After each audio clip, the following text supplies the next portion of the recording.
Question paper ನೋಡ್ರಿ, ಇಲ್ಲಿ ಒಂದು ಕ್ವಶನ್ ಐತ್ ನೋಡ್ರಿ. ಈ ಕೆಳಗಿನ ಯಾವ ಅಂಶಗಳನ್ನು ರಾಷ್ಟ್ರೀಯ ಆದಾಯದ ಅಂದಾಜಿನಲ್ಲಿ ಪರಿಗಣಿಸಲಾಗುವುದಿಲ್ಲ? ರಾಷ್ಟ್ರೀಯ ಆದಾಯದಾಗ ಕೆಳಗಿನ ಯಾವ್ದು ಪರಿಗಣಿಸಲ್ಲ ಅಂತೇಳಿ. ಒಂದು, ಸ್ವಂತ ಅನುಭವಕ್ಕಾಗಿ ಉತ್ಪಾದನೆ, ಇದು ಪರಿಗಣಿಸ್ತಾರ. ರಾಷ್ಟ್ರೀಯ ಆದಾಯ ಒಳಗ, ನ್ಯಾಷನಲ್ ಇನ್ಕಮ್ ಒಳಗ ಸ್ವಂತ ಅನುಭವಕ್ಕಾಗಿ ಉತ್ಪಾದನೆ. ಗೃಹಿಣಿಯರ ಸೇವೆ, ಹೌಸ್ ವೈಫ್ ಇರ್ತಾರ ನೋಡ ಅವ್ರದ. ನೆಕ್ಸ್ಟ್ ಕಪ್ಪು ಮಾರುಕಟ್ಟೆ ಆದಾಯ. ನೆಕ್ಸ್ಟ್ ಉದ್ಯೋಗಿಗಳ ತುಟ್ಟಿ ಭತ್ತೆ.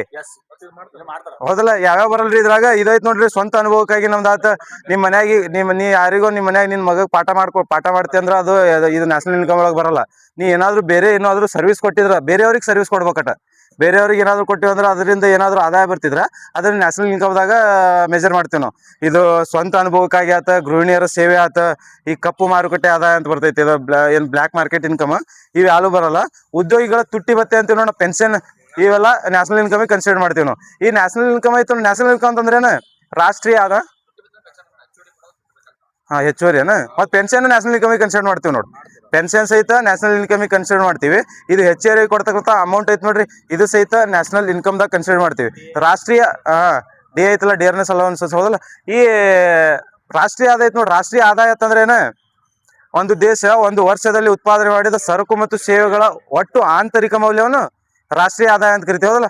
ಒಂದು ದೇಶ ಒಂದು ವರ್ಷದಲ್ಲಿ ಉತ್ಪಾದನೆ ಮಾಡಿದ ಎಲ್ಲಾ ಸರಕು ಮತ್ತು ಸೇವೆಗಳ ಒಟ್ಟು ಆಂತರಿಕ ಮೌಲ್ಯವನ್ನು ನ್ಯಾಷನಲ್ ಇನ್ಕಮ್ ಅಂತ ಕರಿತೀವಿ, ಹೌದಲ್ಲ? ನ್ಯಾಷನಲ್ ಇನ್ಕಮ್ ಅಂತೇಳಿ ಕರಿತೀವಿ. ನ್ಯಾಷನಲ್ ಇನ್ಕಮ್ ಐತೆ ನೋಡ್ರಿ, ಈ ರಾಷ್ಟ್ರೀಯ ಆದಾಯವನ್ನು ನಾವು ಒಂದು ಫ್ಯಾಕ್ಟರ್ ಕಾಸ್ಟ್ ಒಳಗೆ ಮೆಜರ್ ಮಾಡ್ತೀವಿ. ಇದ್ರಾಗ ಏನ್ ಕ್ವಶನ್ ಕೇಳ್ತಾರಂದ್ರ, national income at factor cost ಅಂತ ಕೇಳ್ತಾರ, ಎಟ್ ಮಾರ್ಕೆಟ್ ಪ್ರೈಸ್ ಅಂತ ಕೇಳ್ತಾರ. ಈ ಮಾರ್ಕೆಟ್ ಪ್ರೈಸ್ ಒಳಗೆ ಏನಾಕೈತಂದ್ರ, ಇಲ್ಲಿ ಇಂಡೈರೆಕ್ಟ್ ಟ್ಯಾಕ್ಸಸ್ ಅದಾವ ನೋಡ. ಮಾರ್ಕೆಟ್ ಪ್ರೈಸ್ ಒಳಗ ಇಂಡೈರೆಕ್ಟ್ ಟ್ಯಾಕ್ಸ್ ಏನಂತೀವಿ ಅದಕ್ಕೆ? ಇಂಡೈರೆಕ್ಟ್ ಟ್ಯಾಕ್ಸಸ್, ಪರೋಕ್ಷ ತೆರಿಗೆಗಳನ್ನು ಮೈನಸ್ ಮಾಡ್ತೀವಿ ನೋಡ್ರಿ. ಈ ಮಾರ್ಕೆಟ್ ಪ್ರೈಸ್ ಒಳಗ ಪರೋಕ್ಷ ತೆರಿಗೆಗಳನ್ನು ಮೈನಸ್ ಮಾಡಿದ್ರ ಈ ನ್ಯಾಷನಲ್ ಇನ್ಕಮ್ ಆಟ್ ಮಾರ್ಕೆಟ್ ಪ್ರೈಸ್ ಅದು. ನ್ಯಾಷನಲ್ ಇನ್ಕಮ್ ಆಗಿ ಫ್ಯಾಕ್ಟರ್ ಕಾಸ್ಟ್ ಕ್ವಶನ್ ಕೇಳ್ತಾರೆ ನೋಡಿ. ನ್ಯಾಷನಲ್ ಅಂದ್ರೆ ಉತ್ಪಾದನಾಂಗ ವೆಚ್ಚದಲ್ಲಿ ನ್ಯಾಷನಲ್ ಇನ್ಕಮ್ ಹೆಂಗ್ ಮೆಜರ್ ಮಾಡ್ತೀವಿ ಅಂತೇಳಿ. National income as a factor cost. ಇದು ಅಂತಂದ್ರೆ ಏನ್ ಇರ್ತಂದ್ರೆ ಗೊತ್ತಾ? ಇದ್ರಾಗ ನಾವು ಏನೇನ್ ಮಾಡ್ತೀವಿ? ಇದ್ರಾಗ ಏನೇನ್ ಮಾರ್ಕೆಟ್ ಪ್ರೈಸ್ ಇರ್ತೈತಿ, ಮಾರ್ಕೆಟ್ ಪ್ರೈಸ್ ಒಳಗ ಇಂಡೈರೆಕ್ಟ್ ಟ್ಯಾಕ್ಸ್ ಅನ್ನು ಲೆಸ್ ಮಾಡ್ತೀವಿ. ಮಾರ್ಕೆಟ್ ಪ್ರೈಸ್ ಒಳಗ ಇಂಡೈರೆಕ್ಟ್ ಟ್ಯಾಕ್ಸ್ ಲೆಸ್ ಮಾಡ್ತೀವಿ. ಮತ್ತೆ ಇದ್ರಾಗ ಪ್ಲಸ್ ಏನ್ ಮಾಡ್ತೀವಿ ಅಂದ್ರೆ ಸಬ್ಸಿಡಿಗಳು ಬರ್ತಾವ ಗೊತ್ತಾ? ಸಹಾಯಧನಗಳು. ಈ ಸಬ್ಸಿಡಿಗಳನ್ನು ಆಡ್ ಮಾಡ್ತಾ ಬರ್ತೀವಿ ನೋಡ್ರಿ. ಏನ್ ಹೇಳ್ರಿ ಇದು? ಇದ್ರ ನ್ಯಾಷನಲ್ ಇನ್ಕಮ್ ಅನ್ನು ನ್ಯಾಷನಲ್ ಇನ್ಕಮ್ ಆಟ್ ಮಾರ್ಕೆಟ್ ಪ್ರೈಸ್ ಮತ್ತು ಆಟ್ ಫ್ಯಾಕ್ಟರ್ ಕಾಸ್ಟ್ ಅಂತ ಬರ್ತೈತಿ. ನ್ಯಾಷನಲ್ ಇನ್ಕಮ್ ಒಳಗ ಆಟ್ ಮಾರ್ಕೆಟ್ ಪ್ರೈಸ್ ಅಂದ್ರ ಇದರಲ್ಲಿ ಇಂಡೈರೆಕ್ಟ್ ಟ್ಯಾಕ್ಸ್ ಗಳನ್ನು ಮೈನಸ್ ಮಾಡ್ತೀವಿ, ಇಂಡೈರೆಕ್ಟ್ ಟ್ಯಾಕ್ಸ್ ಗಳನ್ನು ಆಡ್ ಮಾಡ್ತೀವಿ. ಇಲ್ಲಿ ಇದೈತ್ ನೋಡ್ರಿ ಫ್ಯಾಕ್ಟರ್ ಕಾಸ್ಟ್. ಫ್ಯಾಕ್ಟರ್ ಕಾಸ್ಟ್ ಒಳಗ ಇಂಡೈರೆಕ್ಟ್ ಟ್ಯಾಕ್ಸ್ ಮೈನಸ್ ಮಾಡಿ ಸಬ್ಸಿಡಿಯನ್ನು ಪ್ಲಸ್ ಮಾಡ್ತೀವಿ ನೋಡ್ರಿ. ಸಬ್ಸಿಡಿಯನ್ನು ಪ್ಲಸ್ ಮಾಡ್ತೀವಿ. ಈ ನ್ಯಾಷನಲ್ ಇನ್ಕಮ್ ಐತಲ್ಲ, ನ್ಯಾಷನಲ್ ಇನ್ಕಮ್ ಬಗ್ಗೆ ಮೊದಲ ಬಾರಿಗೆ ರಾಷ್ಟ್ರೀಯ ಆದಾಯವನ್ನು ಮೊದಲ ಬಾರಿಗೆ ಅಳತೆ ಮಾಡಿದವರು ಯಾರು? ದಾದಾಬಾಯಿ ನವರೋಜಿ ಅವರು. ಎಷ್ಟ್ರಾಗ? 1868-69ರಾಗ 67-68ರಾಗ ದಾದಾಬಾಯಿ ನವರೋಜಿ ಅವರು ಮೊದಲ ಬಾರಿಗೆ ನ್ಯಾಷನಲ್ ಇನ್ಕಮ್ ಅನ್ನು ಮೆಜರ್ ಮಾಡ್ತಾರೆ. ಈ ನ್ಯಾಷನಲ್ ಇನ್ಕಮ್ ಮೆಜರ್ ಮಾಡಿದಾಗ ದಾದಾಬಾಯಿ ನವರೋಜಿ ಎಷ್ಟು ಅಮೌಂಟ್ ಇರ್ತೈತಿ ಇಂಡಿಯಾದ? 20 ರೂಪಾಯಿ ಇರ್ತೈತಲ್ಲ. ಇದರ ನಂತರ ವೈಜ್ಞಾನಿಕವಾಗಿ 1931ರಲ್ಲಿ ಜಿ.ವಿ.ಕೆ.ಆರ್. ರಾವ್ ಅವರು ಮೊದಲ ಬಾರಿಗೆ ವೈಜ್ಞಾನಿಕವಾಗಿ ನ್ಯಾಷನಲ್ ಇನ್ಕಮ್ ಅನ್ನು ಮೆಜರ್ ಮಾಡ್ತಾ ಬರ್ತಾರೆ. ಇವ್ರು ನ್ಯಾಷನಲ್ ಇನ್ಕಮ್ ಮೆಜರ್ ಮಾಡಿದಾಗ ಭಾರತದ ರಾಷ್ಟ್ರೀಯ ಆದಾಯ ಎಷ್ಟಿತ್ತ? 76 ರೂಪಾಯಿ ಐತ್ ನೋಡ್ರಿ. 76. ಜಿ.ಆರ್.ಕೆ. ರಾವ್ ಮೆಜರ್ ಮಾಡಿದಾಗ 76 ರೂಪಾಯಿ ಭಾರತದ ರಾಷ್ಟ್ರೀಯ ಆದಾಯ ಇರ್ತೈತಿ ನೋಡ್ರಿ. ರಾಷ್ಟ್ರೀಯ ಆದಾಯ ಇರ್ತೈತಿ. ಈ ನ್ಯಾಷನಲ್ ಇನ್ಕಮ್ ಐತಲ್ಲ, ಈ national income the base year change ಇತ್ತು. 2011-12 ಇತ್ತು. ಇತ್ತೀಚೆಗೆ ಬೇಸ್ ಇಯರ್ ಎಷ್ಟು ಮಾಡ್ಯಾರ ಇದಕ್ಕ? 22-23. ರಾಷ್ಟ್ರೀಯ ಆದಾಯದ ಮೂಲ ವರ್ಷ ಐತ್ ನೋಡ್ರಿ. ಈಗ 22-23 ಮಾಡ್ಯಾರ. ಈ 22-23 ಮಾಡಕ್ ರೆಕಮೆಂಡ್ ಮಾಡಿರ್ತಕ್ಕಂಥ ಸಮಿತಿ ಯಾವ್ದ? ಗೋಲ್ಡಾರ್ ಮತ್ತೆ ಶಂಕರಾಚಾರ್ಯ ಸಮಿತಿ ಅದ ಬರ್ತೈತಿ. ಫೈನಾನ್ಸಿಯಲ್ ಹೋದ್ರ ಫೈನಾನ್ಸಿಯಲ್ ಇಯರ್ ಈಗ ಜನವರಿ ಟು ಡಿಸೆಂಬರ್ ಮಾಡ್ಬೇಕಂತೇಳಿ ಶಂಕರಾಚಾರ್ಯ ಸಮಿತಿ ಮಾಡಿತ್ತು. ಇದನ್ನು ಮಧ್ಯಪ್ರದೇಶ ಅಳವಡಿಸ್ಕೊಂಡಿತ್ತು ಮತ್ತೆ ಹಿಂದಕ್ಕೆ ತಗೊಂಡೈತಿ. ಮಧ್ಯಪ್ರದೇಶ ಜನವರಿ 1ರಿಂದ ಡಿಸೆಂಬರ್ 31ರವರೆಗೆ ತಮ್ಮ ಆರ್ಥಿಕ ವರ್ಷ ಅಂದ್ರೆ ಫೈನಾನ್ಸಿಯಲ್ ಇರ್ತೈತಿ ನೋಡ್ರಿ, ಫೈನಾನ್ಸಿಯಲ್ ಇಯರ್ ಅನ್ನು ಮೆಜರ್ ಮಾಡಿತ್ತ. ಇತ್ತೀಚೆಗೆ ಅದನ್ನು ಹಿಂಪಡ್ಕೊಂಡೈತಿ. ಮತ್ತೆ ಯಾವ್ದು ಫೈನಾನ್ಸಿಯಲ್ ಇಯರ್ ಸೇಮ್ ಐತಿ. ಸೇಮ್ ಎಷ್ಟೈತಿ? ಏಪ್ರಿಲ್ 1ರಿಂದ ಮಾರ್ಚ್ 31ರವರೆಗೆ ಇರ್ತೈತಿ. ಈ IMF ನ ಫೈನಾನ್ಸಿಯರ್ ಎಷ್ಟೈತಿ? IMF ದವ್ರದ್ದು ಎಷ್ಟು? ಮೇ 1ರಿಂದ ಎಷ್ಟೈತಿ? ಮೇ 1ರಿಂದ ಏಪ್ರಿಲ್ 30. ಹೌದಲ್ಲ? ಮೇ 1ರಿಂದ ಏಪ್ರಿಲ್ 30 ನೋಡು. ಮೇ 1ರಿಂದ ಏಪ್ರಿಲ್ 30ರವರೆಗೆ IMF ನ ಫೈನಾನ್ಸ್ ಇಯರ್ ಐತಿ ನೋಡ್ರಿ. IMF RBI ದಂತೂ ಸೇಮ್ ಐತಿ. ನಮ್ ದೇಶ ಇರ್ತೈತಿ ನೋಡ್ರಿ, ಅದೇ ಇರ್ತೈತಿ. ಮಾರ್ಚ್ ಇದು ಎಷ್ಟು? ಏಪ್ರಿಲ್ 1ರಿಂದ ಮಾರ್ಚ್ 31ರವರೆಗೆ ಅದು ಹಣಕಾಸು ವರ್ಷ ಕಂಡು ಬರ್ತೈತಿ ನೋಡ್ರಿ. ಕೃಷಿದ ಹಣಕಾಸು ವರ್ಷ ಎಷ್ಟ? ಜುಲೈ 1ರಿಂದ ಜೂನ್ 30 ಅಲ್ರಿ. ಜುಲೈ 1ರಿಂದ ಜೂನ್ 30 ನೋಡ್ರಿ. ಜುಲೈ 1ರಿಂದ ಜೂನ್ 30 ಕೃಷಿ ಹಣಕಾಸು ವರ್ಷ. ಮತ್ತೆ ಅದ್ರದ್ದು ಹಣಕಾಸು ವರ್ಷ ಬರ್ತೈತಿ. ಮತ್ ಇತ್ತೀಚೆಗೆ ಬೇಸ್ ಇಯರ್ ಅನ್ನು ಬೇರೆ ಬೇರೆ ಚೇಂಜ್ ಮಾಡಿ WPI ಬೇಸ್ ಇಯರ್ ಎಷ್ಟು ಮಾಡ್ಯಾರ? 23, 24 WPI, 23 ಮತ್ತು 24 ಇಲ್ಲ 22, 23 WPI. CPI ಅಂದ್ರೆ 24, 22, 23 WPI ಮಾಡ್ಯಾರ. Wholesale price index 22, 23. CPI ಆಯ್ತಂದ್ರ ಎಷ್ಟು 24 ಅಷ್ಟೇ. 23, 24 ಬರ್ದ 2024 CPI ಇದೆ. WPI ಅದಂದ್ರೆ 2022, 23. ಈ ಬೇಸ್ ಇಯರ್ ಐತಲ್ಲ, ಈ WPI ಒಳಗೆ ಏನೇನ್ ಮೆಜರ್ ಮಾಡ್ತೀವಿ ನಾವು? ಇದು ಸರಕು ಮತ್ತು ಸೇವೆ ಎರಡು ಮೆಜರ್ ಮಾಡ್ತೀವ. WPI ಒಳಗೆ ಏನ್ ಮೆಜರ್ ಮಾಡ್ತೀವಿ? ಓನ್ಲಿ ಸರಕು ಹೋದಲ್ಲ, ಓನ್ಲಿ ಗೂಡ್ಸ್ ಅನ್ನು ಮೆಜರ್ ಮಾಡ್ತಿದ್ರ. WPI ಒಳಗ ಕೇವಲ ಗೂಡ್ಸ್ ಗಳನ್ನು ಮಾತ್ರ ಮೆಜರ್ ಮಾಡ್ತೀವಿ. CPI ಒಳಗ ಗೂಡ್ಸ್ ಅಂಡ್ ಸರ್ವಿಸಸ್ ಎರಡನ್ನು ಮೆಜರ್ ಮಾಡ್ತೀವಿ. ಹಂಗಂದ್ರೆ ಕೇವಲ ಗೂಡ್ಸ್ ಅನ್ನು ಇಲ್ಲಿ ಮೆಜರ್ ಮಾಡ್ತೀವಲ್ಲ. ಗೂಡ್ಸ್ ಎಷ್ಟು ಅದಾವ WPI ಒಳಗೆ? ಟೋಟಲ್ ಗೂಡ್ಸ್ ಎಷ್ಟು ಅದಾವ? 697 ಹೋದಲ್ಲ. 697 ಗೂಡ್ಸ್ WPI ಒಳಗೆ ಕಂಡು ಬರ್ತಾವ. ಅತ್ಯಂತ ವೇಟೆಡ್ ಹೌದಲ್ಲ. ಎಷ್ಟಾಗ್ಯಾವ ಈಗ? ಏನ್ ಮಾಡ್ಯಾರ? ಎರಡು CPI ಮತ್ತು WPI ಎರಡು ಸೇರಿಸಿ, ಅದು ಎರಡು ಸೇರಿ ಏನ್ ಮಾಡ್ಯಾರ? ಹಾ PPI ಅದು ಬೇರೆ. ಅದು ಚಂದ್ರಶೇಖರ್ ಯಾವ್ದದು ರಮೇಶ್ ಕುಮಾರ್ ಸಮಿತಿ ಅನ್ನೋ PPI ಇತ್ತೀಚೆಗೆ ಅಳವಡಿಸ್ಕೊಂಡಿದ್ದು. ಅದು ಇದಲ್ಲ, ಅದು PPI ಸಪರೇಟ್ ಬರುತ್ತೆ. ಪಬ್ಲಿಕ್ ಇಂಟ್ರೆಸ್ಟ್ ಇನ್ವೆಸ್ಟ್ಮೆಂಟ್ ಇಷ್ಟ ಇದು ಗೊತ್ತಿರ್ಲಿ. ಅದು ಎಷ್ಟೈತ್ ನೋಡೋದು ಗೂಡ್ಸ್ಗಳು ಎಷ್ಟದಾವ ನೋಡ. ಹಿಂದಂತ್ರು 697 ಇತ್ತ. ಅತ್ಯಂತ ಈ WPI ಒಳಗ ವೇಟೇಜ್ ಅಂದ್ರ ಅತ್ಯಂತ ಭಾರವಾದ ಸರಕು ಯಾವ್ದೈತಿ? ತಯಾರಿಕಾ ಸರಕುಗಳು. WPI ಒಳಗ ಅತ್ಯಂತ ಭಾರವಾದ ಸರಕು ಅಥವಾ ಮ್ಯಾನುಫ್ಯಾಕ್ಚರಿಂಗ್ ಗುಡ್ಸ್ ಬರ್ತಾವ ನೋಡಿ. ತಯಾರಿಕಾ ಸರಕುಗಳು ಅತ್ಯಂತ ಭಾರ ಐತಿ. ಇಲ್ಲಿ CPI ನೋಡ್ತೀವಿ. CPI base year ಎಷ್ಟಂದೆ? 2024 ಹೌದಲ್ಲ. 2024 CPI ಬೇಸ್ ಇಯರ್ ಐತಿ. ಈ CPI ಒಳಗ ಎರಡು ಗೂಡ್ಸ್ ಮತ್ತು ಸರ್ವಿಸ್ ಎರಡನ್ನು ಮೆಜರ್ ಮಾಡ್ತೀವಿ ನಾವು, ಹೌದಲ್ಲ. ಗೂಡ್ಸ್ ಅಂದ್ರೆ ಸರಕು ಮತ್ತು ಸೇವೆಗಳನ್ನು ಎರಡನ್ನು ಮೆಜರ್ ಮಾಡ್ತೀವಿ. ಹಾಗಾದ್ರೆ ಎಷ್ಟು ಸರಕು ಮತ್ತು ಸೇವೆಗಳು ಕಂಡು ಬರ್ತಾವ? 358. ಸೇವೆಗಳು 58, ಗೂಡ್ಸ್ ಅಂದ್ರೆ 308. ಗೂಡ್ಸ್ ಅಂದ್ರೆ 308 ಅದಾವ, ಸೇವೆಗಳಂದ್ರ 50. ಟೋಟಲ್ 358 ಸರಕು ಮತ್ತು ಸೇವೆಗಳು CPI ಒಳಗೆ ಕಂಡು ಬರ್ತಾವ ನೋಡ್ರಿ. ಇವು ಇಷ್ಟ ಇದ್ರ ಬಗ್ಗೆ ಇಷ್ಟು ಗೊತ್ತಿರ್ಲಿ ಅವು. ಮತ್ತ ಮೊದಲ ಬಾರಿಗೆ ಫೈನಾನ್ಸಿಯಲ್ ಚೇಂಜ್ ಮಾಡ್ಬೇಕಂತೇಳಿ 1984 ಜನವರಿ ಡಿಸೆಂಬರ್ ಮಾಡ್ಬೇಕಂತೇಳಿ LKJ ಸಮಿತಿನೂ ಶಿಫಾರಸ್ ಮಾಡಿರ್ತೈತಿ ನೋಡಿ. ಅವಾಗ LKJ ಸಮಿತಿ ಆ ಶಿಫಾರಸನ್ನು ಭಾರತ ಒಪ್ಕೊಂಡಿರಲ್ಲ. ಮತ್ತೆ ಇತ್ತೀಚೆಗೆ ಇವ್ರು ಮಾಡಿರಲ್ಲ, ಶಂಕರ್ ಆಚಾರ್ಯ ಸಮಿತಿ, ಅವ್ರದ್ದು ಇತ್ತೀಚೆಗೆ ಎಲ್ಲ ಯಾವ್ದು ಸ್ಟೇಟ್ ಅನ್ನು ಅಳವಡಿಸ್ಕೊಂಡು ಮಧ್ಯಪ್ರದೇಶ ಅಳವಡಿಸ್ಕೊಂಡಿತ್ತ. ಮತ್ತೆ ಅದನ್ನ ಕ್ಯಾನ್ಸಲ್ ಮಾಡೈತಿ. ಯಾವ್ದು ಸ್ಟೇಟ್ ಅಳವಡಿಸ್ಕೊಂಡಿದ್ದು ಅದ ಫೈನಾನ್ಸಿಯರ್ ಅದೈತಿ ನೋಡಿ, ಹಣಕಾಸು ವರ್ಷ ಅದ ಕಂಡು ಬರ್ತೈತಿ. ಇಷ್ಟು ಇದು ಅಂದ್ರೆ ಇದ್ರಾಗ ಏನಂದ್ರೆ ಇದು ರಾಷ್ಟ್ರೀಯ ಆದಾಯದಲ್ಲಿ ಏನನ್ನು ಪರಿಗಣಿಸೋದಿಲ್ಲ ಅಂತೇಳಿ ಕ್ವಶನ್ ಕೇಳಿದ್ರು. ಅದ್ರಾಗ ನಮ್ ಸ್ವಂತಕ್ಕೆ ಏನಾದ್ರು ಅನುಭವ ಮಾಡಿದ್ರ, ನಿಮ್ಮ ಮನೆ ಕೆಲಸ ಮಾಡಿದ್ರ, ನಿನ್ ಮಕ್ಳಿಗೆ ಪಾಠ ಮಾಡೋದು, ಅವೆಲ್ಲ ಇದ್ರಾಗ ಇನ್ನು ನ್ಯಾಷನಲ್ ಇನ್ಕಮ್ ಒಳಗೆ ಸೇರ್ಸಲ್ಲ. ಮತ್ತೆ ನ್ಯಾಷನಲ್ ಇನ್ಕಮ್ ಅನ್ನು ಕೇವಲ ಒಂದ್ ಬಾರಿ ಹತ್ರ ಕನ್ಸಿಡರ್ ಮಾಡ್ತೀವಿ ನಾವು. ನಿಂದ ಏನಾದ್ರು ಇನ್ಕಮ್ ಐತಂದ್ರ ಅದನ್ನ ಒಂದ್ ಬಾರಿ ಅಷ್ಟೇ ಕನ್ಸಿಡರ್ ಮಾಡೋಕೆ, ಎರಡನೇ ಸತಿ ಕನ್ಸಿಡರ್ ಮಾಡಲ್ಲ. ಬರ್ತಾವ. ನೆಕ್ಸ್ಟ್ ಕ್ವಶನ್ ನೋಡು. ಕೆಳಕಂಡ ಘಟನಾವಳಿಗಳನ್ನು ಪರಿಗಣಿಸಿ ಅವುಗಳನ್ನು ಕಾಲಾನುಕ್ರಮದಲ್ಲಿ ಹೊಂದಿಸಿ ಬರೆಯಿರಿ. ಸ್ವರಾಜ್ ಪಕ್ಷ ಸ್ಥಾಪನೆ 1923 ಹೋದಲ್ಲ. 1923 ಜನವರಿ 1 ಸ್ವರಾಜ್ ಪಕ್ಷ ಸ್ಥಾಪನೆ ಆಗುತ್ತೆ. ಜಲಿಯನ್ ವಾಲಾಬಾಗ್ ಹತ್ಯಾಕಾಂಡ 1919 ಹೋದಲ್ಲ. April 13, 1919 April 13. ಕಾಂಗ್ರೆಸ್ ಮುಸ್ಲಿಂ ಲೀಗ್ ಒಡಂಬಡಿಕೆ ಅಂತಂದ್ರೆ ಏನು? ಕಾಂಗ್ರೆಸ್ ಮುಸ್ಲಿಂ ಲೀಗ್ ಫ್ಯಾಕ್ಟ್ ಅಂತ. ಡಿವೈಡ್ ಅಲ್ಲ, ಇನ್ನೊಂದು ಆಪ್ಷನ್ ಅಲ್ಲ. ನೀವು ಡೇಟ್ ಹೇಳ್ಬೇಕದು. ಚೌರಿ ಚೌರ ಘಟನಾವಳಿ 22 ಹೋದಲ್ಲ. ಇದು 16 ಕಾಂಗ್ರೆಸ್ ಲೀಗ್ ಒಡಂಬಡಿಕೆ ಆಗಿದೆ 2000. ಒಡಂಬಡಿಕೆ ಅಂದ್ರೆ ಕೂಡೋದು. ಸೂರತ್ ಒಡಕು ಅಂತಂದ್ರ 1907 ಸೂರತ್ ಒಡಕು ಆಗತ್ತೆ. ಸೂರತ್ ಒಡಕು ಅಲ್ಲ, ಸೂರತ್ದಾಗ INC ಕಾಂಗ್ರೆಸ್ ಅಧಿವೇಶನ ಅಧ್ಯಕ್ಷ ಯಾರು ವಹಿಸಿರ್ತಾರ? ರಾಸ್ ಬಿಹಾರಿ ಬೋಸ್ ಅಧ್ಯಕ್ಷತೆಯಲ್ಲಿ ಆಕೈತಿ ನೋಡ್ರಿ. ಅಲ್ಲಿ ಸೂರತ್ ಒಡಕು ಆಕೈತಿ. ಇಲ್ಲಿ ಐತಲ್ಲ ಒಂದೇ ಸ್ವರಾಜ್ ಪಕ್ಷ ಯಾಕೈತಂದ್ರ 1922 INC ಎಲ್ಲಿ ಆಗತ್ತೆ? ಗಯಾ ಕಾಂಗ್ರೆಸ್ ಅಧಿವೇಶನ ಅಧ್ಯಕ್ಷ ಅಂತಂದ್ರೆ ಇಲ್ಲಿ ಯಾರು ಇರ್ತಾರ?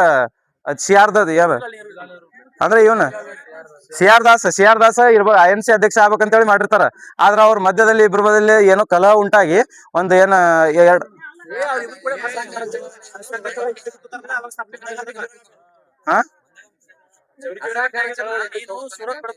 ಸೂರತ್ ಒಡಕು ಅಲ್ಲ, ಇಲ್ಲಿ ಗಯಾ ಕಾಂಗ್ರೆಸ್ ಅಧಿವೇಶನ ಆದ್ಮೇಲೆ ಇಲ್ಲಿ ಯಾವ್ದು ಸ್ವರಾಜ್ ಪಕ್ಷ ಸ್ಥಾಪನೆ ಆಗತ್ತಲ್ಲ. ಸ್ವರಾಜ್ ಪಕ್ಷ ಸ್ಥಾಪನೆ ಆಗ ಕಾರಣ ಏನು?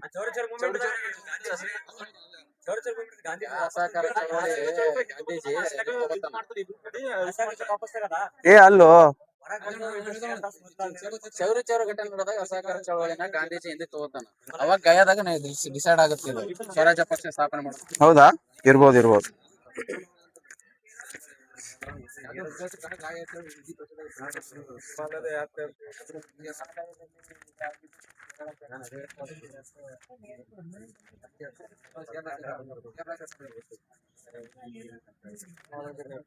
ಎಲ್ಲೈತು ಅದು?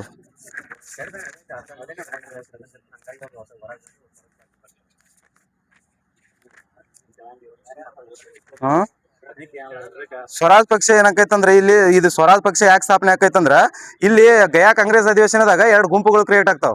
ಏನತ್ತಂದ್ರ ಒಂದ್ ಬದಲಾವಣೆ ವಿರೋಧಿ ಗುಂಪು ಮತ್ತು ಬದಲಾವಣೆ ಪರ ಗುಂಪು ಅಂತೇಳಿ. ಈ ಬದಲಾವಣೆ ವಿರೋಧಿ ಗುಂಪು ಮತ್ತು ಬದಲಾವಣೆ ಪರ ಗುಂಪದಲ್ಲಿ ಕಲಹ ಉಂಟಾಗೋದ್ರಿಂದ ಈ ಸ್ವರಾಜ್ ಪಕ್ಷ ಸ್ಥಾಪನೆ ಆಗ್ತಾ ಬರುತ್ತೆ. ಅದನ್ನ ಹೇಳತ್ತೀನಿ ನಾನು. 2 ಸ್ವರಾಜ್ ಪಕ್ಷ ಯಾವ್ದು? 1922 ಡಿಸೆಂಬರ್ 31ರಂದು ಚಿತ್ತರಂಜನ್ ದಾಸ್ ರವರ ಅಧ್ಯಕ್ಷತೆಯಲ್ಲಿ ಗಯಾ ಐಎನ್ಸಿ ಅಧಿವೇಶನ ಈ 2 ಬಲಗಳ ನಡುವೆ ಏರ್ಪಟ್ಟಾಗ ಮತದಾನ ಬದಲಾವಣೆ ಗುಂಪಾಗಿ CR ದಾಸ್ ಅವರಿಗೆ ಕಾಂಗ್ರೆಸ್ ಅಧ್ಯಕ್ಷ ಸ್ಥಾನಮಾನಕ್ಕೆ ನೀಡಿದ ಸ್ವರಾಜ್ ಪಕ್ಷ ಈ ಕಾಂಗ್ರೆಸ್ ಅಧ್ಯಕ್ಷ ಸ್ಥಾನಮಾನ ನೀಡದೇ ಇದ್ದುದರಿಂದ CR ದಾಸ್ ಅವರು ಐಎನ್ಸಿಯನ್ನು ಇದು ಏನು ರಾಜೀನಾಮೆ ನೀಡಿ ಸ್ವರಾಜ್ ಪಕ್ಷವನ್ನು ಸ್ಥಾಪನೆ ಮಾಡ್ತಾರೆ. ನೀವು ಹೇಳತ್ತಿ ಚೌರಿ ಚೌರ ಘಟನೆಯಿಂದ ಹಾ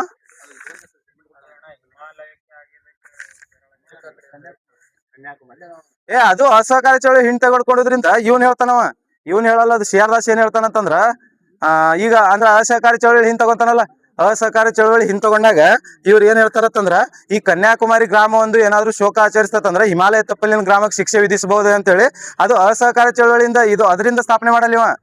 ಇದು ಹಿಂಗಪ್ಪ ಇದು ಉಂಟಾಗೋದ್ರಿಂದ ಸ್ಥಾಪನೆ ಮಾಡ್ತಾನ. ಎಷ್ಟು 2023 ಜನವರಿ 1ರಂದು ಸ್ವರಾಜ್ ಪಕ್ಷ ಸ್ಥಾಪನೆ ಮಾಡ್ತಾ ಬರ್ತಾರ ನೋಡ್ರಿ. ಈ ಸ್ವರಾಜ್ ಪಕ್ಷದ ಅಧ್ಯಕ್ಷರಾಗಿ ಇವ್ರ ಮೋತಿಲಾಲ್ ನೆಹರು ಅವರು ಕಾರ್ಯದರ್ಶಿಯಾಗಿ ಇದು ಮಾಡ್ತಾರೆ. ಈ ಸ್ವರಾಜ್ ಪಕ್ಷದ ಒಂದು ಪತ್ರಿಕೆ ಬರ್ತೈತಲ್ಲ, ಯಾವ್ದು ಪತ್ರಿಕೆ ಅವ್ರದ? ಫಾರ್ವರ್ಡ್ ಬ್ಲಾಕ್ ಹೌದಲ್ಲ, ಫಾರ್ವರ್ಡ್ ಬ್ಲಾಕ್ ಪತ್ರಿಕೆ ಈ ಸ್ವರಾಜ್ ಪಕ್ಷದ ಪತ್ರಿಕೆ ಆಗ್ತೈತಿ ನೋಡ್ರಿ. ನೆಕ್ಸ್ಟ್ ಫಾರ್ವರ್ಡ್ ಪತ್ರಿಕೆ ಅಲ್ಲ, ಫಾರ್ವರ್ಡ್ ಬ್ಲಾಕ್ ಅಲ್ಲ, ಫಾರ್ವರ್ಡ್ ಪತ್ರಿಕೆ ಬರ್ತೈತಲ್ಲ, ಫಾರ್ವರ್ಡ್ ಪತ್ರಿಕೆ ಈ ಇವ್ರದ ಸ್ವರಾಜ್ ಪಕ್ಷದ ಪತ್ರಿಕೆ ಆಗತ್ತೆ ನೋಡಿ. ನೆಕ್ಸ್ಟ್ ಇದು ಯಾವಾಗ ಸೇರ್ಕೊಂತೈತಿ INCಗೆ? ಯಾವಾಗ ಸೇರ್ತೈತಿ ಇದು? 1930ಕ್ಕೆ ಸೇರ್ತೈತಿ ನೋಡಿ.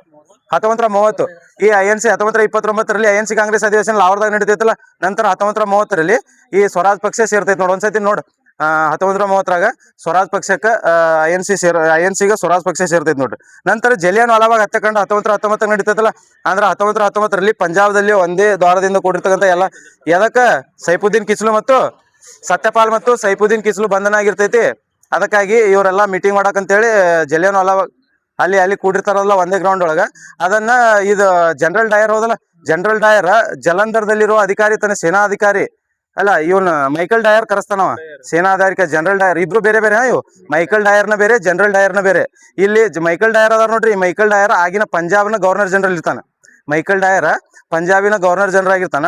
ಅಲ್ಲಿ ಇರ್ತಕ್ಕಂಥ ತನ್ನ ಸೇನಾಧಿಕಾರಿ ಆಗಿರ್ತಕ್ಕಂಥ ಜಲಂಧರ್ನಲ್ಲಿರುವ ಸೇನಾಧಿಕಾರಿಯನ್ನು ಇಲ್ಲಿ ಕರೆಸಿ ಅವನ ಎಲ್ಲಾರ ಮೇಲೆ ಕಂಟಿನ್ಯೂಸ್ಲಿ ಒಂದು 10 ನಿಮಿಷ 650 ಗುಂಡುಗಳನ್ನ ಹಾರಿಸಿ ಎಷ್ಟೆಲ್ಲ ಜಲಿಯನ್ ವಾಲಾಬಾಗ್ ಹತ್ಯಾಕಾಂಡ ನಿಮಗೆಲ್ಲ ಗೊತ್ತೈತಲ್ಲ. ಈ ಜಲಿಯನ್ ವಾಲಾಬಾಗ್ ಹತ್ಯಾಕಾಂಡ ಆದ್ಮೇಲೆ ಇದಕ್ಕ ಒಂದು ಜಲಿಯನ್ ವಾಲಾಬಾಗ್ ಹತ್ಯಾಕಾಂಡ ಪರಿಶೀಲನೆಗಾಗಿ ಒಂದು ಹಂಟರ್ ಕಮಿಷನ್ ಅಂತ ನೇಮಕ ಮಾಡ್ತಾರ. ಈ ಹಂಟರ್ ಕಮಿಷನ್ದಾಗ ಎಷ್ಟು ಸದಸ್ಯರು ಇರ್ತಾರೆ ಟೋಟಲ್? 8 ಜನ ಇರ್ತಾರ. ಒಬ್ಬ ಅಧ್ಯಕ್ಷ ಹಂಟರ್ ಇರ್ತಾನ. 8 ಜನ ಸದಸ್ಯರು ಇರ್ತಾರ. ಈ ಹಂಟರ್ ಕಮಿಷನ್ದಾಗ ಟೋಟಲ್ 8 ಜನ ಸದಸ್ಯರಲ್ಲಿ 3 ಜನ ಭಾರತೀಯರು ಇರ್ತಾರ. ಆ 3 ಜನ ಭಾರತೀಯರು ಇರ್ತಾರ ನೋಡ. ಅವ್ರ ಬಗ್ಗೆ ಗೊತ್ತಿರ್ಬೇಕು ಯಾರ್ಯಾರು 3 ಜನ ಭಾರತೀಯರು ಇರ್ತಾರ ಅಂತೇಳಿ. ಯಾರು ಇರ್ತಾರ್ರಿ ಭಾರತೀಯರು 3 ಜನ ಹಂಟರ್ ಕಮಿಷನ್ ಒಳಗೆ? ಯಾರಿರ್ತಾರ?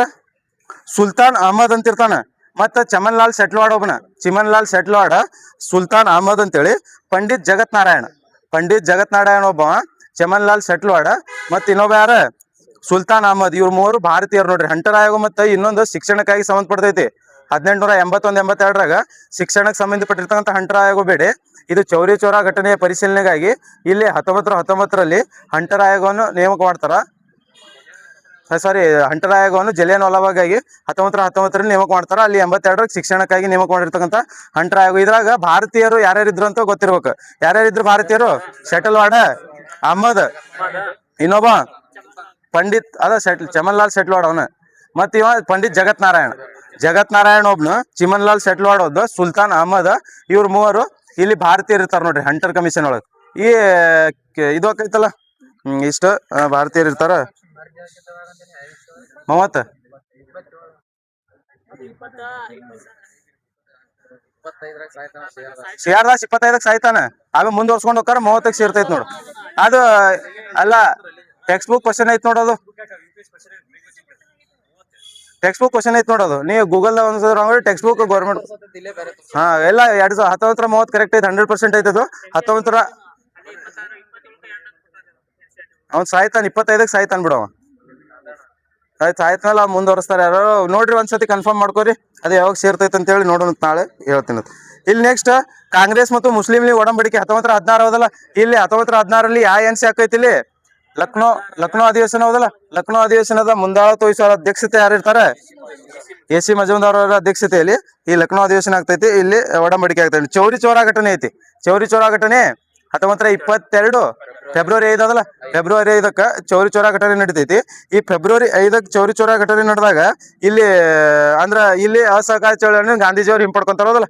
ಅವಾಗ ಇವರೆಲ್ಲ ಇದ್ ಮಾತು ಹೇಳ್ತಾರ ನೋಡು. ಯಾರು ಹೇಳ್ತಾರದ್ ಮಾತು? ಇಲ್ಲಿ ಒಬ್ರು ಹೇಳ್ತಾರದ್ ಮಾತು. ಅಂದ್ರೆ ಮೋತಿಲಾಲ್ ನೆಹರು ಏನ್ ಹೇಳ್ತಾನಂತಂದ್ರ, ಸಿಆರ್ದಾಸ್ ಹೇಳಲ್, ಮೋತಿಲಾಲ್ ನೆಹರು ಏನ್ ಹೇಳ್ತಾನಂದ್ರ, ಕನ್ಯಾಕುಮಾರದಲ್ಲಿ ಒಂದು ಗ್ರಾಮ ಏನೋ ತಪ್ಪು ಮಾಡೈತೆ ಅಂತೇಳಿ ಹಿಮಾಲಯದ ತಪ್ಪಲಿನ ಗ್ರಾಮಕ್ಕೆ ಶಿಕ್ಷೆ ವಿಧಿಸಬಹುದೇ ಅಂತೇಳಿ ಈ ಮೋತಿಲಾಲ್ ನೆಹರು ಅವ್ರು ಹೇಳ್ತಾರ ನೋಡ್ರಿ. ಈ ಚೌರಿ ಚೌರಾ ಘಟನೆ ಹಿಂಪಡೆಯೋದ್ರಿಂದ ಮೋತಿಲಾಲ್ ನೆಹರು ಹೇಳ್ತಾರ. ಸುಭಾಷ್ ಚಂದ್ರ ಬೋಸ್ ಏನ್ ಹೇಳ್ತಾರಂತ, ಇದೊಂದು ರಾಷ್ಟ್ರೀಯ ದುರಂತ ಅಂತ ಹೇಳ್ತಾರ ನೋಡ್ರಿ. ಈ ಚೌರಿ ಚೌರಾ ಘಟನೆಯನ್ನು ಹಿಂತಗೊಂಡಿದ್ದಕ್ಕಾಗಿ ಸುಭಾಷ್ ಚಂದ್ರ ಬೋಸ್ ಅವರು ಇದೊಂದು ರಾಷ್ಟ್ರೀಯ ದುರಂತ ಅಂತೇಳಿ ಹೇಳ್ತಾರ. ಮೋತಿಲಾಲ್ ನೆಹರು ಅವರು ಕನ್ಯಾಕುಮಾರಿಯ ಗ್ರಾಮವೊಂದು ಶೋಕಾಚರಿಸಿದೆ ಅಂತೇಳಿ ಇಲ್ಲಿ ಹಿಮಾಲಯ ತಪ್ಪಲಿನ ಗ್ರಾಮಕ್ಕೆ ಶಿಕ್ಷೆ ವಿಧಿಸಬಹುದೇ ಅಂತೇಳಿ ಮೋತಿಲಾಲ್ ನೆಹರು ಅವರು ಹೇಳ್ತಾ ಬರ್ತಾರ ನೋಡ್ರಿ. ನೆಕ್ಸ್ಟ್ ಕ್ವಶನ್ ನೋಡು. ನೆಕ್ಸ್ಟ್ ಕ್ವಶನ್ ಯಾರು? ಸಮಿತಿ ನೇಮಕ ಆಗುತ್ತೆ. ಜವಾಹರ್ ನೆಹರು ಒಬ್ರು ಇರ್ತಾನ್ರಿ ಅದು ಬೇರೆ ಸಮಿತಿ ಅದು ಶಂಕರ್ ನಾಯರ್ ಅನ್ನತ್ರಿ ನೋಡಿ ಸರ್. ನೀವು ಖಿಲಾಫತ್ ಇದು ಯಾವ್ದು ಖಿಲಾಫತ್ ಅಲ್ಲ, ರೌಲತ್ ಕಾಯ್ದೆ. ಅದು ರೌಲತ್ ಕಾಯ್ದೆ ಒಳಗೆ ಟೋಟಲ್ 35 ಜನ ಇರ್ತಾರ. ಅದ್ರಾಗ ಏಕೈಕ ಭಾರತೀಯ ಅಂದ್ರೆ ಶಂಕರ್ ನಾಯರ್ ಇರ್ತಾನ್ರಿ. ರೌಲತ್ ಕಾಯ್ದೆ ಅದು ರೌಲತ್ ಕಾಯ್ದೆ ಏನತ್ ಕರೀತಾರತ್ತಂದ್ರ, ಮುಸ್ಲಿಮರು, ಭಾರತೀಯರು ಮತ್ತು ಮುಸ್ಲಿಮರು ಒಂದೇ ಕಡೆ ಸೇರಿರ್ತಕ್ಕಂಥ ಇದು ಅಲ್ಲ ಖಿಲಾಫತ್ ಅದು. ನೆಕ್ಸ್ಟ್ ಕ್ವಶನ್ ನೋಡಿ. ನೆಕ್ಸ್ಟ್ ಕ್ವಶನ್, ಕೆಳಗಿನವುಗಳನ್ನು ಪರಿಗಣಿಸಿ. ಆನಂದ್ ಮಹಲ್, ಮಲ್ಲಿಕ್ ಜಾನ್ ಮಸೀದಿ, ಅಕ್ಬರ್ ಮಹಲ್. ಈ ಕೆಳಗಿನ ಸ್ಮಾರಕಗಳಲ್ಲಿ ಎರಡನೇ ಇಬ್ರಾಹಿಂ ಆದಿಲ್ ಶಾ ನಿರ್ಮಿಸಿದ ಸ್ಮಾರಕಗಳು ಯಾವ? ಆನಂದ್ ಮಹಲ್ ಬರ್ತೈತಿ. ನೆಕ್ಸ್ಟ್ ಮಲ್ಲಿಕ್ ಜಾನ್ ಮಸೀದಿ. ನೆಕ್ಸ್ಟ್ ಇನ್ನೊಂದು ಅಸರ್ ಮಹಲ್. ಅಸರ್ ಮಹಲ್ ಬರಲ್ಲ. ಒಂದ್ 2 ಮಹಲ್ಗಳು ನೆನ್ಪಿಡ್ರಿ. ಆನಂದ್ ಮಹಲ್ ಒಂದು, ಮೆಹತಾರ್ ಮಹಲ್. ಆನಂದ್ ಮಹಲ್ ಮತ್ತು ಮೆಹತಾರ್ ಮಹಲ್ ಅಂತೇಳಿ. ಇನ್ನು 7 ಮಂಜಿಲ ತಾಜ್ ಬಾಡಿ ಬರ್ತೈತಿ. 7 ಮಂಜಿಲ ತಾಜ್ ಬಾಡಿ, ಆನಂದ್ ಮಹಲ್, ಮೆಹತಾರ್ ಮಹಲ್, ಇನ್ನೊಂದು ಇದೊಂದು ಮಲ್ಲಿಕ್ ಜಾನ್ ಮಸೀದಿ. ಇವು 5 ನೆನ್ಪಿಡುವರಿ. ಇದು 2. ಮತ್ತೆ ಇನ್ನೊಬ್ಬ ಇಬ್ರಾಹಿಂ ರೋಜಾ ಅಂತ ನಿಮಗೆ ಗೊತ್ತಾಗತ್ತ. ಎರಡನೇ ಇಬ್ರಾಹಿಂ ಆದಿಲ್ ಶಾ ನಿರ್ಮಾಣ ಮಾಡಿರ್ತಕ್ಕಂಥ ಇದು ಅಂತಂದ್ರ ಇವೆಲ್ಲ ಬರ್ತಾವ ನೋಡ್ರಿ. ಆನಂದ್ ಮಹಲ್, ಮೆಹತಾರ್ ಮಹಲ್, 7 ಮಂಜಿಲ ತಾಜ್ ಬಾಡಿ, 7 ಮಂಜಿಲ, ಮತ್ತೆ ಇನ್ನೊಂದು ಮಲ್ಲಿಕ್ ಜಾನ್ ಮಸೀದಿ. ಇವೆಲ್ಲ ಎರಡನೇ ಇಬ್ರಾಹಿಂ ಆದಿಲ್ ಶಾ ನಿರ್ಮಾಣ ಮಾಡ್ತಾನ. ಈ ಎರಡನೇ ಇಬ್ರಾಹಿಂ ಆದಿಲ್ ಶಾ ನೋಡ್ರಿ, ಪ್ರಮುಖವಾದ ಬಿಜಾಪುರ ಆದಿಲ್ ಶಾಹಲ್ಲಿ ಕಂಡುಬರ್ತಕ್ಕಂಥ ಪ್ರಮುಖ ದೊರೆ ನೋಡ್ರಿ. ಈ ಎರಡನೇ ಇಬ್ರಾಹಿಂ ಆದಿಲ್ ಶಾನ ಆಸ್ಥಾನಕ್ಕೆ ಇಬ್ರು ಇಂಗ್ಲಿಷ್ ಪ್ರವಾಸಿಗರು ಅಥವಾ ಇಂಗ್ಲಿಷ್ ವ್ಯಾಪಾರಸ್ಥರು ಭೇಟಿ ನೀಡ್ತಾರೆ. ಯಾರ್ಯಾರು ಬರ್ತಾರೆ? ಈ ಎರಡನೇ ಇಬ್ರಾಹಿಂ ಆದಿಲ್ ಶಾನ ಆಸ್ಥಾನಕ್ಕೆ ಇಬ್ರು ಇಂಗ್ಲಿಷ್, ರಾಲ್ ಪಿಚ್ ಮತ್ತು ನ್ಯೂಬೇರಿ ಅಂತ ಇಬ್ರು ನೋಡ್ರಿ. ರಾಲ್ ಪಿಚ್ ಮತ್ತು ನ್ಯೂಬೇರಿ ಅವರು ಈ ಎರಡನೇ ಇಬ್ರಾಹಿಂ ಆದಿಲ್ ಶಾನ ಆಸ್ಥಾನಕ್ಕೆ ಬಂದಿರತಕ್ಕಂಥ ಇಂಗ್ಲಿಷ್ ಅವ್ರು ನೋಡ್ರಿ. ವ್ಯಾಪಾರಕ್ಕಾಗಿ ಮತ್ತು ಮೊದ್ಲಿಗೆ ಪ್ರವಾಸಿ ಬರ್ತಾರ, ವ್ಯಾಪಾರಕ್ಕಾಗಿ ಇಲ್ಲೇ ವ್ಯಾಪಾರ ಮಾಡಕ್ ಬಂದಿರ್ತಾರ ನೋಡ್ರಿ. ರಾಲ್ ಪಿಚ್ ಮತ್ತು ನ್ಯೂಬೇರಿ ಇಂಗ್ಲಿಷ್ ವ್ಯಾಪಾರಸ್ಥರು ಇಲ್ಲಿ ಬರ್ತಾರೆ. ಇಲ್ಲಿ ಐತಲ್ಲ ಬಿಜಾಪುರ ಆದಿಲ್ ಶಾಹಿಗಳು. ಈ ಟೋಟಲ್ ಈ ಶಾಹಿ ಮನೆತನ ಐತಿ ನೋಡ್ರಿ. ಶಾಹಿ ಮನೆತನಗಳು ಅಂದ್ರ ಬಹುಮನಿ ಸುಲ್ತಾನ್ ನಂತರ ಇವು ಶಾಹಿ ಮನೆತನಗಳು ಹೊಡ್ಕೊಂಡ ಒಂದೊಂದೊಂದು ಗಣರಾಜ್ಯ, ಒಂದೊಂದು ಸ್ವತಂತ್ರ ರಾಜ್ಯ ಹಾಕೊಂಡ್ ಬರ್ತಾವ ನೋಡ್ರಿ. ಇವುಗಳು ಕಾಲಾನುಕ್ರಮದಲ್ಲಿ ಗೊತ್ತಿರ್ಬೇಕು ನೋಡಿ. ಮೊದಲ ಈಗ ಬಹುಮನಿ ಸುಲ್ತಾನರಿಂದ ಇವು ಡಿವೈಡ್ ಆದಾಗ ಟೋಟಲ್ 5 ಮನೆತನಗಳು ಡಿವೈಡ್ ಆಗ್ತಾವಲ್ಲ. ಬಹುಮನಿ ಸುಲ್ತಾನರಿಂದ 5 ಮನೆತನಗಳು ಗಣರಾಜ್ಯ ಆಗ್ತಾವ. ಅದರಲ್ಲಿ ಮೊದಲ ಮನೆತನ ಯಾವ್ದ? ಇಲ್ಲ, ಬಿರಾರ್ದ ಇಮಾದ್ ಶಾಹಿಗಳು. ಅದು ಬಿಜಾಪುರ ಆದಿಲ್ ಶಾ ಫಸ್ಟ್. ಇಲ್ಲಿ 2 ಒಂದೇ ಇಯರ್ ಐತಿ, ಆದ್ರ ಸ್ವಲ್ಪ ಅಲ್ಲೇ ಡಿಫ್ರೆನ್ಸ್ ಐತಿ ನೋಡ್ರಿ. ಬಿರಾರದ ಇಮಾದ್ ಶಾಹಿಗಳು ಫಸ್ಟ್, ಎರಡನೇದ ಬಿಜಾಪುರದ ಆದಿಲ್ ಶಾಹಿಗಳು. ಬಿರಾರದ ಇಮಾದ್ ಶಾಹಿಗಳು ಒಂದೇದ, ಎರಡನೇದ ಬಿಜಾಪುರದ ಆದಿಲ್ ಶಾಹಿಗಳು, ಮೂರನೇದ ಅಹಮದ್ ನಗರದ ನಿಜಾಮ್ ಶಾಹಿಗಳು ನೋಡ್ರಿ. ಅಹಮದ್ ನಗರದ ನಿಜಾಮ್ ಶಾಹಿಗಳು. ನೆಕ್ಸ್ಟ್ ಯಾವ್ದು ಬರ್ತಾರ? ಗೋಲ್ಕೊಂಡದ ಕುತುಬ್ ಶಾಹಿಗಳು, ಬೀದರ್ನ ಬರೀದ್ ಶಾಹಿಗಳು. ಒಂದೇದ ಯಾರು ಬರ್ತಾರ? ಬಿರಾರ್ನ ಇಮಾದ್ ಶಾಹಿಗಳು, ಆದಿಲ್ ಶಾಹಿಗಳು. ನೆಕ್ಸ್ಟ್ ಅಹಮದ್ ನಗರದ ನಿಜಾಮ್ ಶಾಹಿಗಳು, ಬರೀದ್ ಶಾಹಿಗಳು. ಒಂದೇದು ಲಾಸ್ಟ್ನೇದು ನೆನಪಿರ್ಲಿ. ಹಂಗ ಅಂದ್ರ ಅಟ್ಲೀಸ್ಟ್ 1 ಮತ್ತು ಲಾಸ್ಟ್ನೇ ನೆನಪಿದ್ರ ನಮಗ ಆಪ್ಷನ್ ಎಲಿಮಿನೇಟ್ ಮಾಡಕ್ ಬರ್ತೈತಿ ನೋಡ್ರಿ. ಹಿಂಗ್ ಕ್ವಶನ್ ಅಂದ್ರೆ ಕಾಲಾನುಕ್ರಮದಾಗ ಭಾಳ ಕೇಳ್ತಾರ ಕೆದವ್ರು ಅದಕ್ಕೆ. ಅಂದ್ರೆ ಈ ಬಿಜಾಪುರದ ಆದಿಲ್ ಶಾಹಿ ಮನೆತನ ಐತ್ ನೋಡ್ರಿ, ಈ ಬಿಜಾಪುರದ ಆದಿಲ್ ಶಾಹಿ ಮನೆತನ ಯಾರ ದಾಳಿಯಿಂದ ಕೊನೆಗೊಳ್ತೈತಿ ಇದು? ಔರಂಗಜೇಬ್ ದಾಳಿಯಿಂದ. ಇದು 1686ದಾಗ ಬಿಜಾಪುರ ಆದಿಲ್ ಶಾಹಿ ಸಿಕಂದರ್ ಶಾನನ್ನು ಇವ ಈ ಸಿಕಂದರ್ ಶಾಹಿ ಇವನಿಗೆ ಸೋಲಿಸ್ತಾನ ನೋಡ್ರಿ. ಯಾರು ಇರ್ತಾರೋ ಲಾಸ್ಟ್ನೇದ ಇವನಿಗೆ ಔರಂಗಜೇಬ ಸೋಲಿಸಿ ಬಿಜಾಪುರನ್ನು ವಶಪಡಿಸ್ಕೊಂತಾನ ನೋಡ್ರಿ. ಅಂದ್ರೆ ಇದು ಬಿಜಾಪುರ 1489-90ರಲ್ಲಿ ಸ್ಥಾಪನೆ ಆಗತ್ತೆ. ಇದು ಇವೆಲ್ಲ ಇವು ಕಾಲಾನುಕ್ರಮದ ಗೊತ್ತಿರ್ಲಿ ನಿಜ. ನೆಕ್ಸ್ಟ್ 1489-90ರಾಗ ಬರ್ತೈತೆ. ಅಂದ್ರೆ ನಿಯರ್ಲಿ ಒಂದೊಂದ್ಸತಿ 89 ಕೊಟ್ಟಿರ್ತಾರ, ಒಂದೊಂದ್ಸತಿ 90. 39 ಎರಡು ಆಗಿರಲ್ಲ, ಯಾವ ಎರಡು ಆಗಿರಲ್ಲ. ಅದು 37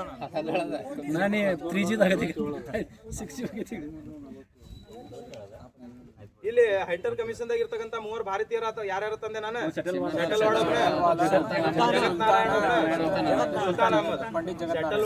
ಜಗತ್ ನಾರಾಯಣ, ಸುಲ್ತಾನ್ ಅಹಮದ್. ಇವ್ರು ಹಂಟರ್ ಕಮಿಷನರ್ ಆದ ಪಂಡಿತ್ ಜಗತ್ ನಾರಾಯಣ. ಇವ್ರು ಹಂಟರ್ ಕಮಿಷನರ್ ಇರ್ಲಿಕ್ಕಂತ 3 ಭಾರತೀಯರು ನೋಡ್ರಿ. ಇಲ್ಲಿ ಇದು ಕ್ವಶನ್ ಮತ್ತೆ ವಿಯೋಗ ಆಗಿತ್ತು ನೋಡಿ. ನಾವು ಒಂದ್ಸತಿ ಬಿಡಿಸುವಾಗ ವಿಯೋಗ ವೆಟರ್ನರಿ ಆಫೀಸರ್ ಅಲ್ಲಿನ ಸೇಮ್ ಕ್ವಶನ್ ಆಗಿತ್ತು. ಅದನ್ನು ಕೆ ನಡೆಸಿದ್ರೆ ರಾಷ್ಟ್ರೀಯತೆ ಮತ್ತು ಪ್ರಜಾಸತ್ತಾತ್ಮಕ ಆದರ್ಶಗಳನ್ನು ಪ್ರಚಾರ ಮಾಡಲು ಮೈಸೂರು ಸಂಸ್ಥಾನದಲ್ಲಿ ಎಂ ವೆಂಕಟಕೃಷ್ಣಯ್ಯ ಅವರು ಆರಂಭಿಸಿದ ಕನ್ನಡ ದಿನಪತ್ರಿಕೆಗಳು. ಎಂ ವೆಂಕಟಕೃಷ್ಣಯ್ಯ ಅವರು ಆರಂಭಿಸಿದ ಕನ್ನಡದ ದಿನಪತ್ರಿಕೆಗಳು ಯಾವ ಅಂತೇಳಿ? ಮೊನ್ನೆದ ಸಾಧ್ವಿ ಆಯ್ತಾ, ಎರಡನೇ ಆಪ್ಷನ್ ನೋಡ್ರಿ, Mysore Herald. Next Vrittanta Chintamani. Next Mysore Patriot. 1 ಮತ್ತು 2, 1 ಮತ್ತು 4, 1 ಮತ್ತು 3 ಮತ್ತು 3 ಜಾಗಕ್ಕೈತಿ. 2 ಜಾಗಕ್ಕೈತಿ. ಇಲ್ಲಿ ನೋಡ್ರಿ, ಒಂದು ವೃತ್ತಾಂತ ಚಿಂತಾಮಣಿ, ಒಂದು ವೃತ್ತಾಂತ ಚಿಂತಾಮಣಿ ಮತ್ ಸಾಧ್ವಿ ನೋಡ್ರಿ. ಸಾಧ್ವಿ ಮತ್ತು ವೃತ್ತಾಂತ ಚಿಂತಾಮಣಿ ಎಂ ವೆಂಕಟಕೃಷ್ಣ ಅವರು ಆರಂಭಿಸಿದ ವೃತ್ತ ಪತ್ರಿಕೆಗಳು ನೋಡ್ರಿ ಕನ್ನಡದಾಗ. ಮತ್ತ ಇದು ಮೈಸೂರು ಹೆರಾಲ್ಡ್ ಅವ್ರದ ಮತ್ತ ಇಂಗ್ಲಿಷ್ದಾಗ ಐತದು. ಈ ವೆಂಕಟಕೃಷ್ಣ ಅವ್ರದ್ದು ಕನ್ನಡದಾಗ ಅಂತಂದ್ರ ಸಾಧ್ವಿ ಒಂದು, ವೃತ್ತಾಂತ ಚಿಂತಾಮಣಿ. ಇನ್ನೂ 2 ನೆನ್ಪಿಟ್ಕೋರಿ. ಇನ್ನೊಂದು ಯಾವ್ದಂತಂದ್ರ ಸಂಪಾದ್ವಯ ಅಂತ ಹೇಳಿ. ಸಂಪಾದ್ವಯ ಒಂದು, ಹಿತಬೋಧಿನಿ ಮತ್ತೆ ಹಿತಬೋಧಿನಿ, ಸಾಧ್ವಿ. ಇವೆಲ್ಲ ಕನ್ನಡದಾಗ ನೋಡ್ರಿ. ಹಿತಬೋಧಿನಿ ಒಂದ, ಸಾಧ್ವಿ ಒಂದ, ವೃತ್ತಾಂತ ಚಿಂತಾಮಣಿ, ಇನ್ನೊಂದು ಸಂಪೋದಯ ಅಂತ ಹೇಳಿ, ಸಂಪಾದ್ವಯ ಅಂತ ಹೇಳಿ ಬರ್ತೈತಿ ನೋಡ್ರಿ, ಸಂಪಾದ್ವಯ ಅಂತ ಹೇಳಿ. ಇವ್ 4 ಕನ್ನಡದಾಗ ಬರ್ತಕ್ಕಂಥ ಇವ್ರದ. ಮತ್ ಮೈಸೂರು ಇದು ಇಂಗ್ಲಿಷ್ದಾಗ 3 ಅದಾವ ನೋಡಿ. ಇವ್ರು ಇಂಗ್ಲಿಷ್ ಪತ್ರಿಕೆಗಳು ಒಂದು ಮೈಸೂರು ಹೆರಾಲ್ಡ್ ಅಂತ ಹೇಳಿ, ಮೈಸೂರು ಹೆರಾಲ್ಡ್ ಒಂದು, Mysore Patriot, Mysore Herald, Mysore Patriot ಮತ್ತು wealth of Mysore. Mysore Herald, Mysore Patriot, wealth of Mysore. ಇವು ಎಂ ವೆಂಕಟಕೃಷ್ಣ ಅವರ ಇಂಗ್ಲಿಷ್ ಪತ್ರಿಕೆಗಳು. ಕನ್ನಡ ಪತ್ರಿಕೆಗಳು ಯಾವ್ಯಾವ ತಂದೆ ನಾನು?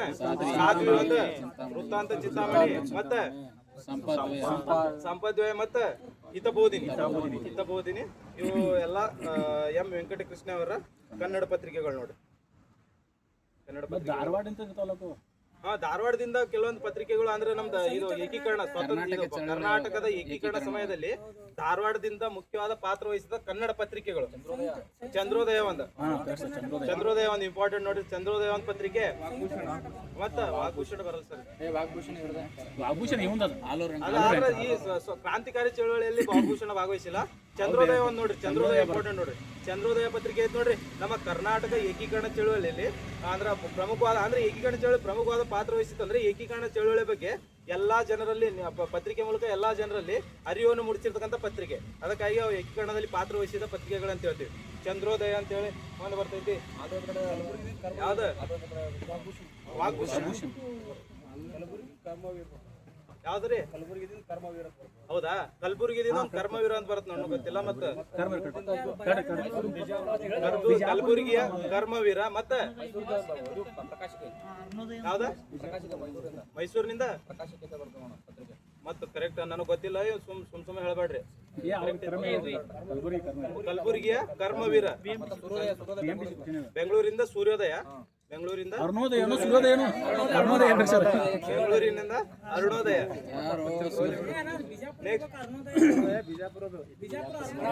ಸೂರ್ಯ ಅವೆಲ್ಲ ಅರುಣೋದಯ ಅಂತ ಸೂರ್ಯೋದಯಕ್ಕೆ ಇಲ್ಲ. ನೆಕ್ಸ್ಟ್ ಕ್ವಶನ್ ನೋಡು. ಸರ್ ದೊಂಡ್ಯಾ ವಾಕ್ಯ ಸಂಬಂಧಿಸಿದ ಹೇಳ್ರಿ ಸರ್, ಹೇಳ್ರಿ.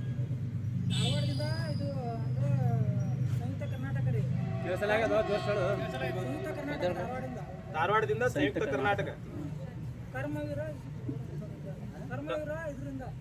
ಕಲಬುರಗಿ ಹಾ ಕರ್ಮವೀರ. ಮತ್ ನೆಕ್ಸ್ಟ್ ಸರ್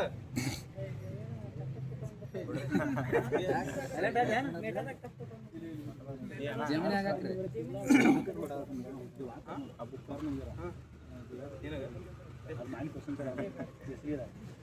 ನೆಕ್ಸ್ಟ್ ನೋಡಿ, ನೆಕ್ಸ್ಟ್ ಕ್ವಶನ್ ನೋಡಿ. ದೋಂಡ್ಯಾವಾಕ್ಯ ಸಂಬಂಧಿಸಿದ ಕೆಳಗಿನ ಹೇಳಿಕೆಗಳನ್ನು ಪರಿಗಣಿಸಿ. ದೋಂಡ್ಯಾವಾಕ್ಯ ಮಿನಿಮಮ್ 20 ರಿಂದ 30 ಕ್ವಶನ್ ಹಿಸ್ಟ್ರಿ ಇರ್ತಾವ, ಒಂದ್ 25 ಕ್ವಶನ್ ಕರೆಂಟ್ ಅಫೇರ್ಸ್ ಇರ್ತಾವ, ಒಂದ್ 15 ರಿಂದ 20 ಕ್ವಶನ್ ಸೈನ್ಸ್ ಇರ್ತಾವ, ಒಂದ್ 15 ಮೆಂಟಾಲಿಟಿ ಇರ್ತಾವ. 80 ಮಾರ್ಕ್ಸ್ ಇವ್ 4 ಸಬ್ಜೆಕ್ಟ್ ದಾಗ 80 ಮಾರ್ಕ್ಸ್ ಬರ್ತಾವ ನೋಡ್ರಿ. KE ಅದಿನ ಒಂದ್ 70 ಮಾರ್ಕ್ಸ್ ಮಿನಿಮಮ್ KE ಅದಿನ ಬರ್ತಾವ.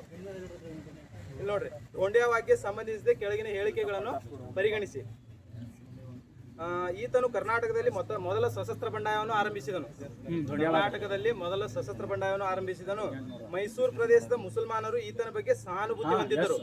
ಮೈಸೂರು ಪ್ರದೇಶದ ಮುಸಲ್ಮಾನರು ಇವನ ಬಗ್ಗೆ ಸಹಾನುಭೂತಿಯನ್ನು ಹೊಂದಿದ್ರಂತ. ಇವನ್ ಮೇಲೆ ಸಿಟ್ಟಿದ್ರು, ಸಹಾನುಭೂತಿ ಹೊಂದಿರಲಿಲ್ಲ, ಇವನ್ ಮೇಲೆ ಸಿಟ್ಟು ಇರ್ತಾರೆ ಸರ್. ನೆಕ್ಸ್ಟ್ ನೋಡ್ರಿ, ಉಭಯ ಲೋಕಾಧೀಶ್ವರ ಬಿರುದು ಉಭಯ ಲೋಕಾಧೀಶ್ವರ ಎಂಬ ಬಿರುದನ್ನು ಪಡೆದಿದ್ದ ಇವ. ಉಭಯ ಲೋಕಾಧೀಶ್ವರ ಎಂಬ ಬಿರುದನ್ನು ಪಡೆದಿದ್ದ. ಚಾಪ್ಲಿನ್ ಎಂಬ ಬ್ರಿಟಿಷ್ ಅಧಿಕಾರಿ ಈತನ ಹೋರಾಟವನ್ನು ಹತ್ತಿಕ್ಕಿದನು. ಚಾಪ್ಲಿನ್ ಎಂಬ ಬ್ರಿಟಿಷ್ ಅಧಿಕಾರಿ ಈತನ ಹೋರಾಟವನ್ನು ಹತ್ತಿಕ್ಕಿದನು ಅಂತ ನೋಡಿ. ಇದು ಬರಲ್ಲ. ಮತ್ 3 ಹೇಳಿಕೆಗಳು ಸರಿ ನೋಡ್ರಿ. ಹೇಳಿಕೆಗಳು ಅದಾವ. ಒಂದ್ ಹೇಳಿಕೆ ಸರಿ, 2 ಹೇಳಿಕೆ ಸರಿ, 3 ಹೇಳಿಕೆ ಸರಿ ಅದಾವ. ಇದ್ರಾಗ ಯಾವ್ದಾದ್ರು ಸರಿ? ಇಲ್ಲಿ ನೋಡ್ರಿ, ಒಂದೇದಂತ್ರು ಕರ್ನಾಟಕ ಈತ ಮೊದಲ ಸಶಸ್ತ್ರ ಬಂಡಾಯ ಒಂದು ದೋಂಡ್ಯಾವಾಗದ. ನೆಕ್ಸ್ಟ್ ಇವನಿಗೆ ಉಭಯ ಲೋಕಾಧೀಶ್ವರ ಎಂಬ ಬಿರುದು ಇರ್ತೈತಿ. ಇದು 100% ಸರಿ ಐತಿ. ಉಭಯ ಲೋಕಾಧೀಶ್ವರ ಎಂಬ ಬಿರುದನ್ನು ಹೊಂದಿರ್ತಾನ. ಚಾಪ್ಲಿನ್ ಎಂಬ ಬ್ರಿಟಿಷ್ ಅಧಿಕಾರ ಇವನು ಹೋರಾಟವನ್ನು ಹತ್ತಿಕ್ಕಿದನು. ಇದು ಒಂದ ರಾಂಗ್ ನೋಡ್ರಿ. ಉಳಿದ ಈ ಮೈಸೂರು ಪ್ರದೇಶ ಮುಸಲ್ಮಾನರು ಇತರ ಸಹಾನುಭೂತಿ ಹೊಂದಿದ್ರಂತ. ಸಹಾನುಭೂತಿ ಹೊಂದಿದ್ರು. ಇಲ್ಲಿ ಕೆಲವೊಂದು ಇಂಪಾರ್ಟೆಂಟ್ ಏನ್ ಗೊತ್ತೇನು, ಇಲ್ಲಿ ಕರ್ನಾಟಕದಲ್ಲಿ ಕಂಡು ಬರ್ತಕ್ಕಂಥ ಬಂಡಾಯಗಳು ಅದಾವ ನೋಡ್ರಿ. ಈ ಬಂಡಾಯಗಳು ಕಾಲಾನುಕ್ರಮದಲ್ಲಿ ಗೊತ್ತಿರ್ಬೇಕು. ಮೊದಲ ಬಾರಿಗೆ ದಕ್ಷಿಣ ಕನ್ನಡ ಬಂಡಾಯ ಆಕೈತಿ 1799ರಲ್ಲಿ. 1799ರಿಂದ 1802ರವರೆಗೆ ದಕ್ಷಿಣ ಕನ್ನಡ ಬಂಡಾಯ ಕಂಡು ಬರ್ತೈತಿ. ಇವನ್ ನಂತರ ದೋಂಡ್ಯಾವಾಗ 1800ರಲ್ಲಿ ದೋಂಡ್ಯಾವಾಗ ಕಂಡು ಬರ್ತೈತಿ. ಆಮೇಲೆ ಇದರ ನಂತರ ಐಗೂರ್ದಾಗೆ ಕಂಡು ಬರ್ತೈತಿ. 1802 ಅಥವಾ 3ರಲ್ಲಿ ಐಗೂರ್ದಾಗೆ ಕಂಡು ಬರ್ತೈತಿ. ಇವನ್ ನಂತರ ವೆಲ್ಲೂರು 1806ರಲ್ಲಿ ವೆಲ್ಲೂರು. ಅದು 2 ನೋಡ್ರಿ. 1802 ಐಗೂರ್ದಂಗೆ 1802, ಐಗೂರ್ದಂಗೆ 1802, ವೆಲ್ಲೂರ್ ಬಂಡಾಯ 1806, ಕೊಪ್ಪಳ 1819 ಕೊಪ್ಪಳ. ನೆಕ್ಸ್ಟ್ ಬೀದರ್ 1820 ಬೀದರ್, ಸಿಂದಗಿ 1824 ಸಂಗೊಳ್ಳಿ ರಾಯಣ್ಣ 1830 ಸಂಗೊಳ್ಳಿ ರಾಯಣ್ಣ. ನೆಕ್ಸ್ಟ್ ಕೊಡಗು ಬಂಡಾಯ 1834 ಕೊಡಗು ಬಂಡಾಯ. ನೆಕ್ಸ್ಟ್ 1831 ನಗರದಂಗೆ. ನಗರದಂಗೆ ಅಥವಾ ಬೂದಿ ಬಸಪ್ಪ ಇರ್ತಾನಲ್ಲ, ನಗರದಂಗೆ ಅಥವಾ ಇದಕ್ಕೆ ಇನ್ನೊಂದು ಹೆಸರು ಏನೈತಿ? ನಗರದಂಗೆ ಇನ್ನೊಂದು ಹೆಸರು ಐತಿ ನೋಡ್ರಿ, ಬಿದನೂರ್ ದಂಗೆ ಅಥವಾ ನಗರದಂಗೆ 1831. ಇದರ ಮುಂದಾಳತ್ವ ವಹಿಸಿದವನು ಬೂದಿ ಬಸಪ್ಪ ನೋಡ್ರಿ. ಬೂದಿ ಅಂದ್ರೆ ಇಲ್ಲಿ ಹೆಚ್ಚಿನ ಪ್ರಮಾಣದ ಏನೈತಿ ತೆರಿಗೆ ಬಹಳಷ್ಟು ಉಳಿದಿರ್ತೈತಿ. ಒಂದು 7 ಲಕ್ಷ ಏನೋ ಉಳಿದಿರ್ತೈತಿ. ಅವ್ರು ಕಟ್ಟಿರಲ್ಲ. ಮತ್ತೆ ಏನೋ ಬ್ರಿಟಿಷರು ಏನೋ ಅಧಿಕಾರ ಕೊಟ್ಟು ಬಿಟ್ಟಿರ್ತಾರೆ. ಇಲ್ಲಿ ಮೈಸೂರು ಒಡೆಯರಿಗೆ ಕೇಳಾರದ ಕೊಟ್ಟಿರ್ತಾನಲ್ಲ, ಅದಕ್ಕಾಗಿ ಬೂದಿ ಬಸಪ್ಪ ನೇತೃತ್ವದಲ್ಲಿ ಈ ನಗರದಂಗೆ ಅಥವಾ ಬಿದನೂರ್ ಬಂಡಾಯ ನಡೀತೈತಿ ನೋಡ್ರಿ. 1831 ನಡೀತೈತಿ. ಕೊಡಗು ಬಂಡಾಯ 1834. ಕೊಡಗು ಬಂಡಾಯ ಕಲ್ಯಾಣ ಸ್ವಾಮಿ ನೇತೃತ್ವದಲ್ಲಿ ಕೊಡಗು ಬಂಡಾಯ 1834 ನಡೀತೈತಿ. ನೆಕ್ಸ್ಟ್ ಹಲಗಲಿ ಬೇಡರು ಕೇವಲ ಅದು 157 ನೋಡ್ರಿ. ಹಲಗಲಿ ಬೇಡರು 157, 58 ಅದಾವ. ಸುರ್ಪುರ, ನರಗುಂದ, ಇನ್ಯಾವ್ದ ಸೂಪಾನು 58. 1875 ಮಹಾರಾಷ್ಟ್ರ ಸೂಪಾ 100% 1875. ಸೂಪಾ ದಂಗೆ ಅಥವಾ ಸೂಪಾ ಬಂಡಾಯ ಅಂತಂದ್ರೆ 1875 ಐತಿ. ಇದು ಹಲಗಲಿ ಬೇಡರ್ ಅಂತಂದ್ರೆ 1857. ಆಮೇಲೆ ನರಗುಂದ, ಸುರ್ಪುರ ಮತ್ತೆ ಇಲ್ಲೊಂದು ನಡೀತಾರೆ ರಾಯಚೂರಿಗೆ 1980. ಅದು ಬರ್ತೈತೆ ಇನ್ನು ಇವಿಷ್ಟ 1858 ಬರ್ತೈತಿ. ನೆಕ್ಸ್ಟ್ ಇದು ಯಾವ್ದಂತೆ ಸೂಪಾದಂಗೆ ಅಂದ್ರು 1875 ಸೂಪಾದಂಗೆ. ನೆಕ್ಸ್ಟ್ ಇತ್ತಿ ಸಿಂಧನೂರ್ ದಂಗೆ ನೋಡಿ 1986. 1800 1986ರಲ್ಲಿ ಸಿಂಧನೂರ್ ದಂಗೆ ನಡೀತೈತೆ. ಮೊನ್ನೆ ಕಾಗೋಡ್ ರೈತರ ಸತ್ಯಾಗ್ರಹ 1871 ನೋಡ್ರಿ. ಇದು 1851 ಕಾಗೋಡ್ 1951.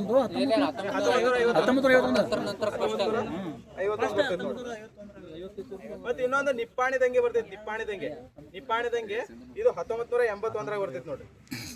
ಇದು ನೋಡ್ರಿ, ಇಲ್ಲಿ ಇದ್ರಾಗ ಏನ್ ಕ್ವಶನ್ ಅಂದ್ರ ಮಾಗಡಿ ರೈತರ ಸತ್ಯಾಗ್ರಹ ಒಂದ್ ಬರ್ತೈತಿ. ಇದು 1972 ಬರ್ತೈತಿ ನೋಡ್ರಿ. ಮಾಗಡಿ ರೈತರ ಸತ್ಯಾಗ್ರಹ. ಈ ಒಂದೇ ನೋಡ್ರಿ, ಒಂದೇದ ಇದು ಮಂಗಳೂರು ದಕ್ಷಿಣ ಕನ್ನಡದಂಗೆ ಯಾವಾಗ 1799 ದಕ್ಷಿಣ ಕನ್ನಡದಂಗೆ. ದೋಣಿ ಯಾವಾಗ 1800 ಐಗೂರ 23 ನೆಕ್ಸ್ಟ್ ವೆಲ್ಲೂರ 6 ಕೊಪ್ಪಳ ಬೀದರ್ ನೆಕ್ಸ್ಟ್ ಸಿಂದಗಿ ಕಿತ್ತೂರು ಚೆನ್ನಮ್ಮ ನೆಕ್ಸ್ಟ್ ಸಂಗೊಳ್ಳಿ ರಾಯಣ್ಣ ನಗರದಂಗೆ ನೆಕ್ಸ್ಟ್ ಅದಾದ್ಮೇಲೆ ಕೊಡಗು 34 ನೆಕ್ಸ್ಟ್ ಹಲಗಲಿ ಬೇಡರು 57. ಇದು ಇನ್ನೊಂದು 1851 ಯಾವ್ದು 1951. ಇಲ್ಲಿ ಸುರ್ಪುರದಂಗೆ 1875 ಮುಂದೆ ಬರ್ತದೆ. ತುಪಾದಂಗೆ ನೆಕ್ಸ್ಟ್ ಇದಾದ್ಮೇಲೆ ಸುರ್ಪುರ ನರಗುಂದ ಇವೆಲ್ಲ 1858. ನೆಕ್ಸ್ಟ್ ಇದು ಆದ್ಮೇಲೆ ಇದೊಂದು ನಡೀತೈತಿ ನೋಡು, ಸಿಂಧನೂರ್ 1986. ಅದಕ್ಕಿಂತ ಮುಂಚೆ ಇಲ್ಲಿ ಮಾಗಡಿ ರೈತರ 1972 ನೋಡ್ರಿ. 1875 ಸುಪಾದಂಗೆ ಅದು ಸುಪಾದಂಗೆ ಹೇಳಿದೀವಲ್ಲ, ಯಾಕದೀವು ಇಲ್ಲ ಅಣ್ಣ, ಇದು ಯಾವ್ದು ರೈತ ಸುಪಾದಂಗೆ ಇವೆಲ್ಲ ಕಾಲಾನುಕ್ರಮ ಗೊತ್ತಿರಲಿ. ಕರ್ನಾಟಕದ ದಂಗೆಗಳು ಕಾಲಾನುಕ್ರಮದಲ್ಲಿ ಗೊತ್ತಿರಲಿ. ಕಾಗೋಡ ಭಾರತದ ಮೊದಲನೇ ನೋಡ ಕಾಗೋಡ ಮತ್ತೆ ಇಲ್ಲಿ ಆಗ್ಲೇ ಪತ್ರಿಕೆ ನೋಡಿದ್ರೆ ಕೆಲವೊಂದು ಇಂಪಾರ್ಟೆಂಟ್ ಪತ್ರಿಕೆ ಬರ್ತಾವ. ಕ್ರಾಂತಿಕಾರಿಗಳ ಬೈಬಲ್ ಅಂತೇಳಿ ಯಾವ ಪತ್ರಿಕೆ ಕರಿತೀವಿ ನಾವು? ಬಂದಿ ಜೀವನ ಯಾರ್ದಿದು? ಸಚಿನ್ ಸನ್ಯಾಲ ಐತಿ ನೋಡ್ರಿ. ಇದನ್ನು ಕ್ರಾಂತಿಕಾರಿಗಳ ಬೈಬಲ್ ಅಂತ ಕರಿತೀವಿ. ಇತ್ತೀಚೆಗೆ ಒಂದು ಇದು ಕ್ವಶನ್ ಕೇಳಿದ್ರು ನೋಡು, ಈ GS ಅಯ್ಯರ್ ಅವ್ರ 2 ಪತ್ರಿಕೆಗಳು ಬರ್ತಾವ. ಒಂದು ಸ್ವದೇಶಿ ಮಿತ್ರ, ಇನ್ನೊಂದು ಕ್ವಶನ್ ಕೇಳ್ಯಾರ ಹಿಂದೂ ಇಂಡಿಯನ್ ಏನ ಅಲ್ಲ, ಏನ್ ಬರ್ತೈತೆ ಒಂದು ಸ್ವದೇಶ್ ಮಿತ್ರ ಒಂದು, ಇನ್ನೊಂದು ಯಾವ್ದು ಬರ್ತೈತಲ್ಲ ಒಂದು ದ ಹಿಂದೂ ಮತ್ತು ಸ್ವದೇಶ್ ಮಿತ್ರ ನೋಡ್ರಿ. ದ ಹಿಂದೂ ಮತ್ತು ಸ್ವದೇಶ್ ಮಿತ್ರನ ಇದು GS ಅಯ್ಯರ್ ಅವರ ಪತ್ರಿಕೆಗಳು ನೋಡ್ರಿ. ದ ಹಿಂದೂ ಐತ್ ನೋಡ್ರಿ, ವೀರ್ ರಾಘವಾಚಾರಿ ಮತ್ತು GS ಅಯ್ಯರ್ ಇಬ್ಬರದ್ದು ನೋಡಿದ್ದು. ದಿ ಹಿಂದೂ ಒಂದು ಪತ್ರಿಕೆ ಐತ್ ನೋಡ್ರಿ, ವೀರ ರಾಘವಾಚಾರಿ ಮತ್ತು ಈ ಒಂದು GS ಅಯ್ಯರ್ ಇಬ್ಬರು ಬರ್ತೈತಿ. ಮತ್ತೆ ಕೇವಲ ಸ್ವದೇಶ್ ಮಿತ್ರನ ಅಂದ್ರ GS ಅಯ್ಯರ್ ಒಬ್ಬರ ಬರ್ತೈತಿ. ತಲ್ವಾರ್ ಪತ್ರಿಕೆ ಯಾರ್ದಿದ್ದು? ತಲ್ವಾರ್ ಮುಖರ್ಜಿ ಚಟ್ಟೋಪಾಧ್ಯಾಯ, ಬರೀಂದ್ರ ಚಟ್ಟೋಪಾಧ್ಯಾಯ ಬರ್ತಾನಲ್ಲ, ಬರೀಂದ್ರ ಚಟ್ಟೋಪಾಧ್ಯಾಯ ತಲ್ವಾರ್ ಪತ್ರಿಕೆ ನೋಡ್ರಿ. ನೆಕ್ಸ್ಟ್ ಐತಿ the Hindustan times. Hindustan Times KM Panikkar ನೋಡ್ರಿ. ಈ KM ಪಣಿಕರ್ ಒಂದ್ ಮಾತು ಹೇಳ್ತಾನ ಇಲ್ಲಿ, ಅಲೆಕ್ಸಾಂಡರ್ ಯುಗ ಅಂತ ಹೇಳ್ತಾನಲ್ಲ, ಹೌದಲ್ಲ? ಯುರೋಪಿಯನ್ ಕಾಲದಲ್ಲಿ ಇವ ಬರ್ತಾನ ಅಲೆಕ್ಸಾಂಡರ್ ಅಲ್ಲೋ ಯಾವ್ದೋ ಯುಗ ಅಂತ ಹೇಳ್ತಾನಲ್ಲ ಇವ, ನೆನಪಿಲ್ಲ? ಇಲ್ಲ KM ಪಣಿಕರ್ ಅಂತ ಹೇಳ್ತಾನ, ಏನು ಅಲೆಕ್ಸಾಂಡರ್ ಯುಗ ಅಂತೇನೋ ಹೇಳ್ತಾನ ನೋಡಿ. ಇದು ಹಿಂದೂಸ್ತಾನ್ ಪತ್ರಿಕೆ ಐತ್ ನೋಡ್ರಿ, KM ಪಣಿಕರ್ ಅವ್ರದ್ದು ನೋಡಿದ್ದು. ನೆಕ್ಸ್ಟ್ ಸ್ವಾತಂತ್ರ್ಯ ಯಾರ್ದಿದು? ಮೋತಿಲಾಲ್ ನೆಹರು ಅವ್ರದ್ದು ಸ್ವತಂತ್ರ ಪತ್ರಿಕೆ. ಮೋತಿಲಾಲ್ ನೆಹರು ಬರ್ತಾನ. ಡಾನ್ ಮುಖರ್ಜಿ SC ಮುಖರ್ಜಿ ನೋಡ್ರಿ. ಅಂದ್ರೆ ಡಾನ್ ಪತ್ರಿಕೆ ಪ್ರಮುಖವಾಗಿ ಅದರಲ್ಲಿ ಪಾತ್ರ ವಹಿಸ್ತೈತೆ. ಅಂದ್ರೆ ಎಲ್ಲಿ ಪಾತ್ರ ವಹಿಸ್ತೈತಿ ಇದು ಡಾನ್ ಪತ್ರಿಕೆಗಳು? ಅಂದ್ರೆ ಇಲ್ಲಿ ಏನೋ ಒಂದು ಇದಕ್ಕಿತ್ತು ಅಲ್ಲಿ ಡಾನ್ ಪತ್ರಿಕೆ SC Mukherjee. National paper Devendranath Tagore. Indian mirror ಮತ್ತು ನ್ಯಾಷನಲ್ ಪೇಪರ್ ಐತ್ ನೋಡ್ರಿ, ದೇವೇಂದ್ರನಾಥ್ ಟ್ಯಾಗೂರ್ ನೋಡ್ರಿ. ಇಂಡಿಯನ್ ಮಿರರ್ ಮತ್ತು ನ್ಯಾಷನಲ್ ಪೇಪರ್ ದೇವೇಂದ್ರನಾಥ್ ಟ್ಯಾಗೂರ್ ಬರ್ತಾರ. ಅಮೃತ್ ಬಜಾರ್ ಅಂತಂದ್ರ ಶಿಶಿರ್ ಕುಮಾರ್ ಘೋಷ್ ಅವ್ರದ್ದು ಇವೆಲ್ಲ ಬರ್ತಾವ ನೋಡ್ರಿ. ನೆಕ್ಸ್ಟ್ ಸಂಧ್ಯಾ ಪತ್ರಿಕೆ ಬ್ರಹ್ಮಾನಂದ್ ಉಪಾಧ್ಯಾಯ ಅವ್ರದ್ದು ಸಂಧ್ಯಾ ಪತ್ರಿಕೆ ಬರ್ತೈತಿ ನೋಡ್ರಿ. ಬಂದಿ ಜೀವನ ಅಂತಂದ್ರೆ ಸತ್ಯೇಂದ್ರ ಸನ್ಯಾಲ್, ಹೌದಲ್ಲ? ಬಂದಿ ಜೀವನ, ಸತ್ಯೇಂದ್ರ ಸನ್ಯಾಲ್ ಇಂಪಾರ್ಟೆಂಟ್ ಪತ್ರಿಕೆಗಳು ನೋಡ್ರಿ. ಅಂದ್ರೆ ಇವು ಇದು ಬಂದಿ ಜೀವನ ಮತ್ತು ಇದು ಐತ್ ನೋಡ್ರಿ ಸಂಧ್ಯಾ ಪತ್ರಿಕೆ, ಇವು ಮುಖ್ಯವಾದ ಕ್ರಾಂತಿಕಾರಿ ಪತ್ರಿಕೆಗಳು. ಇನ್ನು ಬಹಳಷ್ಟು ಬರ್ತಾವ. ಇನ್ನೊಂದು ಇದು ಕೀರ್ತಿ ಎಂಬ ಪತ್ರಿಕೆ ಬರ್ತೈತಲ್ಲ, ಕೀರ್ತಿ ಪತ್ರಿಕೆ ಯಾರು ನೋಡ್ರಿ, ಇದು ಒಂದು ಕ್ರಾಂತಿಕಾರಿ ಇಂಪಾರ್ಟೆಂಟ್ ಕ್ರಾಂತಿಕಾರಿ ಪತ್ರಿಕೆ. ಸಂತೋಷ ಪತ್ರಿಕೆ, ಸಂತೋಷ ಕೀರ್ತಿ ಅಂದ್ರೆ ಕೀರ್ತಿ ನೋಡಿ ಸಂತೋಷ ಪಡ್ತೆ ಅಂತ ಹೇಳಿದ ನೋಡಲ್. ಅಂದ್ರೆ ಕೀರ್ತಿ ಪತ್ರಿಕೆ ಯಾರ್ದೈತೆ ಅಂದ್ರೆ ಸಂತೋಷ ಅಂತ ಬರ್ತಾರ ನೋಡ್ರಿ. ಸಂತೋಷ್ ಸಿಂಗ್ ಏನೋ ಬರ್ತಾನ. ಕೀರ್ತಿ ಪತ್ರಿಕೆ ಸಂತೋಷ್, ಇದು ಒಂದು ಮುಖ್ಯವಾದ ಕ್ರಾಂತಿಕಾರಿ ಪತ್ರಿಕೆ ನೋಡ್ರಿ. ಇವೆಲ್ಲ ಪತ್ರಿಕೆಗಳು ಇಂಪಾರ್ಟೆಂಟ್ ಪತ್ರಿಕೆಗಳು ಗೊತ್ತಿರಲಿ. ಕರ್ಮಯೋಗಿ ಅಣ್ಣ ಅರವಿಂದ್ ಘೋಷ್, ಕರ್ಮಯೋಗಿ ಅರವಿಂದ್ ಘೋಷ್, ಇವಿಷ್ಟ ಪತ್ರಿಕೆಗಳು ಗೊತ್ತಿರಲಿ. ತಲ್ವಾರ್ ಯಾರ್ದ ತಂದೆ ನಾನು? ಬರೀಂದ್ರ ಚಟ್ಟೋಪಾಧ್ಯಾಯ ತಲ್ವಾರ್ ಐತಿ. Next the Hindustan Times, KM Panikkar. The Hindustan Times ಅಂದ್ರ KM ಪಣಿಕರ್ ಬರ್ತಾನ. ನೆಕ್ಸ್ಟ್ ಡಾನ್ ಅಂತಂದ್ರೆ SC Mukherjee. Next national paper ಮತ್ತು ಇಂಡಿಯನ್ ಮಿರರ್ ದೇವೇಂದ್ರನಾಥ್ ಟ್ಯಾಗೂರ್ ಬರ್ತಾನ. The Hindu and Swadesh Mitran GS Iyer ಅವ್ರದ್ದು ಈ ಇಂಪಾರ್ಟೆಂಟ್ ಪತ್ರಿಕೆ ಬರ್ತಾವ ನೋಡಿ.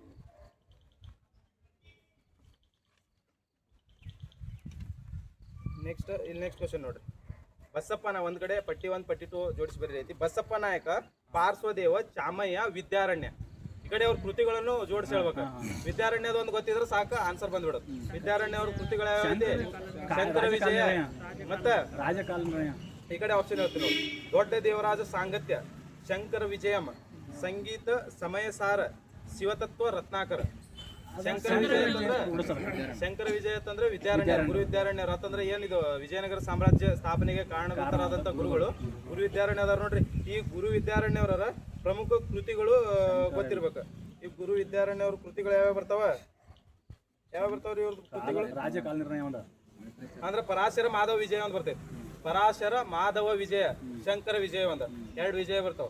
ಪರಾಶರ ಮಾಧವ ವಿಜಯ ಮತ್ತು ಶಂಕರ ವಿಜಯ ಅಂತೇಳಿ ಬರ್ತೈತಿ. ಇನ್ನೊಂದು ಸರ್ವದರ್ಶನ ಸಂಗ್ರಹ, ಸರ್ವದರ್ಶನ ಸಂಗ್ರಹ. ರಾಜಕಾಲ ನಿರ್ಣಯ, ರಾಜಕಾಲ ನಿರ್ಣಯ ಬರ್ತೈತಿ. ಅನುಭೂತಿ ಪ್ರಕಾಶ. ಶಂಕರ ವಿಜಯ ಒಂದ, ಇನ್ನೊಂದು ಯಾವ ವಿಜಯ? ಪರಾಶರ ಮಾಧವ ವಿಜಯ ಅಥವಾ ಮಾಧವ ವಿಜಯ. ಶಂಕರ ವಿಜಯ, ಮಾಧವ ವಿಜಯ. ಇನ್ನೊಂದು ಕಾಲ ನಿರ್ಣಯ ಯಾವ್ದದು? ರಾಜಕಾಲ ನಿರ್ಣಯ. ಮತ್ತ ಸರ್ವದರ್ಶನ ಸಂಗ್ರಹ, ಸರ್ವದರ್ಶನ ಸಂಗ್ರಹ ಬರ್ತೈತಿ. ಅನುಭೂತಿ ಪ್ರಕಾಶ, ಅನುಭೂತಿ ಪ್ರಕಾಶ ಬರ್ತೈತಿ ನೋಡಿ. ಇವು ಕೆಲವೊಂದು ಕೃತಿಗಳು ಹೇಳ್ತೀನಿ, ಅವು ಯಾರ್ದಂತ ಹೇಳ್ಬೇಕು. ಚಿಕ್ಕದೇವರಾಜ್ ವಂಶಾವಳಿ, ಚಿಕ್ಕದೇವರಾಜ್ ವಿಜಯಮ್ಮ ಯಾರ ಕೃತಿ ಇವು? ಚಿಕ್ಕದೇವರಾಜ್ ವಂಶಾವಳಿ ಮತ್ತು ಚಿಕ್ಕದೇವರಾಜ್ ವಿಜಯಮ್ಮ ಯಾರ ಕೃತಿ ಇದು?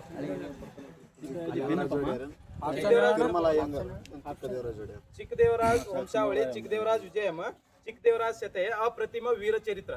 ಇವೆಲ್ಲ ಕೃತಿ ಯಾರ್ದು ಬರ್ತಾವ? ಚಿಕ್ಕದೇವರಾಜ್ ಅವ್ರ ಬರಲ್ಲ. ಚಿಕ್ಕದೇವರಾಜ್ ಅವ್ರದ್ದು ಚಿಕ್ಕದೇವರಾಜ್ ಭಿನ್ನಪಂ ಅಂದ ಬರ್ತೈತಿ ನೋಡ್ರಿ. ಅವ್ರು ಚಿಕ್ಕದೇವರಾಜ್ ಭಿನ್ನಪಂ. ಚಿಕ್ಕದೇವರಾಜ್ ಅಂದ್ರ ಒಂದ್ ಚಿಕ್ಕದೇವರಾಜ್ ಭಿನ್ನಪಂ ಬಿಟ್ಟ ಉಳ್ಕಿದೆಲ್ಲ ಚಿಕ್ಕದೇವರಾಜ್ ಏನ್ರ ಇದ್ರ ತಿರುಮಲಾರ್ಯ ಬರ್ತಾರ ನೋಡ್ರಿ. ತಿರುಮಲಾರ್ಯನ ಕೃತಿಗಳು ನೋಡ್ರಿ.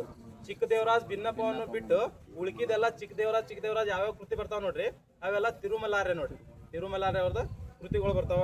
ನೆಕ್ಸ್ಟ್ ಈ ಚಿಕ್ಕದೇವರಾಜ್ ಒಡೆಯರ್ ಕಾಲದಲ್ಲಿ ತಿರುಮಲಾರ್ಯ ಬರ್ತಾನ ಕವಿ. ಮತ್ತೆ ಇವನ ಆಸ್ಥಾನದಲ್ಲಿ ಶೃಂಗಾರಮ್ಮ ಅಂತ ಒಬ್ಬಾಕಿ ಇರ್ತಾಳ. ಶೃಂಗಾರಮ್ಮ ಇವಕಿನ ಕೃತಿಗೆ ಯಾವ್ದ? ತಲಕಾವೇರಿ ಒಂದ, ಪದ್ಮಿನಿ ಕಲ್ಯಾಣ ಒಂದ. ತಲಕಾವೇರಿ ಮತ್ತು ಪದ್ಮಿನಿ ಕಲ್ಯಾಣ ಯಾರ್ದು? ಶೃಂಗಾರಮ್ಮ.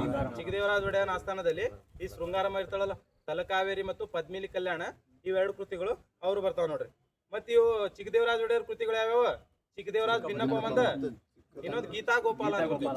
ಚಿಕ್ಕದೇವರಾಜ್ ಭಿನ್ನಪ್ಪ ಮತ್ತು ಗೀತಾ ಗೋಪಾಲ ಎಂಬ 2 ಕೃತಿಗಳು ಚಿಕ್ಕದೇವರಾಜ್ ಒಡೆಯರದ ಕೃತಿಗಳು ನೋಡ್ರಿ. ಸಂಚೀವನವ ಹದಿಬದೆಯ ಧರ್ಮದಲ್ಲ, ಅದೇನು ಆಕಿನೂ ಚಿಕ್ಕದೇವರಾಜ ಒಡೆಯರ ಆಸ್ಥಾನದಾಗ ಇರ್ತಾವ ನೋಡಿ. ಸಂಚೀವನಮ್ಮ ಸಹಿತ ಚಿಕ್ಕದೇವರಾಜ ಒಡೆಯರ ಆಸ್ಥಾನದಲ್ಲಿ ಈ ಹದಿಬದೆಯ ಧರ್ಮ ಐತ್ ನೋಡ್ರಿ. ಮೊದಲ ಸಾಂಗತ್ಯ ಕೃತಿ ಏನಿದು? ಸಾಂಗತ್ಯ ಯಾವ್ದು? ಇದ್ರಾಗ ಬರ್ತಾನ ನೋಡ್ರಿ ಚಿಕ್ಕದೇವರಾಜ ಒಡೆಯರ್. ದೇಪರಾಜನ ಸೊಬಗಿನ ಸೋನೆ. ದೇಪರಾಜನ ಸೊಬಗಿನ ಸೋನೆನ? ಹೌದೌದು. ಇವಿಷ್ಟು ಕೃತಿಗಳು ನೆನಪಿರಲಿ. ನೆಕ್ಸ್ಟ್ ಕ್ವಶನ್ ನೋಡಿ. ಕೆಳಗಿನವುಗಳಲ್ಲಿ ಎಷ್ಟು ಜೋಡಿ ಸರಿಯಾಗಿ ಹೊಂದಾಣಿಕೆಯಾಗಿವೆ? ಮಿರ್ಜಾ ಇಸ್ಮಾಯಿಲ ಭದ್ರಾ ಅಣೆಕಟ್ಟು ಯೋಜನೆ, ಶೇಷಾದ್ರಿ ಅಯ್ಯರ ಪಶು ವೈದ್ಯ ವಿದ್ಯಾಲಯ. ಯಾರು ಬರ್ತೈತಿ ಇದು? ವಿಪಿ ಮಾಧವ. ಪಶು ವೈದ್ಯ ಅಂತಂದ್ರ ವಿಪಿ ಮಾಧವ, ಅದು ರಾಂಗ್ ಐತ. ಅಲ್ಬಿಯನ್ ಬ್ಯಾನರ್ಜಿ ಸೀಲ್ ಸಮಿತಿ ಅಂತ. ಅಲ್ಬಿಯನ್ ಬ್ಯಾನರ್ಜಿ ಸೀಲ್ ಸಮಿತಿ. ವಿಪಿ ಮಾಧವರಾವ್ ಮೈಸೂರು ಪುರಾತತ್ವ ಇಲಾಖೆ. ಪುರಾತತ್ವ ಇಲಾಖೆ ಅದು ಭಾರತೀಯ ಪುರಾತತ್ವ ಇಲಾಖೆ, ಇದು ಮೈಸೂರು ಪುರಾತತ್ವ ಇಲಾಖೆ. ಮಿರ್ಜಾ ಇಸ್ಮಾಯಿಲ್ ಬರ್ತಾನೆ, ಮೇ ಬಿ ಮಿರ್ಜಾ ಇಸ್ಮಾಯಿಲ್ ಈ ಪುರಾತತ್ವ ಇಲಾಖೆ ಬರ್ತಾನೆ. ಇಲ್ಲಿ ಕೆಲವೊಬ್ರು ಇವ್ರು ಬರ್ತಾರ ನೋಡ್ರಿ, ದಿವಾನ್ರು ಬರ್ತಾರಲ್ಲ. ಅಂದ್ರೆ ದಿವಾನ್ರ ಕಾಲಾವಧಿ ಇಲ್ಲೇ ಐತಲ್ಲ. ಮೊದ್ಲ 1399 ಮೈಸೂರು ಒಡೆಯರು ಸ್ಥಾಪನೆ ಮಾಡ್ತಾರೆ. ಎದುರಾಯ ಮತ್ತು ಕೃಷ್ಣರಾಯ ಮತ್ತು ಯಾರು ಸ್ಥಾಪಕರು ಯಾರ್ಯಾರ? ಎದುರಾಯ ಮತ್ತು ಕೃಷ್ಣರಾಯರು ಬರ್ತಾರಲ್ಲ. 1399ರಲ್ಲಿ ಸ್ಥಾಪನೆ ಆಗತ್ತೆ. ನಂತರ ಇದು ಮೈಸೂರು ಹಸ್ತಾಂತರ ಆಗತ್ತೆ ನೋಡಿ. ಈಗ 1799 ಮೇ 4ರಂದು ಟಿಪ್ಪು ಸುಲ್ತಾನ್ ಸಾಯ್ತಾನ. ಈ ಟಿಪ್ಪು ಸುಲ್ತಾನ್ ಸತ್ಮೇಲೆ ಈ ಮೈಸೂರು 4 ಭಾಗವಾಗಿ ಡಿವೈಡ್ ಆಕೈತದಲ್ಲ. 4 ಭಾಗ ಯಾವ್ದಾದ್ರು ಡಿವೈಡ್ ಆಕೈತಿ? ಹೈದರಾಬಾದ್ ನಿಜಾಮರು, ಮರಾಠರು, ಬ್ರಿಟಿಷರು, ಮೈಸೂರು ಅಂತ. ಇವು 4 ಭಾಗ ಡಿವೈಡ್ ಆಕೈತಿ. ಈಗ ಮೈಸೂರು ಇಲ್ಲಿ 4 ಭಾಗವಾಗಿ ಡಿವೈಡ್ ಆದಾಗ ಹೈದರಾಬಾದ್, ಮೈಸೂರು, ಆರ್ಡರ್ ವೈಸ್ ಹೇಳಿ. ಹೈದರಾಬಾದ, ಮೈಸೂರು, ಹೌದ. ನೆಕ್ಸ್ಟ್ ಮರಾಠರು. ಆರ್ಡರ್ ವೈಸ್ ಅನ್ರಿ. ಹೈದರಾಬಾದ, ಮೈಸೂರು, ಹೌದ, ಮರಾಠರು. ಸಹಾಯಕ ಸೈನ್ಯ ಪದ್ಧತಿ ಸೇರಿದದು. ಇವೆಲ್ಲ ನೋಡ್ರಿ ಡಿವೈಡ್ ಆಗ್ತಾವಲ್ಲ. ಟಿಪ್ಪುವಿನ ಮರಣ ನಂತರ ಹೈದರಾಬಾದ್ ನಿಜಾಮರು, ಬ್ರಿಟಿಷರು, ಮರಾಠರು ಮತ್ತು ಮೈಸೂರು 4 ಡಿವೈಡ್ ಆಗೈತಲ್ಲ. ಆಮೇಲೆ ಮೈಸೂರಿಗೆ ಅಂದ್ರೆ ಅಧಿಕಾರ ಹಸ್ತಾಂತರ ಮಾಡಿದಾಗ ಮೈಸೂರು ಒಡೆಯರ್ ಯಾರಿರ್ತಾರೆ? ಅದ್ರ 3ನೇ ಕೃಷ್ಣರಾಜ ಒಡೆಯರ್ ಅಥವಾ ಮುಮ್ಮಡಿ ಕೃಷ್ಣರಾಜ ಒಡೆಯರ್. ಅದ 3ನೇ ಕೃಷ್ಣರಾಜ ಒಡೆಯರ್ ಅಥವಾ ಮುಮ್ಮಡಿ ಕೃಷ್ಣರಾಜ ಒಡೆಯರ್ ಅವಾಗ ಅಧಿಕಾರ ಇರ್ತಾನ. ಅಂದ್ರೆ ಈ ಅಧಿಕಾರವನ್ನು ವಹಿಸ್ಕೊಂಡವ್ರು ಯಾರ? ಅವಾಗ ಕೆಂಪಮ್ಮಣ್ಣಿ ಅವರು ಈ ಅಧಿಕಾರವನ್ನು ವಹಿಸ್ಕೊಂತಾರ. ಮುಂದೆ ಇಲ್ಲಿ ಚಿಕ್ಕದೇವರಾಜು ಇದು ಯಾವ್ದು ಮುಮ್ಮಡಿ ಕೃಷ್ಣ ಒಡೆಯರ್ ಮಾಡ್ಕೊತಾರೆ ಅವ್ರ ಕೈಯೆಲ್ಲ ಸಹಯೋಗ ಒಪ್ಪಂದ ಮಾಡ್ಕೊತಾರೆ. ಅವೆಲ್ಲ ಸಹಯೋಗ ಒಪ್ಪಂದ ಆಕೈತಿ. ಅದು ಮುಮ್ಮಡಿ ಕೃಷ್ಣ ಒಡೆಯರ್ ನಂತರ ಇಲ್ಲಿ ಕಮಿಷನರ್ ಆಳ್ವಿಕೆ ಅಂದ್ರೆ ಎಷ್ಟು ಕಮಿಷನರ್ ಆಳ್ವಿಕೆ ಸ್ಟಾರ್ಟ್ ಆಕೈತಿ 1831ರಲ್ಲಿ ನಾನು ವಿಲಿಯಂ ಪೆಂಟಿಕ್ ಅವರು ಕಮಿಷನರ್ ಆಳ್ವಿಕೆಯನ್ನು ಹೇಳ್ತಾನೆ. ಟೋಟಲ್ ಇಂಪಾರ್ಟೆಂಟ್ 7 ಜನ ಕಮಿಷನರ್ಗಳು ಗೊತ್ತಿರ್ಬೇಕು. ಒಂದನೇ ಕಮಿಷನರ್ ಯಾರು ಬರ್ತಾನೆ? Colonel Briggs. Next Morison, colonel Briggs, Morison. ಇನ್ನೊಂದು ಯಾರು? Mark Cubbon. Next Bowring, last ಬರ್ತದೆ ಹೇಳಿರಿ ಒಬ್ಬ ನೋಡ್ರಿ. ಕರ್ನಲ್ ಬ್ರಿಕ್ಸ್, ಆಮೇಲೆ ಮಾರಿಸಸ್, ಆಮೇಲೆ Bowring, Richards, Saunders, JD Gordon. ಒಂದೇದು ಯಾರು? ಕಾಲಾನುಕ್ರಮದ ಗೊತ್ತಿರಲಿಲ್ಲ. ಒಂದೇದು ಯಾರ್ರಿ? Briggs. Next Morison, next Cubbon, next Bowring, next Richards, next Saunders, ಆಮೇಲೆ ಜಿಡಿ ಗೋರ್ಡನ್. ಕೊನೆಯ ಕಮಿಷನರ್ ಅಂತಂದ್ರ ಜಿಡಿ ಗೋರ್ಡನ್ ಬರ್ತಾನ್ರಿ. ಈ ಕಮಿಷನರ್ದಾಗ ನಾವ್ ಯಾರ ಬಗ್ಗೆ ಅಂತಂದ್ರ ಮಾರ್ಕ್ ಕಬ್ಬನ್ ಬಗ್ಗೆ, ಅವನ ಬಗ್ಗೆ ಸ್ವಲ್ಪ ಜಾಸ್ತಿ ಗೊತ್ತಿರ್ಬೇಕು ನಮಗೆ. ಮಾರ್ಕ್ ಕಬ್ಬನ್ ಬಗ್ಗೆ ಗೊತ್ತಿರುವ ಇಂಪಾರ್ಟೆಂಟ್ ಏನೈತಿ ಮಾರ್ಕ್ ಕಬ್ಬನ್ ಬಗ್ಗೆ ಅಷ್ಟೇ ನೋಡೋಣ ನಾವು. ಕಮಿಷನರ್ ಅಂದ್ರೆ ಈ 3ನೇ ಕೃಷ್ಣ ಒಡೆಯರ್ ಕಾಲದಲ್ಲಿ ಒಬ್ಬ ದಿವಾನ ಬರ್ತಾನ ಹೋದಲ್ಲ. ಈ ದಿವಾನ ನಂತರ ಆಮೇಲೆ ಕಮಿಷನರ್ ಆಳ್ವಿಕೆ ಸ್ಟಾರ್ಟ್ ಆಕೈತಿ. 3ನೇ ಕೃಷ್ಣ ಒಡೆಯರ್ ಕಾಲದಲ್ಲಿ ಕಂಡು ಬರ್ತಾನ ದಿವಾನ ಯಾರು? ಮೊದಲ ದಿವಾನ ಅದಲ್ಲ ಪೂರ್ಣಯ್ಯ. ಇಲ್ಲಿ ಮೊದಲ ದಿವಾನ ಬರ್ತಾನೆ. ಈ ಪೂರ್ಣಯ್ಯ ಕಾಲದಲ್ಲಿ ಏನಂತಂದ್ರ ಕಂದಾಚಾರಿ ಎಂಬ ಪೊಲೀಸ್ ವ್ಯವಸ್ಥೆ ಪ್ರಾರಂಭ ಆಕೈತಿ. ಪೂರ್ಣಯ್ಯನ ಕಾಲದಲ್ಲಿ ಕಂದಾಚಾರಿ ಎಂಬ ಪೊಲೀಸ್ ವ್ಯವಸ್ಥೆ ಪ್ರಾರಂಭ ಮಾಡಿದ್ದು ಪೂರ್ಣಯ್ಯನ ಕಾಲದಲ್ಲಿ ನೋಡ್ರಿ. ಮತ್ತೆ ಈ ಪೂರ್ಣಯ್ಯ ಒಂದು ಕಂದಾಯ ಪದ್ಧತಿಯನ್ನು ಜಾರಿಗೆ ತರ್ತಾನ. ಅದನ್ನು ಫೈಮಾಯಿಸ್ ಅಂತ ಕರೀತಾರ. ಫೈಮಾಯಿಸ್ ಕಂದಾಯ ಪದ್ಧತಿಯನ್ನು ಜಾರಿಗೆ ತಂದ ದಿವಾನ ಅಂತಂದ್ರ ದಿವಾನ್ ಪೂರ್ಣಯ್ಯ ನೋಡ್ರಿ. ಫೈಮಾಯಿಸ್ ಎಂಬ ಕಂದಾಯ ಪದ್ಧತಿಯನ್ನು ಜಾರಿ ತಂದ. ಮತ್ತೆ ಇವ ಪೂರ್ಣಯ್ಯ ಮದ್ಯದ ಮೇಲೆ, ಹೊಗೆ ಸೊಪ್ಪಿನ ಮೇಲೆ ಎಲ್ಲಾ ತೆರಿಗೆಗಳನ್ನು ವಿಧಿಸ್ತಾನ್ರಿ. ಇದನ್ನು ಸಾಯರ್ ಪದ್ಧತಿ ಅಂತ ಕರಿತೀವಿ. ಸಾಯರ್ ಪದ್ಧತಿ, ಸರಾಯಿ ಅಂತ ಅನ್ಬಿಡ್ತಾರೆ. ಮದ್ಯದ ಮೇಲೆ, ಹೊಗೆ ಸೊಪ್ಪಿನ ಮೇಲೆ ಈ ದಿವಾನ್ ಪೂರ್ಣಯ್ಯ ಅವರು ಇದೆಲ್ಲ ತೆರಿಗೆಯನ್ನು ವಿಧಿಸ್ತಾರ್ರಿ. ಅದನ್ನು ಸಾಯರ್ ಪದ್ಧತಿ ಅಂತೇಳಿ ಹೇಳ್ತಾ ಬರ್ತೀವಿ. ಈ ಕಾವೇರಿ ನದಿ ಮೇಲೆ ಇವ ದಿವಾನ್ ಪೂರ್ಣಯ್ಯ ವೆಲೆಸ್ಲಿ ಸೇತುವೆಯನ್ನು ನಿರ್ಮಾಣ ಮಾಡ್ತಾ ಬರ್ತಾನೆ ನೋಡ್ರಿ. ವೆಲೆಸ್ಲಿ ಸೇತುವೆ ನಿರ್ಮಿಸಿದ ದಿವಾನ ಯಾರತ್ತಂದ್ರ ದಿವಾನ್ ಪೂರ್ಣಯ್ಯ ನೋಡ್ರಿ. ಯಾವ್ದಾರ ಕಾವೇರಿ ನದಿ ದಡ ಮೇಲೆ, ಈ ಕಾವೇರಿ ನದಿ ಮೇಲೆ ಈ ಮತ್ತ ಈ ದಿವಾನ್ ಪೂರ್ಣಯ್ಯನ ಕಾಲದಲ್ಲಿ ಮೊದಲ ಬಾರಿಗೆ ಸಿಡುಬು ರೋಗಕ್ಕೆ ಚುಚ್ಚುಮದ್ದು ಬರ್ತೈತಿ. ಮೊದಲ ಬಾರಿಗೆ ಸಿಡುಬು ರೋಗಕ್ಕೆ ಚುಚ್ಚುಮದ್ದು ಕಂಡು ಬಂದಿತ್ತು. ಮತ್ತು ಮೊದಲ ಬಾರಿಗೆ ಸಿಡುಬು ರೋಗಕ್ಕೆ ಚುಚ್ಚುಮದ್ದು ನೀಡಿದ್ದು ಮೈಸೂರದಾಗ ನೋಡ್ರಿ. ಮೊದಲ ಬಾರಿಗೆ ಸಿಡುಬು ರೋಗಕ್ಕೆ ಚುಚ್ಚುಮದ್ದು ನೀಡಿದ್ದು ಮೈಸೂರದಾಗ ಯಾರ ಕಾಲದಲ್ಲಿ ಬರ್ತೈತೆ ಅಂದ್ರೆ ದಿವಾನ್ ಪೂರ್ಣಯ್ಯ ಕಾಲದಲ್ಲಿ ಮೊದಲ ಬಾರಿಗೆ ಸಿಡುಬು ರೋಗಕ್ಕೆ ಚುಚ್ಚುಮದ್ದನ್ನು ಕಂಡಿಡ್ತಾರೆ ನೋಡ್ರಿ. ರಾಜಧಾನಿ ವರ್ಗಾವಣೆ ಮಾಡ್ತಾರೆ. ರಾಜಧಾನಿ ವರ್ಗಾವಣೆ ಮಾಡ್ತಾನೆ. ಮೈಸೂರಿಂದ ಬೆಂಗಳೂರು ಮಾಡಿದವರು ಮೈಸೂರಿಂದ ಬೆಂಗಳೂರು ಅಂತಂದ್ರೆ ಮಾರ್ಕ್ ಕಬ್ಬನ್. ಇಲ್ಲಿ ಶ್ರೀರಂಗಪಟ್ಟಣದಿಂದ ಮೈಸೂರಿಗೆ ಅಂತಂದ್ರ ದಿವಾನ್ ಪೂರ್ಣಯ್ಯ ಅವರು ರಾಜಧಾನಿಯನ್ನು ವರ್ಗಾವಣೆ ಮಾಡ್ತಾ ಬರ್ತಾನ ನೋಡಿ. ನಂತರ ಅಲ್ಲೇ ಕಟ್ಟಿಸ್ತಾನ ಶ್ರೀರಂಗಪಟ್ಟಣ. ಯಾವ್ದು? ವೆಲೆಸ್ಲಿ ಬ್ರಿಡ್ಜ್ ಶ್ರೀರಂಗಪಟ್ಟಣ ಕಟ್ಟಿಸ್ತಾನ. ನೆಕ್ಸ್ಟ್ ಇದೆಲ್ಲ ನೆಕ್ಸ್ಟ್ ಮೈಸೂರು ಕಮಿಷನರ್ ಆಳ್ವಿಕೆ ಸ್ಟಾರ್ಟ್ ಆಕೈತಿ. ಅದ್ರಾಗ ಮಾರ್ಕ್ ಕಬ್ಬನ್ ಬಗ್ಗೆ. ಮಾರ್ಕ್ ಕಬ್ಬನ್ ನೋಡ್ರಿ. ಈ ಮಾರ್ಕ್ ಕಬ್ಬನ್ ಅನ್ನು ಈ ಮೈಸೂರು ಸಂಸ್ಥಾನವನ್ನು ನಾಲ್ಕು ವಿಭಾಗಗಳಾಗಿ ವಿಂಗಡಣೆ ಮಾಡ್ತಾರೆ. ಅವು 4 ಯಾವ್ಯಾವ ಗೊತ್ತಿರ್ಬೇಕು? ಬೆಂಗಳೂರು, ಅಷ್ಟಗ್ರಾಮ, ಚಿತ್ರದುರ್ಗ, ಇನ್ನೊಂದು ನಗರ. ಬೆಂಗಳೂರು, ಅಷ್ಟಗ್ರಾಮ, ಚಿತ್ರದುರ್ಗ ಮತ್ತು ನಗರ ಎಂಬ 4 ವಿಭಾಗಗಳನ್ನು ಮೈಸೂರನ್ನು 4 ವಿಭಾಗಗಳಾಗಿ ಡಿವೈಡ್ ಮಾಡ್ತಾರೆ ನೋಡ್ರಿ.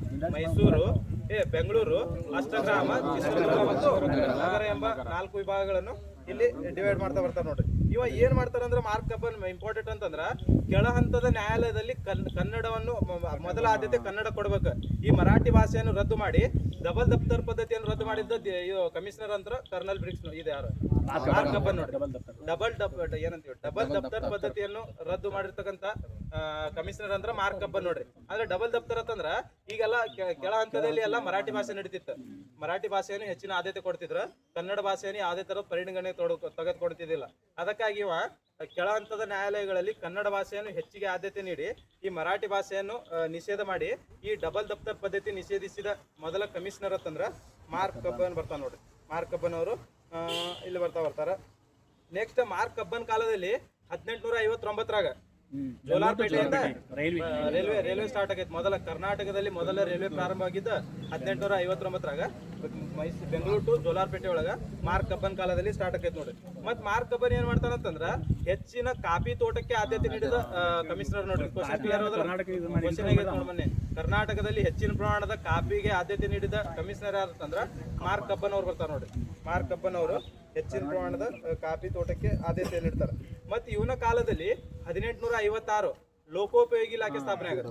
ಲೋಕೋಪಯೋಗಿ ಇಲಾಖೆ ಸ್ಥಾಪನೆ ಮಾಡಿ ಮೊದಲ ಬಾರಿಗೆ ರಸ್ತೆ ನಿರ್ಮಾಣಕ್ಕೆ ಆದ್ಯತೆಯನ್ನು ನೀಡ್ತಾ ಬರ್ತಾನೆ ನೋಡ್ರಿ ಅಲ್ಲಿ ಡಾಲರ್ಸ್ ಮಾರ್ಕ್ ಕಬ್ಬನ್. ಅಲ್ಲಿ ರಸ್ತೆ ನಿರ್ಮಾಣದಲ್ಲಿ ಡಾಲರ್ಸ್ ಇರ್ತಲ್ಲ, ಇಲ್ಲಿ ಇವ ಬರ್ತಾನ ಕರ್ನಾಟಕದಲ್ಲಿ ಅಂತಂದ್ರ ಮಾರ್ಕ್ ಕಬ್ಬನ್ ನೋಡ್ರಿ. ಲೋಕೋಪಯೋಗಿ ಇಲಾಖೆ ಇವೆಲ್ಲ ಕಾಲಾನುಕ್ರಮದಾಗ ಡೇಟ್ ಕೇಳ್ಬಿಡ್ತಾರ, ಹಂಗ ಸ್ವಲ್ಪ ನೆನಪಿರಿ. ಲೋಕೋಪಯೋಗಿ ಇಲಾಖೆ 1856 ನೋಡ್ರಿ. ಲೋಕೋಪಯೋಗಿ ಇಲಾಖೆ 1856 ಇಲ್ಲಿ ಸ್ಥಾಪನೆ ಆಗ್ತಾ ಬರ್ತೈತಿ. ನೆಕ್ಸ್ಟ್ ಇವನ ನಂತರ ಎಲ್ ಬಿ ಬೋರಿಂಗ್ ಬರ್ತಾನಲ್ಲ, ಎಲ್ ಬಿ ಬೋರಿಂಗ್ ಏನಂತಂದ್ರೆ ಇವ IPC ಇವನ ಕಾಲದಲ್ಲಿ ಜಾರಿ ಬರ್ತೈತಿ ನೋಡ್ರಿ 1862 ಈಗ IPC ಹೊಸ ಹೆಸರು ಏನೈತಿ? ANS ಹೌದಲ್ಲ, ಭಾರತ ನ್ಯಾಯ ಸಂಹಿತೆ. ಭಾರತ ನ್ಯಾಯ ಸಂಹಿತೆ ಅಂತೇಳಿ ಇತ್ತೀಚೆಗೆ 2023 ಹೌದಲ್ಲ, 24 ಜುಲೈ 1ಕ್ಕೆ ಚೇಂಜ್ ಆಗ ಬರ್ತೈತಿ. BNS ಇನ್ನೊಂದು ಯಾವ್ದ BNSS ಅಂತೇಳಿ ಭಾರತೀಯ ನ್ಯಾಯ ಸುರಕ್ಷಾ ಸಂಹಿತೆ. ಭಾರತೀಯ ನ್ಯಾಯ ಸುರಕ್ಷಾ ಸಂಹಿತೆ ಅಂತೇಳಿ ಇದು CRPC ಚೇಂಜ್ ಆಗತ್ತೆ. ಇನ್ನೊಂದು ಯಾವ್ದ ಇಂಡಿಯನ್ ಡಿವಿಡೆಂಡ್ ಆಕ್ಟ್ ಏನ್ ಚೇಂಜ್ ಆಗತ್ತೆ? ಭಾರತೀಯ ಸಾಕ್ಷ್ಯ ಅಧಿನಿಯಮ ಅಂತೇಳಿ, ಭಾರತೀಯ ಸಾಕ್ಷ್ಯ ಅಧಿನಿಯಮ ಅಂತೇಳಿ ಚೇಂಜ್ ಹಾಕೊಂತ ಬರ್ತೈತಿ ನೋಡಿ. ಹೌದಾ? ನೆಕ್ಸ್ಟ್ ಇದನ್ನ ನಂತರ ಇವ ಎಲ್ ಬಿ ಬೋರಿಂಗ್ ಬಹಳ ಇಂಪಾರ್ಟೆಂಟ್ ನೋಡ. ಇವು ಎಲ್ ಬಿ ಬೋರಿಂಗ್ ಏನಂತಂದ್ರ ಮೊದಲ ಬಾರಿಗೆ 1862 ಶಿಕ್ಷಣಕ್ಕಾಗಿ ನಾರ್ಮಲ್ ಶಾಲೆಗಳನ್ನು ಓಪನ್ ಮಾಡ್ತಾನ ನೋಡ್ರಿ. ಇವನ ಕಾಲದಲ್ಲಿ ನಾರ್ಮಲ್ ಶಾಲೆಗಳನ್ನು ಬೆಂಗಳೂರಿನಲ್ಲಿ ಆರಂಭಿಸಿದವನು ಎಲ್ ಬಿ ಬೋರಿಂಗ್ ನೋಡ್ರಿ. ನಂತರ ಇವನ ಕಾಲದಲ್ಲಿ ಪೊಲೀಸ್ ಕಾಯ್ದೆ ಜಾರಿಗೆ ಬಂದು ಪೊಲೀಸರಿಗೆ ಸಮವಸ್ತ್ರವನ್ನು ನೀಡ್ತಾನೆ ನೋಡ್ರಿ. 1862 ಪೊಲೀಸರಿಗೆ ಸಮವಸ್ತ್ರವನ್ನು ನೀಡ್ತಾ ಬರ್ತಾನೆ ನೋಡ್ರಿ. ಯಾವ್ದ? ಎಲ್ ಬಿ ಬೋರಿಂಗ್ ಅವರು ಪೊಲೀಸರಿಗೆ ಯಾವಾಗ 1862 ನೋಡ್ರಿ. ಎಲ್ ಬಿ ಬೋರಿಂಗ್ 1862 ಪೊಲೀಸ್ ಕಾಯ್ದೆಯನ್ನು ಜಾರಿಗೆ ಮಾಡಿ ಪೊಲೀಸರಿಗೆ ಸಮವಸ್ತ್ರವನ್ನು ನೀಡ್ತಾ ಬರ್ತಾರ ನೋಡ್ರಿ. ಪೊಲೀಸರಿಗೆ ಸಮವಸ್ತ್ರವನ್ನು ನೀಡ್ತಾ ಬರ್ತಾರ. ಇವನ ಕಾಲದಲ್ಲಿ ಸೆಂಟ್ರಲ್ ಜೈಲ್ ಸ್ಥಾಪನೆ ಆಕೈತಿ. ಯಾವಾಗ ಸ್ಥಾಪನೆ ಆಕೈತಿ? 1863 ನೋಡ್ರಿ. 1863 ಸೆಂಟ್ರಲ್ ಜೈಲ್ ಸ್ಥಾಪನೆ ಆಗ್ತಾ ಬರ್ತೈತಿ ನೋಡ್ರಿ. ಮತ್ತೆ ಸೆಂಟ್ರಲ್ ಕಾಲೇಜ್ ಸ್ಥಾಪನೆ ಆಗೈತಿ ನಡೀತಿದೆ. ಇವನೊಂದು ಕೃತಿ ಗೊತ್ತಿರ್ಬೇಕು, ಎಲ್ ಬಿ ಬೋರಿಂಗ್ ಅವ್ರ ಕೃತಿ ಮಡದಿಗೋಸ್ಕರ ಬರ್ತಾನೆ ನೇಟಿವ್ ರೂರಲ್ ಆಫ್ ಮೈಸೂರು ಅಂತ ಹೇಳಿ ಬರ್ತಾನ ನೋಡ್ರಿ. ರೂರಲ್ ಆಫ್ ಮೈಸೂರು ಅಂತ ಹೇಳಿ ಇವ ಬರ್ತಾನ. ಹೆಂಡತಿ ಕರ್ಕೊಂಡ್ ಬಂದಿರ್ತಾನ ಜೊತೆಗೆ ಅವ. ಈಸ್ಟರ್ನ್ ಎಕ್ಸ್ಪೀರಿಯನ್ಸ್ ಅಂತ ಬರ್ತಾಳಕಿ. ಈ ಎಲ್ ಬಿ ಬೋರಿಂಗ್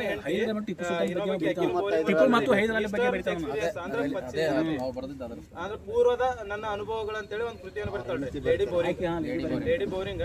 ಪೂರ್ವದ ಅನುಭವ ಅಂತ ಈಸ್ಟರ್ನ್ ಎಕ್ಸ್ಪೀರಿಯನ್ಸ್ ಬರ್ತಾಳ. ಆಕೆ ಅವನ್ ಏನ್ ಬರೀತಾನ? ನೇಟಿವ್ ರೂರಲ್ ಆಫ್ ಮೈಸೂರು ಅಂತ ಬರೀತಾನ, ಅಥವಾ ನೇಟಿವ್ ರೂರಲ್ ಆಫ್ ಇಂಡಿಯಾ ಅಂತ ಬರೀತಾನ. ನೇಟಿವ್ ರೂರಲ್ ಆಫ್ ಇಂಡಿಯಾ ಅಂತೇಳಿ ಇವ ಎಲ್ ಬಿ ಬೋರಿಂಗ್ ಬರೀತಾನ ನೋಡಿ. ಕೊನೆಯ ಕಮಿಷನರ್ ಯಾರ?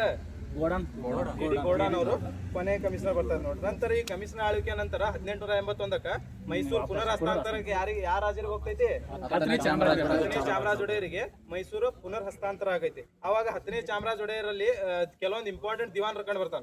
ದಿವಾನ್ ರಂಗಚಾರ್ಲು. ಈ ದಿವಾನ್ ನೋಡ್ರಿ, ದಿವಾನ್ ಒಂದೇದ ಯಾರ? Dewan Purnaiah, Rangacharlu, PN Krishnamurthy, P Madhavrao, next T Anandrao, next Visvesvaraya, Albion Banerjee ಅಂತ ಬರ್ತಾನೆ. ಮಿರ್ಜಾ ಇಸ್ಮೇಲ್ ಆದ್ಮೇಲೆ ಕೃಷ್ಣರಾವ್ ಆದ್ಮೇಲೆ ಮಾಧವರಾವ್, ಆಮೇಲೆ ಮೊದಲಿಯಾರ್ ಅರ್ಕಾಟ್ ರಾಮಸ್ವಾಮಿ ಮೊದಲಿಯಾರ್. ಇನ್ನೊಂದ್ಸತಿ ಹೇಳ್ತೀನಿ ನೋಡ. ಒಂದೇದ್ ಯಾರು ಬರ್ತಾರ? ಪೂರ್ಣಯ್ಯ. ನಾ ಹೇಳ್ತೀನಿ ಪೂರ್ಣಯ್ಯ. ಎರಡನೇದು ನೆಕ್ಸ್ಟ್ ಪೂರ್ಣಯ್ಯ ಆದ್ಮೇಲೆ Rangacharlu, Sheshadri Iyer, next PN Krishnamurthy, P Madhavrao, T Anandrao, next ಆದ್ಮೇಲೆ ವಿಶ್ವೇಶ್ವರಯ್ಯ, ಕಾಂತರಾಜ್ ಅರಸ್, ನೆಕ್ಸ್ಟ್ ಅವನಾದ್ಮೇಲೆ ಅಲ್ಬಿಯನ್ ಬ್ಯಾನರ್ಜಿ, ನೆಕ್ಸ್ಟ್ ಆದ್ಮೇಲೆ ಇದು ಯಾವ್ದು ಮಿರ್ಜಾ ಇಸ್ಮೈಲ್, ನೆಕ್ಸ್ಟ್ ಕೃಷ್ಣರಾವ್ ಅಂತ ಬರ್ತಾನ. ಕೃಷ್ಣರಾವ್ ಬರ್ತಾನ. ಅವನಾದ್ಮೇಲೆ ಮಾಧವರಾವ್, ಕೊನೆಯದಾಗಿ ರಾಮಸ್ವಾಮಿ ಮೊದಲಿಯಾರ್ ಅಂತ ಬರ್ತಾರ. ಇವೆಲ್ಲ ಕಾಲಾನುಕ್ರಮದಾಗ ಗೊತ್ತಿರ್ಬೇಕು. ಮೈಸೂರಿನ ದಿವಾನರು ಕಾಲಾನುಕ್ರಮದಾಗ ಗೊತ್ತಿರ್ಬೇಕು. ಇದ್ರಾಗ ದಿವಾನ್ ಈ ರಂಗಚಾರ್ಲು ಅದ ನೋಡ್ರಿ. ಈ ರಂಗಚಾರ್ಲು ಏನ್ ಮಾಡ್ತಾನಂತಂದ್ರೆ ಮೊದಲ ಬಾರಿಗೆ ಪ್ರಜಾಪ್ರತಿನಿಧಿ ಕಾಯ್ದೆಯ ಪಿತಾಮಹ ಅಂತೇಳಿ ಕರಿತೀವಿ. ಪ್ರಜಾಪ್ರತಿನಿಧಿ ಕಾಯ್ದೆಯನ್ನು ಜಾರಿಗೆ ತಂದಿರೋದ್ರಿಂದ ಇವನನ್ನು ಪ್ರಜಾಪ್ರತಿನಿಧಿ ಕಾಯ್ದೆಯ ಪಿತಾಮಹ ಅಂತ ಕರಿತೀವಿ. ಮತ್ 1881 ಮೊದಲ ಬಾರಿಗೆ ಟೇಲರ್ ಕಂಪನಿ ಜೊತೆಗೆ ಒಪ್ಪಂದವನ್ನು ಮಾಡ್ಕೊಂತ. ಅಂದ್ರೆ ಕೋಲಾರದ ಹಟ್ಟಿ ಗಣಿ ಅಲ್ಲಿ ಮೈನಿಂಗ್ ಮಾಡ್ಬೇಕಂತೇಳಿ ಟೇಲರ್ ಕಂಪನಿ ಜೊತೆಗೆ ಒಪ್ಪಂದವನ್ನು ಮಾಡ್ಕೊಂಡವನು ರಂಗಚಾರ್ಲು ನೋಡ್ರಿ. ಈ ರಂಗಚಾರ್ಲು ಅವ್ರು ಬರ್ತಾರ. ಇವನಿಗೊಂದು ಬಿರುದು ಕೊಡ್ತಾರ ಇಂಗ್ಲೆಂಡ್ ಸರ್ಕಾರ. The companion of the emperor ಅಂತ ಕೊಡ್ತಾರ ನೋಡ್ರಿ. The companion of the emperor ಎಂಬ ಬಿರುದನ್ನು ಕೊಡ್ತಾರ. ನೆಕ್ಸ್ಟ್ ನಂತರ ಇಂಪಾರ್ಟೆಂಟ್ ಅತ್ಯಂತ ಲಾಂಗೆಸ್ಟ್ ಟರ್ಮ್ ಒಳಗೆ ಆಳ್ವಿಕೆ ಮಾಡಿರ್ತಕ್ಕಂಥ ದಿವಾನ. ಎರಡನೇ ಲಾಂಗೆಸ್ಟ್ ಅಂದ್ರೆ ಯಾರು? ಮಿರ್ಜಾ ಇಸ್ಮೈಲ್. 1926 ರಿಂದ 41 ವರೆಗೆ ಇರ್ತಾನೆ. ಇವ 1883ರಿಂದ 1901 ಇರ್ತಾನ. ಇವ 18 ವರ್ಷ ಇರ್ತಾನ, ಅವ ಒಂದು 15 ವರ್ಷ ಇರ್ತಾನ ಅವ ಮಿರ್ಜಾ ಇಸ್ಮಾಯಿಲ್. ಇಲ್ಲಿ ಅತ್ಯಂತ ಹೆಚ್ಚಿನ ಕಾಲ ಅಥವಾ ಅತ್ಯಂತ ದೀರ್ಘಾವಧಿವರೆಗೆ ಆಳಿದಂತ ದಿವಾನ ಅಂತಂದ್ರ ಶೇಷಾದ್ರಿ ಅಯ್ಯರ್ ಬರ್ತಾನ ನೋಡ್ರಿ. ಶೇಷಾದ್ರಿ ಅಯ್ಯರ್ ಬರ್ತಾನ. ಇವನ್ ಕಾಲದಲ್ಲಿ ಏನೇನಕೈತಿ? ಯಾವ್ದ ಪ್ರಾಕ್ತಾನ ಇಲಾಖೆ ಸ್ಥಾಪನೆ ಆಗತ್ತ. ಮತ್ತ ಏನ್ ಇಂಪಾರ್ಟೆಂಟ್ ಇವನ್ ಕಾಲದಾಗತ್ತಂದ್ರ ಒಂದು ಲೈಬ್ರರಿ ಮೈಸೂರದಾಗ ಓರಿಯೆಂಟಲ್ ಲೈಬ್ರರಿ ಎಕನಾಮಿಕ್ಸ್ ಗ್ರಂಥ ಅಲ್ಲೇ ಸಿಗ್ತೈತೆ ಹೌದಲ್ಲ. ಆರ್ ಶ್ಯಾಮಶಾಸ್ತ್ರಿ ಅವರು ಎಕನಾಮಿಕ್ಸ್ ಗ್ರಂಥವನ್ನು ಇಲ್ಲೇ ಇದು ಮಾಡ್ತಾರ ನೋಡ್ರಿ. ಇಲ್ಲಿ ಓರಿಯೆಂಟಲ್ ಲೈಬ್ರರಿ ಸ್ಥಾಪನೆ ಮಾಡ್ತಾನ. ಮೈಸೂರಿನಲ್ಲಿ 1890ರಾಗ ಮೈಸೂರು ಪುರಾತತ್ವ ಇಲಾಖೆ ಸ್ಥಾಪನೆ ಮಾಡ್ತಾರ. ಮತ್ತ್ 1890ರಾಗ ಇಲ್ಲಿ ಧಾರವಾಡದಾಗ ಏನ್ ಸ್ಥಾಪನೆ ಆಗತ್ತ? ಕರ್ನಾಟಕ ವಿದ್ಯಾವರ್ಧಕ ಸಂಘ ಹೌದಲ್ಲ. ವಿದ್ಯಾವರ್ಧಕ ಸಂಘ ಯಾರು ಸ್ಥಾಪನೆ ಮಾಡ್ತಾರ? ದೇಶಪಾಂಡೆ ಅವರು ಕರ್ನಾಟಕ ವಿದ್ಯಾವರ್ಧಕ ಸಂಘವನ್ನು 1890ರಾಗ ಮಾಡ್ತಾರ. 1890ರಾಗೂ ಮೈಸೂರು ಪುರಾತತ್ವ ಇಲಾಖೆ ಇಲ್ಲಿ ಸ್ಥಾಪನೆ ಆಗ್ತಾ ಬರ್ತೈತೆ ನೋಡ್ರಿ. ಮತ್ತೆ 1891ರಲ್ಲಿ ಇವ ಸರ್ಕಾರಿ ನೌಕರರಿಗೆ ವಿಮಾ ವ್ಯವಸ್ಥೆಯನ್ನು ಜಾರಿಗೆ ತರ್ತಾನ. LICನೂ ಇಲ್ಲ ನೋಡ್ರಿ. 1891 ಇವ ಸರ್ಕಾರಿ ನೌಕರಿಗೆ LIC ಜಾರಿಗೆ ತರ್ತಾನ. ಇವನ ಕಾಲದಲ್ಲಿ ಸಿವಿಲ್ ಸರ್ವಿಸ್ ಪರೀಕ್ಷೆ ಆರಂಭ ಆಗ್ತಾವ. ಸಿವಿಲ್ ಸರ್ವಿಸ್ ಪರೀಕ್ಷೆ ಕರ್ನಾಟಕದಲ್ಲಿ ಸಿವಿಲ್ ಸರ್ವಿಸ್ ಪಿತಾಮಹ ಅಂತೇಳಿ ಇವನಿಗೆ ಕರೀತಾರ ನೋಡ್ರಿ. ಅದಕ್ಕೆ ಸಿವಿಲ್ ಸರ್ವಿಸ್ ಪರೀಕ್ಷೆ ಇವನ ಕಾಲದಲ್ಲಿ ಆರಂಭ ಆಗ್ತೈತೆ ನೋಡ್ರಿ. ಇವ್ದು ಏನಂತಂದ್ರೆ ಇವೊಂದು ಏನ್ ಗೊತ್ತಿರ್ಬೇಕು, ಭಾಷೋಜ್ಜೀವಿನಿ ಒಂದ್ ಸಭಾ ಇದು ಮಾಡ್ತಾನ. ಮತ್ತೆ ಮೈಸೂರಿನಲ್ಲಿ ಓರಿಯೆಂಟಲ್ ಲೈಬ್ರರಿ, ಇನ್ನೊಂದ್ ನೆಕ್ಸ್ಟ್ ಸಿವಿಲ್ ಸರ್ವಿಸ್ ಪರೀಕ್ಷೆ ಆರಂಭ ಆಕೈತಿ. ಪುರಾತತ್ವ ಇಲಾಖೆ ಮತ್ತ ನೌಕರರಿಗೆ ಸರ್ಕಾರಿ ನೌಕರರಿಗೆ ವಿಮಾ ವ್ಯವಸ್ಥೆಯನ್ನು ಜಾರಿಗೆ ತಂದಿರ್ತಕ್ಕಂಥ ದಿವಾನ ಅಂತಂದ್ರೆ ಶೇಷಾದ್ರಿ ಅಯ್ಯರ್ ಬರ್ತಾರ ನೋಡ್ರಿ. ಸೀರಿಯಲ್ ಅಂತಂದ್ರೆ ನೋಡ್ರಿ ಒಂದು ಭಾಷೋಜ್ಜೀವಿನಿ ಸಭಾ 1887. ಭಾಷೋಜ್ಜೀವಿನಿ ಸಭಾ ಅಂದ್ರೆ 1887. 90ರಾಗ ಅಂದ್ರ ಮೈಸೂರು ಓರಿಯೆಂಟಲ್ ಲೈಬ್ರರಿ. 1890ರಲ್ಲಿ ಮೈಸೂರು ಓರಿಯೆಂಟಲ್ ಲೈಬ್ರರಿ. ಮತ್ತ ಅದೇ 99ರಾಗ ಪುರಾತತ್ವ ಇಲಾಖೆ. ಮೊದ್ಲ ಮೈಸೂರು ಓರಿಯೆಂಟಲ್ ಲೈಬ್ರರಿ, ನಂತರ ಪುರಾತತ್ವ ಇಲಾಖೆ. ಅದಾದ್ಮೇಲೆ ಸಿವಿಲ್ ಸರ್ವಿಸ್ ಪರೀಕ್ಷೆ ಆರಂಭವಾಗೈತೆ 1891ರಲ್ಲಿ. ಸಿವಿಲ್ ಸರ್ವಿಸ್ ಪರೀಕ್ಷೆ ಇದು ಆಕೈತಿ ನೋಡ್ರಿ, ಸ್ಟಾರ್ಟ್ ಆಕೈತಿ. ಇವಿಷ್ಟು ಕಾಲಾನುಕ್ರಮದಲ್ಲಿ ಇಷ್ಟು 4 ಆದ್ರೂ ಗೊತ್ತಿರ್ಲಿ. ಒಂದು 4 ಭಾಷೋಜ್ಜೀವಿನಿ ಸಭಾ ಯಾವಾಗ? 1887ರಲ್ಲಿ. ನೆಕ್ಸ್ಟ್ ಮೈಸೂರು ಓರಿಯೆಂಟಲ್ ಲೈಬ್ರರಿ 90ರಾಗ ಮತ್ತೆ ಏನಾಕೈತಿ? ಪುರಾತತ್ವ ಇಲಾಖೆ, ಮೈಸೂರು ಪುರಾತತ್ವ ಇಲಾಖೆ. ನೆಕ್ಸ್ಟ್ 1891ರಾಗ ಸಿವಿಲ್ ಸರ್ವಿಸ್. ನೆಕ್ಸ್ಟ್ 91ರಾಗ ವಿಮಾ, ಸರ್ಕಾರಿ ನೌಕರರಿಗೆ ವಿಮಾ ಇದು ಮಾಡಿದ್ದು. ಇವೆಲ್ಲ ಶೇಷಾದ್ರಿ ಅಯ್ಯರ್ ಕಾಲದಲ್ಲಿ. 1900ದಾಗ ವಿಕ್ಟೋರಿಯಾ ಆಸ್ಪತ್ರೆ, ವಿಕ್ಟೋರಿಯಾ ಆಸ್ಪತ್ರೆ ಬೆಂಗಳೂರಿನಲ್ಲಿ ವಿಕ್ಟೋರಿಯಾ ಆಸ್ಪತ್ರೆಯನ್ನು ಸ್ಥಾಪನೆ ಮಾಡ್ತಾರೆ. ಆದ್ರೆ ಇವನ್ ಕಾಲದಲ್ಲಿ ಆಗಲ್ಲ. 1901 ಲಾಸ್ಟ್. ಇವನ್ 1901 ಲಾಸ್ಟ್.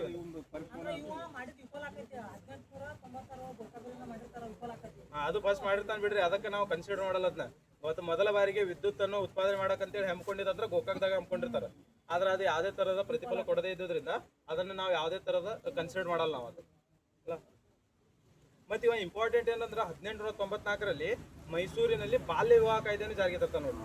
ಮೈಸೂರಿನಲ್ಲಿ ಬಾಲ್ಯ ವಿವಾಹ ಕಾಯ್ದೆಯನ್ನು ಜಾರಿಗೆ ತಂದಂತ ದಿವಾನ ಅಂತಂದ್ರ ಶೇಷಾದ್ರಿ ಅಯ್ಯರ್ ನೋಡ್ರಿ. ಶೇಷಾದ್ರಿ ಅಯ್ಯರ್ ತರ್ತಾನ. ಇವನ ನಂತರ ಈಗ 10ನೇ ಚಾಮರಾಜ ಒಡೆಯರ್ ಕಾಲದಲ್ಲಿ ಇವರೆಲ್ಲ ದಿವಾನರು ಬರ್ತಾರೆ. ಇಷ್ಟು ಮಂದಿ ದಿವಾನರು 10ನೇ ಚಾಮರಾಜ ಒಡೆಯರ್ ಕಾಲದಲ್ಲಿ ಇಷ್ಟು ಮಂದಿ ಬರ್ತಾರ ನೋಡ್ರಿ. ನಂತರ ಇವನ ನಂತರ ಯಾರು ಬರ್ತಾರ? ನಾಲ್ವಡಿ ಕೃಷ್ಣರಾಜ ಒಡೆಯರ್. ನಾಲ್ವಡಿ ಕೃಷ್ಣರಾಜ ಒಡೆಯರ್ ಕಾಲದಲ್ಲಿ ಯಾರ್ಯಾರು ದಿವಾನರು ಬರ್ತಾರ ಅಂದ್ರೆ ಎಲ್ಲಿವರೆಗೆ ಬರ್ತಾರ? ಮಿರ್ಜಾ ಇಸ್ಮಾಯಿಲ್.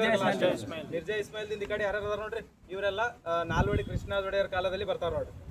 ನಾಲ್ವಡಿ ಕೃಷ್ಣರಾಜ ಒಡೆಯರ್ ಕಾಲದಲ್ಲಿ ಇವ್ರು ಬರ್ತಾರೆ. ಅದ್ರಾಗ PN ಕೃಷ್ಣಮೂರ್ತಿ ಅದ ನೋಡ್ರಿ. ಈ PN ಕೃಷ್ಣಮೂರ್ತಿ ಕಾಲದಲ್ಲಿ ಮೊದಲ ಬಾರಿಗೆ ಬೆಂಗಳೂರು ನಗರ ವಿದ್ಯುತ್ ಪಡಿತೈತೆ. PN ಕೃಷ್ಣಮೂರ್ತಿ ಕಾಲದಲ್ಲಿ 1905ರಾಗ ಮೊದಲ ಬಾರಿಗೆ ಏಷ್ಯಾದಲ್ಲಿ 2ನೇ ಮತ್ತು ಭಾರತದಲ್ಲೇ ಮೊದಲ, ಏಷ್ಯಾದಲ್ಲಿ ಮೊದಲ ಅಂತಂದ್ರೆ ಜಪಾನ್ದ ಟೋಕಿಯೋ ವಿದ್ಯುತ್ ಅನ್ನು ಪಡಿತೈತೆ. ಮತ್ತೆ ಇವನ ಕಾಲದಲ್ಲಿ PN ಕೃಷ್ಣಮೂರ್ತಿ ಕಾಲದಲ್ಲಿ ಮೊದಲ ಬಾರಿಗೆ ಇದು ಸಹಕಾರಿ ಸಂಘ ಸ್ಥಾಪನೆ ಆಗೈತೆ 1904ರಲ್ಲಿ ಗದಗನ ಕಣಿಗಾಳದಾಗ. ಇವನ್ ಕಾಲದಲ್ಲಿ ಆಕೈತೆ ನೋಡ್ರಿ. ನೆಕ್ಸ್ಟ್ VP ಮಾಧವರಾವ್ ಬರ್ತಾನ. ವಿಧಾನ ಪರಿಷತ್ 1907ರಾಗ ವಿಧಾನ ಪರಿಷತ್ ಐತಿ. 1908ರಾಗ ಒಂದು ಇದು ಮಾಡ್ತಾನ ಇವ. ಏನಂತಂದ್ರೆ 1908ರಾಗ ಪತ್ರಿಕಾ ನಿರ್ಬಂಧ ಕಾಯ್ದೆ ಜಾರಿಗೆ ತರ್ತಾನ ನೋಡ್ರಿ. ಕ್ವಶನ್ ಕೇಳ್ಯಾರ ನೋಡಿ. ಪತ್ರಿಕಾ ನಿರ್ಬಂಧ ಕಾಯ್ದೆ ಅದ ಪತ್ರಿಕಾ ನಿರ್ಬಂಧ ಕಾಯ್ದೆ, ವೃತ್ತಪತ್ರಿಕೆ ಅಥವಾ ಪತ್ರಿಕಾ ನಿರ್ಬಂಧ ಕಾಯ್ದೆ ಇವ ಜಾರಿಗೆ ತಂದಿದ್ದ VP ಮಾಧವರಾವ್ ನೋಡ್ರಿ. ಮತ್ತ ಮೈಸೂರು ಅರಮನೆ ಸ್ಟಾರ್ಟ್ ಆಕೈತಿ ಗೊತ್ತಾ? ಮೈಸೂರು ಅರಮನೆ ನಿರ್ಮಾಣ ಯಾರ ಕಾಲದಲ್ಲಿ? ಟಿ ಆನಂದರಾವ್ ಕಾಲದಲ್ಲಿ ಮೈಸೂರು ಅರಮನೆ ನಿರ್ಮಾಣ ಆಕೈತಿ. ಇಲ್ಲಿ ಇಂಪಾರ್ಟೆಂಟ್ ಸರ್ ಎಂ ವಿಶ್ವೇಶ್ವರ ಐತಿ ನೋಡ್ರಿ. ಸರ್ ಎಂ ವಿಶ್ವೇಶ್ವರ ಅವರು ಸ್ಥಾಪನೆ ಮಾಡಿರ್ತಕ್ಕಂಥ ಅವೆಲ್ಲ ಏನೇನೋ ನೋಡ ಅವು ಕಾಲಾನುಕ್ರಮದಲ್ಲಿ ಗೊತ್ತಿರ್ಬೇಕು. 1912ರಾಗ ಏನ್ ಮಾಡ್ತಾನೆ ಸರ್ ಎಂ ವಿಶ್ವೇಶ್ವರಯ್ಯ? ಮೈಸೂರು ಇದನ್ನು ಬ್ಯಾಂಕ್ ಹೆಬ್ಬಾಳದಲ್ಲಿ ಕೃಷಿ ವಿಶ್ವವಿದ್ಯಾಲಯ 1912ರಲ್ಲಿ ಹೆಬ್ಬಾಳದಾಗ ಕೃಷಿ ವಿಶ್ವವಿದ್ಯಾಲಯ ಸ್ಥಾಪನೆ ಮಾಡ್ತಾರೆ. 13ದಾಗ Punjab bank, Mysore bank, Mysore bank. Next 15ರಾಗ ಇಲ್ಲ ಕನ್ನಡ ಸಾಹಿತ್ಯ ಪರಿಷತ್, ಇದು 13ದಾಗ ಮೈಸೂರು ಬ್ಯಾಂಕ್ ಒಂದು, ಕನ್ನಡ ಸಾಹಿತ್ಯ ಮೈಸೂರು ಚೇಂಬರ್ಸ್ ಆಫ್ ಕಾಮರ್ಸ್ ಒಂದು, ಮೈಸೂರು ಚೇಂಬರ್ಸ್ ಆಫ್ ಕಾಮರ್ಸ್ ಒಂದು, ಮೈಸೂರು ಬ್ಯಾಂಕ್ ಒಂದು 1913. 1915ರಾಗ ಸಾಹಿತ್ಯ ಪರಿಷತ್ 1916ದಾಗ ಮೈಸೂರು 1916ದಾಗ ಬರ್ತೈತಿ. ಮತ್ 1916ದಾಗ ಗಂಧದ ಎಣ್ಣೆ ಕಾರ್ಖಾನೆ ಒಂದು, ಅದೇನ್ ಬಿಡ್ಬಿಡ್ರಿ. 1916 ಗಂಧದ ಎಣ್ಣೆ ಕಾರ್ಖಾನೆ ಒಂದು. ಇನ್ನೊಂದು 1916ದಲ್ಲಿ ಇನ್ನೊಂದು ಯಾವ್ದು ಕಾರ್ಖಾನೆ ಬರ್ತಂತಂದ್ರೆ ಬೆಂಗಳೂರಿನಲ್ಲಿ ಸಾಬೂನ್ ಕಾರ್ಖಾನೆ, ಗಂಧದ ಎಣ್ಣೆ ಕಾರ್ಖಾನೆ ಮತ್ತು ಸಾಬೂನ್ ಕಾರ್ಖಾನೆ, ಯೂನಿವರ್ಸಿಟಿ, ಗಂಧದ ಎಣ್ಣೆ ಕಾರ್ಖಾನೆ, ಸಾಬೂನ್ ಕಾರ್ಖಾನೆ, ಇವೆಲ್ಲ 1916 ನೋಡ್ರಿ. 17ರಾಗ ಏನ್ ಸ್ಥಾಪನೆ ಮಾಡ್ತಾನೆ ನೀವು? 1917ರಲ್ಲಿ ಚನ್ನಪಟ್ಟಣದಲ್ಲಿ ರೇಷ್ಮೆ ಸಂಶೋಧನಾ ಕೇಂದ್ರ ನೋಡ್ರಿ. 1917ರಲ್ಲಿ ಚನ್ನಪಟ್ಟಣದಲ್ಲಿ ರೇಷ್ಮೆ ಸಂಶೋಧನಾ ಕೇಂದ್ರ. 1918ರಾಗ ಸಾಬೂನ್ ಕಾರ್ಖಾನೆ 1918 ಹ್ಯಾಂಡಲ್ ಶಾಪ್ ಇದು 18 ಅದೇನು 1918 ಸಾಬೂನ್ ಕಾರ್ಖಾನೆ ನೋಡು ಒಂಥರ ಮೈಸೂರು ಸೋಪ್ ಇಂಡಸ್ಟ್ರಿ ಅಂತ ನೋಡಿ. ಮೈಸೂರು ಸೋಪ್ ಇಂಡಸ್ಟ್ರಿ ಯಾವಾಗ ನೋಡಿ ಇದು ಐತೆ ನೋಡಿ. 1918ರಾಗ ಒಂದು Mysuru local board and Gram panchayati act ಬರ್ತೈತೆ ನೋಡಿ. 1918ರಾಗ Mysore local board and Gram panchayati act ಬರ್ತೈತಿ. ಹಿಸ್ಟ್ರಿ ಬೋರ್ ಆಗತೈತಲ್ಲ ಫುಲ್. ಬೇರೆ ಕ್ವಶನ್ ಮಾಡೋಣ. ನೆಕ್ಸ್ಟ್ ಇದು ಒಂದೇದು 1912ರಾಗ ಯಾವ್ದು? ಹೆಬ್ಬಾಳ ಕೃಷಿ ವಿಶ್ವವಿದ್ಯಾಲಯ. 13ದಾಗ ಮೈಸೂರು ಬ್ಯಾಂಕ್ ಮತ್ತು ಚೇಂಬರ್ಸ್ ಆಫ್ ಕಾಮರ್ಸ್ ಬರ್ತೈತಿ. ನೆಕ್ಸ್ಟ್ 15ರಾಗ ಕನ್ನಡ ಸಾಹಿತ್ಯ ಪರಿಷತ್ತು 15ರಾಗ. ನೆಕ್ಸ್ಟ್ 16ದಾಗ ಮೈಸೂರು ವಿಶ್ವವಿದ್ಯಾಲಯ, 1916.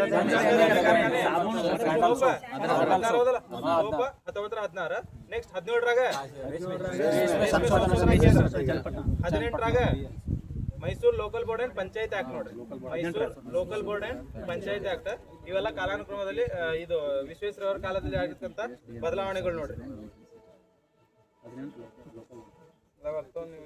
ಮತ್ತೆ ಮೊದಲ ಬ್ರಾಹ್ಮಣೇತರ ದಿವಾನ ಯಾರು? ಅರಸ ಮೊದಲ ಭಾರತ ಅಂದ್ರೆ ಮಿಲ್ಲರ್ ಸಮಿತಿ ಅನ್ವಯ EWS ಅಂದ್ರೆ ಹಿಂದುಳಿದವರಿಗೆ ಮೀಸಲಾತಿ ಕೊಟ್ಟಿರೋದ್ರಿಂದ ಇವನಿಗೆ ಹಿಂದುಳಿದ ವರ್ಗಗಳ ಹಿತರಕ್ಷಕ ಅಂತ ಕರಿತೀವಿ. ಕಾಂತರಾಜ ಅರಸರವನು ಹಿಂದುಳಿದ ವರ್ಗದ ಹಿತರಕ್ಷಕ ಅಂತ ಕರಿತೀವಿ. ನೆಕ್ಸ್ಟ್ ಅಲ್ಬಿಯನ್ ಬ್ಯಾನರ್ಜಿ ಬರ್ತಾನೆ. ಇವನ ನಂತರ ಅಲ್ಬಿಯನ್ ಬ್ಯಾನರ್ಜಿ. ಇವ್ ಇಂಪಾರ್ಟೆಂಟ್ ಏನ್ ಹೇಳಿ ಒಂದ್ ಕ್ವಶನ್ ಆಗೈತೆ ನೋಡಿ. ಅಲ್ಬಿಯನ್ ಬ್ಯಾನರ್ಜಿ ಏನ್ರಿ? ಮಹಿಳೆಯರಿಗೆ ಇಲೆಕ್ಷನ್ ಅಲ್ಲಿ ವೋಟ್ ಹಾಕಲು ಅನುವು ಮಾಡಿಕೊಟ್ಟಿರ್ತಕ್ಕಂಥ ದಿವಾನ ಅಂತಂದ್ರ ಅಲ್ಬಿಯನ್ ಬ್ಯಾನರ್ಜಿ ನೋಡಿ. ಅಲ್ಬಿಯನ್ ಬ್ಯಾನರ್ಜಿ ಮಹಿಳೆಯರಿಗೆ ಮತ ಚಲಾಯಿಸುವ ಹಕ್ಕನ್ನು ನೀಡ್ತಾನೆ ನೋಡಿ. ಮಹಿಳೆಯರಿಗೆ ಮತ ಚಲಾಯಿಸುವ ಹಕ್ಕನ್ನು ನೀಡಿದ್ದು ಅಲ್ಬಿಯನ್ ಬ್ಯಾನರ್ಜಿ ಬರ್ತಾನೆ. ನೆಕ್ಸ್ಟ್ ಇವ್ ನಂತರ ಮಿರ್ಜಾ ಇಸ್ಮಾಯಿಲ್. ಇವನ್ ಬಗ್ಗೆ ಬಹಳ ಕ್ವಶನ್ಸ್ ಆಗ್ತಾವ. ಮಿರ್ಜಾ ಇಸ್ಮಾಯಿಲ್ ಐತಲ್ರಿ, ಈ ಮಿರ್ಜಾ ಇಸ್ಮಾಯಿಲ್ ಕಾಲದಲ್ಲಿ ಅಂದ್ರೆ ಇದು ಐರನ್ ಅಂಡ್ ಸ್ಟೀಲ್ ಕಂಪನಿ ಯಾವಾಗೈತಿ? ಭದ್ರಾವತಿ ಐರನ್ ಅಂಡ್ ಸ್ಟೀಲ್ ಅಂತಂದ್ರ 1923. ಭದ್ರಾವತಿ ಸಿಮೆಂಟ್ ಮತ್ತು ಪೇಪರ್ ಕೈಗಾರಿಕೆ ಅಂದ್ರೆ 1936-37ರಾಗ 36 ಇಲ್ಲ ಸರ್ 36 ಹೇಳ್ತಾರ. ಆದ್ರೆ ಆಕ್ಚುಲಿ ಅದು ಕರೆಕ್ಟ್ ಆಗಿ ಸ್ಥಾಪನೆ ಆಗಿದ್ 39ರಾಗ. ಅದು ಕ್ವಶನ್ ಕೇಳಿದ್ರೆ 36 ಬರ್ತೈತಿ. ರಸಗೊಬ್ಬರ ಅದು ರಾಸಾಯನಿಕ ಫರ್ಟಿಲೈಸರ್ 1939. ಇದು ಕ್ವಶನ್ ಕೇಳಾರ ನೋಡಿ. ಫರ್ಟಿಲೈಸರ್ ಯಾವ ಕಾಲದಲ್ಲಿ ಅಂತೇಳಿ. ಇಲ್ಲಿ ಇದು ಕಬ್ಬಿಣ ಮತ್ತು ಉಕ್ಕಿನ ಕೈಗಾರಿಕೆ ಭದ್ರಾವತಿ ಅಂದ್ರೆ 1923. ಇಲ್ಲಿ ಭದ್ರಾವತಿ ಸಿಮೆಂಟ್ ಮತ್ತು ಪೇಪರ್ ಕೈಗಾರಿಕೆ ಅಂತಂದ್ರೆ ಇವನ್ ನೋಡ್ರಿ 1936 ಇವನ್ ಕಾಲದಲ್ಲಿ ಆಕೈತಿ ನೋಡ್ರಿ ಸರ್. ಮಿರ್ಜಾ ಇಸ್ಮಾಯಿಲ್ ಕಾಲದಲ್ಲಿ ಸ್ಥಾಪನೆ ಆಗತ್ತೆ. 1940 ಸ್ಥಾಪನೆ ಆಗುತ್ತೆ. ಇವನ ಕಾಲದಲ್ಲಿ 1940ರಲ್ಲಿ HAL ಸ್ಥಾಪನೆ ಆಗುತ್ತೆ. HAL ಇದು ಮೊದಲು ಏರೋನಾಟಿಕ್ಸ್ ಲಿಮಿಟೆಡ್ ಅಂತ ಇರುತ್ತೆ ಅಷ್ಟೇ. ಹಿಂದೂಸ್ತಾನ್ ಏರೋನಾಟಿಕ್ ಇರಲ್ಲ, ಇಲ್ಲ ಬೇರೆ ಇರುತ್ತೆ ಇದ್ರ ಹೆಸರು. 1964 ಅಲ್ಲಿ ಅಕ್ಟೋಬರ್ 1 ಅದು 1964 ಒಳಗೆ HAL ಅಂತೇಳಿ ಆಗತ್ತೆ ನೋಡ್ರಿ. ಇದ್ರ ಹೆಸರು ಏನಿರ್ತೈತಿ? ಹಿಂದೂಸ್ತಾನ್ ಹಿಂದೂಸ್ತಾನ್ ಏರ್ಕ್ರಾಫ್ಟ್ ಲಿಮಿಟೆಡ್ ಅಂತ ಇರ್ತೈತಿ. ಹಿಂದೂಸ್ತಾನ್ ಏರ್ಕ್ರಾಫ್ಟ್ ಲಿಮಿಟೆಡ್ ಅಂತ ಇರ್ತೈತಿ. 64ರಾಗ ಹಿಂದೂಸ್ತಾನ್ ಏರೋನಾಟಿಕ್ ಲಿಮಿಟೆಡ್ ಅಂತ ಹೇಳಿ ಅಲ್ಲಿ 64ರಾಗ ಆಗತ್ತೆ. ಇವನ್ ಕಾಲದಲ್ಲಿ ಅದು ಒಂದ್ ಆಕೈತಿ. ಮತ್ತ 3 ದುಂಡು ಮೇಜಿನ ಸಮ್ಮೇಳನಕ್ಕೆ ಭಾಗವಹಿಸ್ತಾನ ಹೋದಲ್ಲ. 3 ದುಂಡು ಮೇಜಿನ ಸಮ್ಮೇಳನಕ್ಕೆ ಭಾಗವಹಿಸಿರ್ತಾನ. ಮತ್ 1929ರಾಗ ಇವನ ಕಾಲದಲ್ಲಿ ಮೈಸೂರು ಮತ್ತು ಬೆಂಗಳೂರಿನಾಗ ಆಕಾಶವಾಣಿ ಕೇಂದ್ರ ಸ್ಥಾಪನೆ ಆಗತ್ತೆ. 1927ರಲ್ಲಿ ಇವನ ಕಾಲದಲ್ಲಿ ಮೈಸೂರು ಮತ್ತು ಬೆಂಗಳೂರಿನಲ್ಲಿ ಆಕಾಶವಾಣಿ ಕೇಂದ್ರ ಸ್ಥಾಪನೆ ಆಗತ್ತೆ ನೋಡಿ. ಗೋಪಾಲಸ್ವಾಮಿ 1927ರಲ್ಲಿ ಆಕಾಶವಾಣಿ ಕೇಂದ್ರ ಮೈಸೂರಿನಲ್ಲಿ ಮತ್ತು ಬೆಂಗಳೂರಿನಲ್ಲಿ. ಮೈಸೂರು ಆಕಾಶವಾಣಿ 1935ರಾಗ ಎಂ ಗೋಪಾಲ ಕರೆಕ್ಟ್ ಇಲ್ಲ, ರಾಂಗ್ ಐತಿ. ಗೋಪಾಲಸ್ವಾಮಿ 35 ಮಾಡ್ತಾನಲ್ಲ. ಗೋಪಾಲಸ್ವಾಮಿ ಮಾಡ್ತಾನೆ. ದೂರದರ್ಶನ ಆಕಾಶವಾಣಿ ಕೇಂದ್ರ ಬೇರೆ, ಆಕಾಶವಾಣಿ ಕೇಂದ್ರ ಬೇರೆ, ದೂರದರ್ಶನ ಬೇರೆ. ಮತ್ತೆ ಎರಡು ಆಕಾಶವಾಣಿ ಅಂತಂದ್ರೆ ಟಿವಿ ಬರ್ತೈತಿ, ದೂರದರ್ಶನ ಅಂತಂದ್ರೆ ಈ ದೂರದರ್ಶನ ಆಕಾಶವಾಣಿ ಅಂತಂದ್ರೆ ರೇಡಿಯೋ ಗಿಡಿಯೋ ಬರ್ತಾವ ನೋಡ, ಅವಕ್ಕೆ ಆಕಾಶವಾಣಿ ಅಂತ ಎರಡು ಬೇರೆ ಬೇರೆ ಅದಾವ. ಮತ್ತೆ ಇಲ್ಲಿ 1927ರಲ್ಲಿ ಇವನ ಕಾಲದಲ್ಲಿ ಮೈಸೂರು ಮತ್ತು ಬೆಂಗಳೂರದಾಗ ಆಕಾಶವಾಣಿ ಕೇಂದ್ರ ಸ್ಥಾಪನೆ ಆಗತ್ತೆ ನೋಡ್ರಿ. ಮೊದ್ಲೇನಿರ್ತೈತೆ ಸರ್? ಮತ್ತೆ ಈ ಮಿರ್ಜಾ ಇಸ್ಮಾಯಿಲ್ಗ ಈ ನಾಲ್ವಡಿ ಕೃಷ್ಣರಾಜ ಒಡೆಯರು ಏನೋ ಒಂದು ಬಿರುದು ಕೊಡ್ತಾರ. ಏನಂತ ಬಿರುದು ಕೊಡ್ತಾರ? ಅಮೀನ್ ಉಲ್ ಮುಲ್ಕ್ ಅಂತೇಳಿ ಬಿರುದು ಕೊಡ್ತಾರ. ಅಮೀನ್ ಉಲ್ ಮುಲ್ಕ್ ಅಂತೇಳಿ ನಾಲ್ವಡಿ ಕೃಷ್ಣರಾಜ ಒಡೆಯರ್ ಅವರು ಈ ಮಿರ್ಜಾ ಇಸ್ಮಾಯಿಲ್ಗ ಬಿರುದು ಕೊಡ್ತಾರ ನೋಡಿ.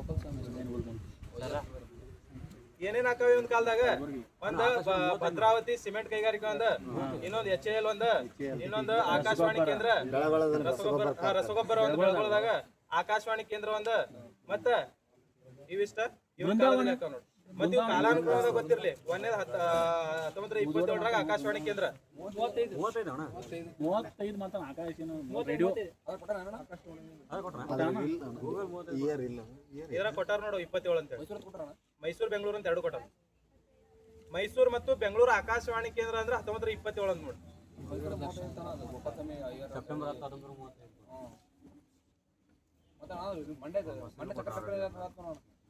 ಮಂಡ್ಯ ಸಕ್ಕರೆ ಕಾರ್ಖಾನೆ 33 ಮಂಡ್ಯ ಸಕ್ಕರೆ ಕಾರ್ಖಾನೆ ಮಂಡ್ಯ ಸಕ್ಕರೆ ಕಾರ್ಖಾನೆ ಆಕೈತಿ. ಒಂದು ಆಕಾಶವಾಣಿ ಕೇಂದ್ರ. ಮತ್ ನೆಕ್ಸ್ಟ್ ಇದು 1937ರಲ್ಲಿ ರಾಸಾಯನಿಕ ಫರ್ಟಿಲೈಸರ್ ರಸಗೊಬ್ಬರ ಕಾರ್ಖಾನೆ 1939. ಸಿಮೆಂಟ್ ಅಂದ್ರ 36. ಸಿಮೆಂಟ್ ಅಂದ್ರ 36 ಒಳಗ ಸಿಮೆಂಟ್ ಮತ್ತು ಪೇಪರ್ ಎರಡು ಒಂದ ದಿನ ಆಕೈತಿ, ಒಂದ ಇಯರ್ ನೋಡ್ರಿ. ಸಿಮೆಂಟ್ ಮತ್ತು ಪೇಪರ್ 1936ಕ್ಕೆ ಇವು ಸ್ಥಾಪನೆ ಆಕೈತಿ ನೋಡ್ರಿ ಒಂದು ಕಾಲದಲ್ಲಿ. ಚಾಮರಾಜ ಒಡೆಯರ್ದು ಎರಡು ಕೃತಿಗಳು ಬರ್ತಾವ ಇಂಪಾರ್ಟೆಂಟ್. ಕೊನೆಯ ಒಡೆಯರ್ ಹೋದಲ್ಲ, ಕೊನೆಯ ಒಡೆಯರ್ ಮತ್ತು ಭಾರತದ ಮೊದಲ ಏನೈತಿ ಕರ್ನಾಟಕದ ಮೊದಲ ಏನ್ ರಾಜ್ಯಪಾಲ. ಇವ್ರದ್ದು ಎರಡು ಕೃತಿಗಳು ಬರ್ತಾವ. ದಿ ರಿಲಿಜಿಯನ್ ಅಂಡ್ ಮ್ಯಾನ್ ಅಂತ ಹೇಳಿ, ಇನ್ನೊಂದು the Gita and Indian culture. The Gita and Indian culture ಮತ್ತು ದಿ ರಿಲಿಜಿಯನ್ ಅಂಡ್ ಮ್ಯಾನ್ ಎಂಬ ಎರಡು ಕೃತಿಗಳನ್ನು ಬರೀತಾರ ನೋಡ್ರಿ. ಇವಿಷ್ಟ ಮೈಸೂರು ಒಡೆಯರ್ ಬಗ್ಗೆ ಇಷ್ಟ ಹಂಗ ಸ್ವಲ್ಪ ನಾರ್ಮಲ್ ಆಗಿ ಗೊತ್ತಿರ.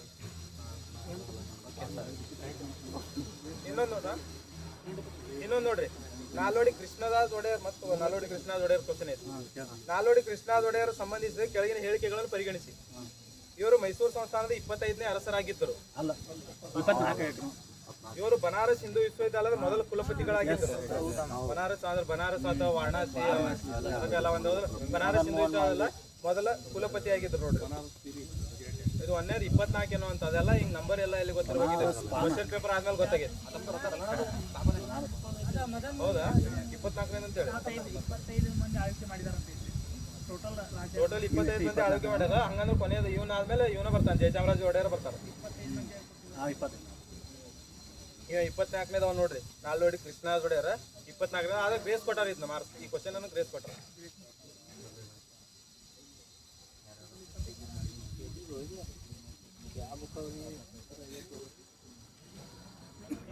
ನೋಡ್ರಿ, ಅಲ್ಲಾವುದ್ದೀನ್ ಖಿಲ್ಜಿ ಆರ್ಥಿಕ ಸುಧಾರಣೆಗೆ ಸಂಬಂಧಿಸಿದಂತೆ ಆರ್ಥಿಕ ಸುಧಾರಣೆಗೆ ಸಂಬಂಧಿಸಿದಂತೆ ಸೇರಾಯಿ ಅದಲ್ ಎಂಬ ಪದವನ್ನು ಈ ಸೇರಾಯಿ ಅದಲ್ ಎಂಬ ಪದ ಏನನ್ನು ಸೂಚಿಸ್ತಾ ಇದೆ ಅಂತೇಳಿ. ಒಂದು ಕುದುರೆ ಮತ್ತು ಗುಲಾಮರ ವ್ಯಾಪಾರದ ಮಾರುಕಟ್ಟೆ, ತಯಾರಿಸಿದ ಸರಕುಗಳು ಮತ್ತು ಆಮದು ಮಾಡಿಕೊಂಡ ಬಟ್ಟೆಗಳ ಕೇಂದ್ರ ಮಾರುಕಟ್ಟೆ, ಇನ್ನೊಂದು ಪುರಸಭೆ ಧಾನ್ಯ ನಿರೀಕ್ಷಕರ ಕಚೇರಿ, ಸ್ಥಳೀಯ ಕುಶಲಕರ್ಮಿಗಳಿಗಾಗಿ ಸ್ಥಾಪಿಸಲಾದ ತೆರಿಗೆ ಮುಕ್ತ ವಲಯಗಳು. ಏನೈತಿ? ತಯಾರಿಸಿದ ಸರಕುಗಳು ಮತ್ತು ಆಮದು ಮಾಡಿಕೊಂಡ ಬಟ್ಟೆಗಳ ಕೇಂದ್ರ ಮಾರುಕಟ್ಟೆ. ಏನಂತದ? ಸೇರಾಯಿ ಅದಲತ್ತಂದ್ರ ಇವನ ಕಾಲದಲ್ಲಿ ತಯಾರಿಸಿದ ಸರಕುಗಳು ಮತ್ತು ಆಮದು ಮಾಡಿಕೊಳ್ಳೋ ಬಟ್ಟೆ ಕೇಂದ್ರಗಳಿದ್ದು ಅಂತ ನೋಡ್ರಿ. ಸೇರಿ ಅದಲ್ ಅಂತ ಹೇಳಿ ಇವನ ಕಾಲದಲ್ಲಿ ಇದ್ದಿರ್ತಕ್ಕಂಥ ಕೇಂದ್ರಗಳು ಬರ್ತಾವ ನೋಡ್ರಿ. ಇವನ ಅಲ್ಲಾವುದ್ದೀನ್ ಖಿಲ್ಜಿ, ದೆಹಲಿ ಸುಲ್ತಾನ್ರಾಗ ಅಲ್ಲಾವುದ್ದೀನ್ ಖಿಲ್ಜಿ ಬರ್ತಾವ ನೋಡ್ರಿ. ಇಂಪಾರ್ಟೆಂಟ್ ಸುಲ್ತಾನ ಖಿಲ್ಜಿ ಮನೆತನದ ಇಂಪಾರ್ಟೆಂಟ್ ಸುಲ್ತಾನ ಅಲ್ಲಾವುದ್ದೀನ್ ಖಿಲ್ಜಿ ಅದ ನೋಡ. ಇವನ ಕಾಲದಲ್ಲಿ ಮೊದಲ ಅಂದ್ರೆ ಆಮೇಲೆ ಎಲ್ಲ ಮಂಗೋಲರ ದಾಳಿ ಆಗಿರ್ತೈತಿ ಮೊದ್ಲ. ಆದ್ರೆ ಇವನ ಕಾಲದಲ್ಲಿ ಅತಿ ಹೆಚ್ಚು ಮಂಗೋಲರ ದಾಳಿ ಎದುರಿಸ್ತಾನ ನೋಡ್ರಿ. 5 ಬಾರಿ ಮಂಗೋಲರ ದಾಳಿ ಮಾಡ್ತಾನ ನೋಡ್ರಿ. ಇವನ ಕಾಲದಲ್ಲಿ ಇವನ ರಾಜಕೀಯ ಆಳ್ವಿಕೆಯಲ್ಲಿ 5 ಬಾರಿ ಮಂಗೋಲರ ಆಳ್ವಿಕೆ ಮಾಡ್ತಾ ಬರ್ತಾರ. ಇವು 5 ಬಾರಿ ಮಂಗೋಲರ ದಾಳಿಕೆ ಐತ್ ನೋಡ್ರಿ. ಈ ದಾಳಿ ಮಾಡಿರ್ತಕ್ಕಂಥದನ್ನು ಹೊಂದಿಸಿ ಬರೆಯರಿ ಕೇಳ ನೋಡ್ರಿ. 1ನೇ ಮಂಗೋಲರ ದಾಳಿ ಆಕೈತಿ ನೋಡ್ರಿ. 1ನೇ ದಾಳಿ ಆದಾಗ ಇದರ ಮಂಗೋಲರ ನೇತೃತ್ವ ವಹಿಸಿದವ್ರು ಯಾರು ಈ ದಾಳಿ ಮಾಡ್ತಾರ ನೋಡ. 1ನೇದಾತಂದ್ರ ಈಗ ಕೇಳಿರ್ತೀರಿ ಆದರ್ ಖಾನ್ ಅಂತೇಳಿ ವಹಿಸ್ಕೊಂತಾರ. ಆದ್ರೆ ಈ ಮಂಗೋಲರ ದಾಳಿಯ ಅಂದ್ರ ಈ ಅಲ್ಲಾವುದ್ದೀನ್ ಖಿಲ್ಜಿಯ ದಂಡನಾಯಕ ಯಾರಿರ್ತಾನ ಮಂಗೋಲರ ದಾಳಿಯನ್ನು ಎದುರಿಸಿದವನು ಯಾರಿರ್ತಾನೆ? ದಕ್ಷಿಣದಾಗ ಜಾಫರ್ ಖಾನ್ ಜಫರ್ ಖಾನ್ ಒಬ್ನೇ ಹೇಳ್ಬೇಕು. ಜಾಫರ್ ಖಾನ್ ಒಬ್ಬ. ಮಂಗೋಲರ ದಾಳಿ ಅಂತಂದ್ರೆ ಒಬ್ನೇ ಜಫರ್ ಖಾನ್.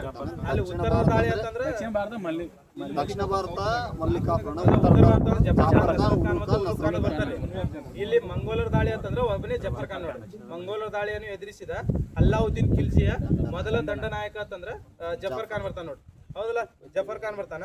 ಈ ಮಂಗೋಲರ ಮೊದಲ ದಾಳಿ ಆಕೈತಿ ನೋಡ್ರಿ. ಮೊದಲ ದಾಳಿ ಮಂಗೋಲ ಯಾರ ನೇತೃತ್ವದಲ್ಲಿ ಆಕೈತಂದ್ರೆ ಖಾದರ್ ಖಾನ್. ಖಾದರ್ ಖಾನ್ ನೇತೃತ್ವದಲ್ಲಿ. ಎರಡನೇ ದಾಳಿ ಸಾಲ್ಡಿ. ಎರಡನೇ ದಾಳಿ ಸಾಲ್ಡಿ ನೇತೃತ್ವದಲ್ಲಿ ಆಕೈತಿ ನೋಡ್ರಿ. ಎರಡನೇ ದಾಳಿ ಸಾಲ್ಡಿ ನೇತೃತ್ವದಲ್ಲಿ ಆಕೈತಿ. ಮೂರನೇ ದಾಳಿ ಕುತ್ಲುಗ್. ಒಂದನೇದ ಖಾದರ್ ಖಾನ್, ಸಾಲ್ಡಿ, ಕುತ್ಲುಗ್ ಖಾನ್ ಅಂತ ಹೇಳ್ಬೇಕು. ಸಾಲ್ಡಿ, ಕುತ್ಲುಗ್ ಖಾನ್. ನಂತರ ತರ್ಗಿ ಅಂತ ಅಲಿ ಬೇಗ ಅಥವಾ ತರ್ಗಿ ಅಂತ ಬರ್ತಾವ. ಮೂರು ನೆನ್ಪಿಡ್ತಾವ ಮೊದ್ಲಿನ ಮೂರು. ಒಂದನೇದ ಖಾದರ್ ಖಾನ್, ಎರಡನೇದ ಸಾಲ್ಡಿ, ಮೂರನೇದ ಕುತ್ಲುಗ್ ಖಾನ್. ಕುತ್ಲುಗ್ ಖಾನ್. ಮಂಗೋಲರ ದಾಳಿ ಇವ ಎಲ್ಲ ಟೋಟಲ್ 5 ಮಂಗೋಲರ ದಾಳಿ ಆಕಾವ. ಅವು 3 ಮೊದ್ಲಿಂದ ಮೊದಲ ಬಾರಿ ಮಂಗೋಲ್ ದಾಳಿ ಯಾರು ನಂತರ ಇವನ್ ಕಾಲದಲ್ಲಿ ಮೊದಲ ಬಾರಿಗೆ ಮಂಗೋಲರ ದಾಳಿಯನ್ನು ಎದುರಿಸಿದ ದೆಹಲಿ ಸುಲ್ತಾನ ಅಂತಂದ್ರೆ ಇಲ್ತುಮಿಶ್ ನೋಡಿ. ಇಲ್ತುಮಿಶ್ ಮಂಗೋಲರ ಮೊದಲ ದಾಳಿಯನ್ನು ನೇತೃತ್ವ ವಹಿಸ್ತಾನ್ರಿ. ಇಲ್ಲಿ ಉತ್ತರ ಭಾರತದ ದಂಡಯಾತ್ರೆಗಳು. ಉತ್ತರ ಭಾರತದ ದಂಡಯಾತ್ರೆಗಳಲ್ಲಿ ಮೊದಲ ದಂಡಯಾತ್ರೆ ಯಾವ್ದು ಅಂದ್ರೆ ಎದ್ರ ಮೇಲೆ ದಾಳಿ ಮಾಡ್ತಾನೆ? ಗುಜರಾತ್ ಮೇಲೆ. ಗುಜರಾತ್ ಮೇಲೆ ದಾಳಿ ಮಾಡ್ತಾನೆ. ಗುಜರಾತ್ನ ಯಾರಿರ್ತಾನಲ್ಲಿ ಅರಸ? ಕರ್ಣದೇವ. ಗುಜರಾತ್ನ ಕರ್ಣದೇವ ಇರ್ತಾನಲ್ಲಿ. ಕರ್ಣದೇವ ಸೋಲಿಸ್ತಾನ. ಕರ್ಣದೇವ ತನ್ನ ಮಗಳಾದ ದೇವಲಾದೇವಿಗೆ ಓಡಿ ಅದಕ್ಕೆ ಹೋಗಿ ಎಲ್ಲಿ ಹೋಗ್ತಾನ? ದೇವಗಿರಿಗೆ ಹೋಗ್ತಾನ. ಅವಾಗ ಕರ್ಣದೇವನ ಹೆಂಡತಿಯನ್ನು ಇವ ಮದುವೆ ಹಾಕಾನ. ಅಲ್ಲಾವುದ್ದೀನ್ ಖಿಲ್ಜಿ ಮದುವೆ ಹಾಕಾನ. ಯಾರು ಕರ್ಣದೇವನ ಹೆಂಡತಿ? ಯಾರು? ಕಮಲಾದೇವಿಯನ್ನು ಮದುವೆ ಆಗ್ತಾನೆ. ನಂತರ ಇಲ್ಲೇ ಗುಜರಾತ್ನ ದಾಳಿ ಆಕ್ರಮಣದಲ್ಲಿ ಇವನಿಗೆ ಮಲ್ಲಿಕಾಪುರ ದೊರಿತಾನ. ಹೌದಲ್ಲ, 1000 ದಿನಾರ್ ಕೊಟ್ಟು 1000 ದಿನಾರ್ ಇವನಿಗೆ ಇದು ಮಾಡ್ತಾನ ನೋಡ್ರಿ. ಮಲ್ಲಿಕಾಪುರ ಗುಜರಾತ್ನ ದಾಳಿ ಆಕ್ರಮಣದಲ್ಲಿ ದೊರಿತಾನ. ನೆಕ್ಸ್ಟ್ ಗುಜರಾತ್ನ ಆಕ್ರಮಣ ಆದ್ಮೇಲೆ ನೆಕ್ಸ್ಟ್ ದಾಳಿ ಯಾವ್ದ್ರಿ? ಇವು ಕಾಲಾನುಕ್ರಮದಾಗ ಗೊತ್ತಿರ್ಬೇಕು. ರಣತಂಬೂರ್ ನೋಡಿ. ರಣತಂಬೂರ್ ದಾಳಿ ಗುಜರಾತ್ ನಂತರ ರಣತಂಬೂರ್ ಮೇಲೆ ದಾಳಿ ಮಾಡ್ತಾನ ನೋಡಿ. ರಣತಂಬೂರ್ ಇಲ್ಲ ಹಮ್ಮೀರ್ ಇರ್ತಾನ. ನವ ಮುಸಲ್ಮಾನರಿಗೆ ಇವ ಆಶ್ರಯ ನೀಡ್ತಾನ. ಹಮ್ಮೀರ ದೇವ ನವ ಮುಸಲ್ಮಾನರಿಗೆ ಆಶ್ರಯ ನೀಡಿದ್ರಿಂದ ಇವನಿಗೆ ಇವನ ಮೇಲೆ ದಾಳಿ ಮಾಡ್ತಾನ ನೋಡಿ. ಇವನ ನಂತರ ಅಂದ್ರ ಗುಜರಾತ್ ಆದ್ಮೇಲೆ ರಣತಂಬೂರ್ ಆದ್ಮೇಲೆ ಮೇವಾಡ್ ದಾಳಿ. ಮೇವಾಡ್ ದಾಳಿ ಇರ್ತೈತಿ. ಇಲ್ಲಿ ಮೇವಾಡ್ ದಾಳಿ ಅದಕ್ಕಾಗಿ ನಡೀತೈತಿ. ರಾಣಿ ಪದ್ಮಿನಿಯ ಸೌಂದರ್ಯಕ್ಕಾಗಿ ಈ ಮೇವಾಡದ ದಾಳಿ ನಡೀತೈತಿ ನೋಡ್ರಿ. ರಾಣಿ ಪದ್ಮಿನಿಯ ಸೌಂದರ್ಯಕ್ಕಾಗಿ ಅಂದ್ರ ಆಕಿಗ ಅಲ್ಲಾವುದ್ದೀನ್ ಖಿಲ್ಜಿ ಬಹಳ ಇಷ್ಟ ಆಗಿರ್ತಾಳಕಿ. ಅದಕ್ಕಾಗಿ ಇಲ್ಲಿ ಮೇವಾಡದ ಮೇಲೆ ದಾಳಿ ಮಾಡ್ತಾನ ನೋಡ್ರಿ. ರಾಣಿ ಪದ್ಮಿನಿಗಾಗಿ ದಾಳಿ ಮಾಡಿರ್ತಕ್ಕಂಥ ಜಸ್ಟ್ ಅವ ನೀರೊಳಗೆ ಮುಖ ನೋಡಿರ್ತಾನಂತ. ಜಸ್ಟ್ ನೀರೊಳಗೆ ಮುಖ ನೋಡಿ ಅಷ್ಟು ಇದಾಗಿರ್ತಾನ. ಸರ್ ಹೇಳ್ರಿ. ಕನ್ನಡಿ ಒಳಗೆ ಮುಖ ನೋಡಿರ್ತಾನ ನೋಡ್ರಿ.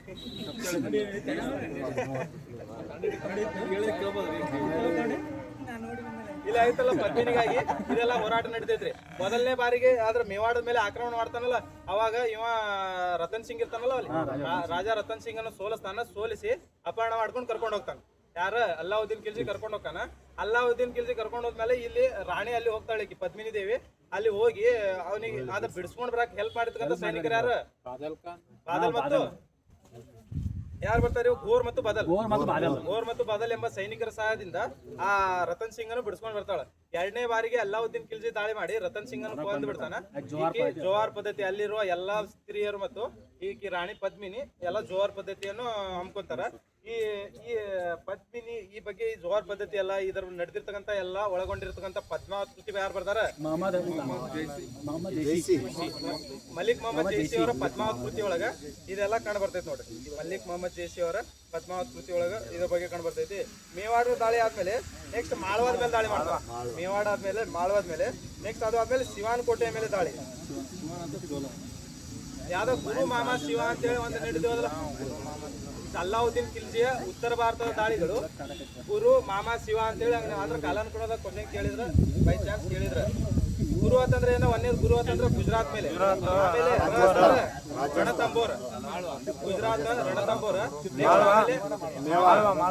ಮಾಳ್ವಾ ಮಾಳವ ಮೇವಾಡ ನೆಕ್ಸ್ಟ್ ಆದ್ಮೇಲೆ ಮಾಳ್ವ ನೆಕ್ಸ್ಟ್ ಶಿವಾನಕೋಟೆ ಗುರು ಮಾಮ ಶಿವ ಅಂತೇಳಿ ಹಂಗೆ ನೆನ್ಪಿಡ್ಬೋದು. ಉತ್ತರ ಭಾರತದ ದಂಡಯಾತ್ರೆಗಳು ಇವ್ರದ್ದು ಯಾವ್ದು ಅಲ್ಲಾವುದ್ದೀನ್ ಖಿಲ್ಜಿಯ ಉತ್ತರ ಭಾರತದ ದಂಡಯಾತ್ರೆಗಳು.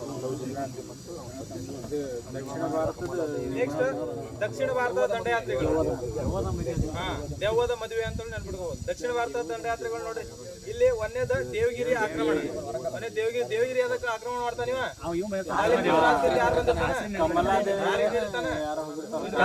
ಕರ್ಣದೇವಾಗ ಇವ ಆಶ್ರಯ ನೀಡುತ್ತಾನ.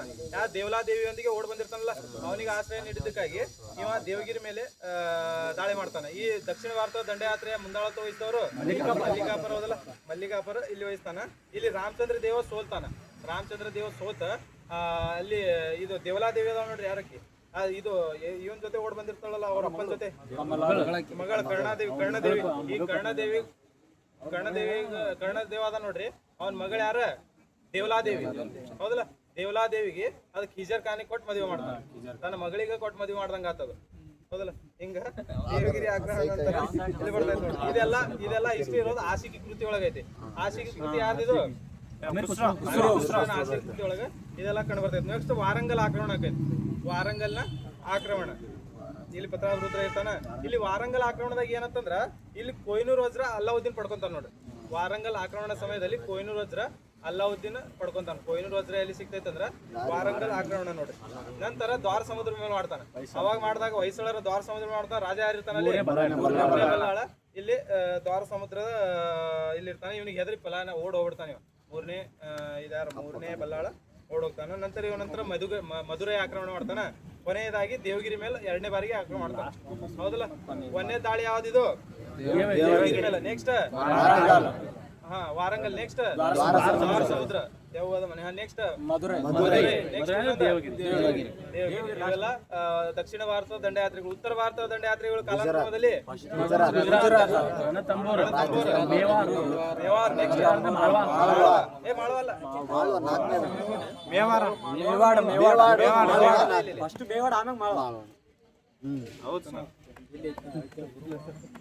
ಇದು ಒಂದೇದು ಯಾವ್ದಂದ್ರಿ? ಗುಜರಾತ್. ನೆಕ್ಸ್ಟ್ ರಣತಂಬೂರ್. ನೆಕ್ಸ್ಟ್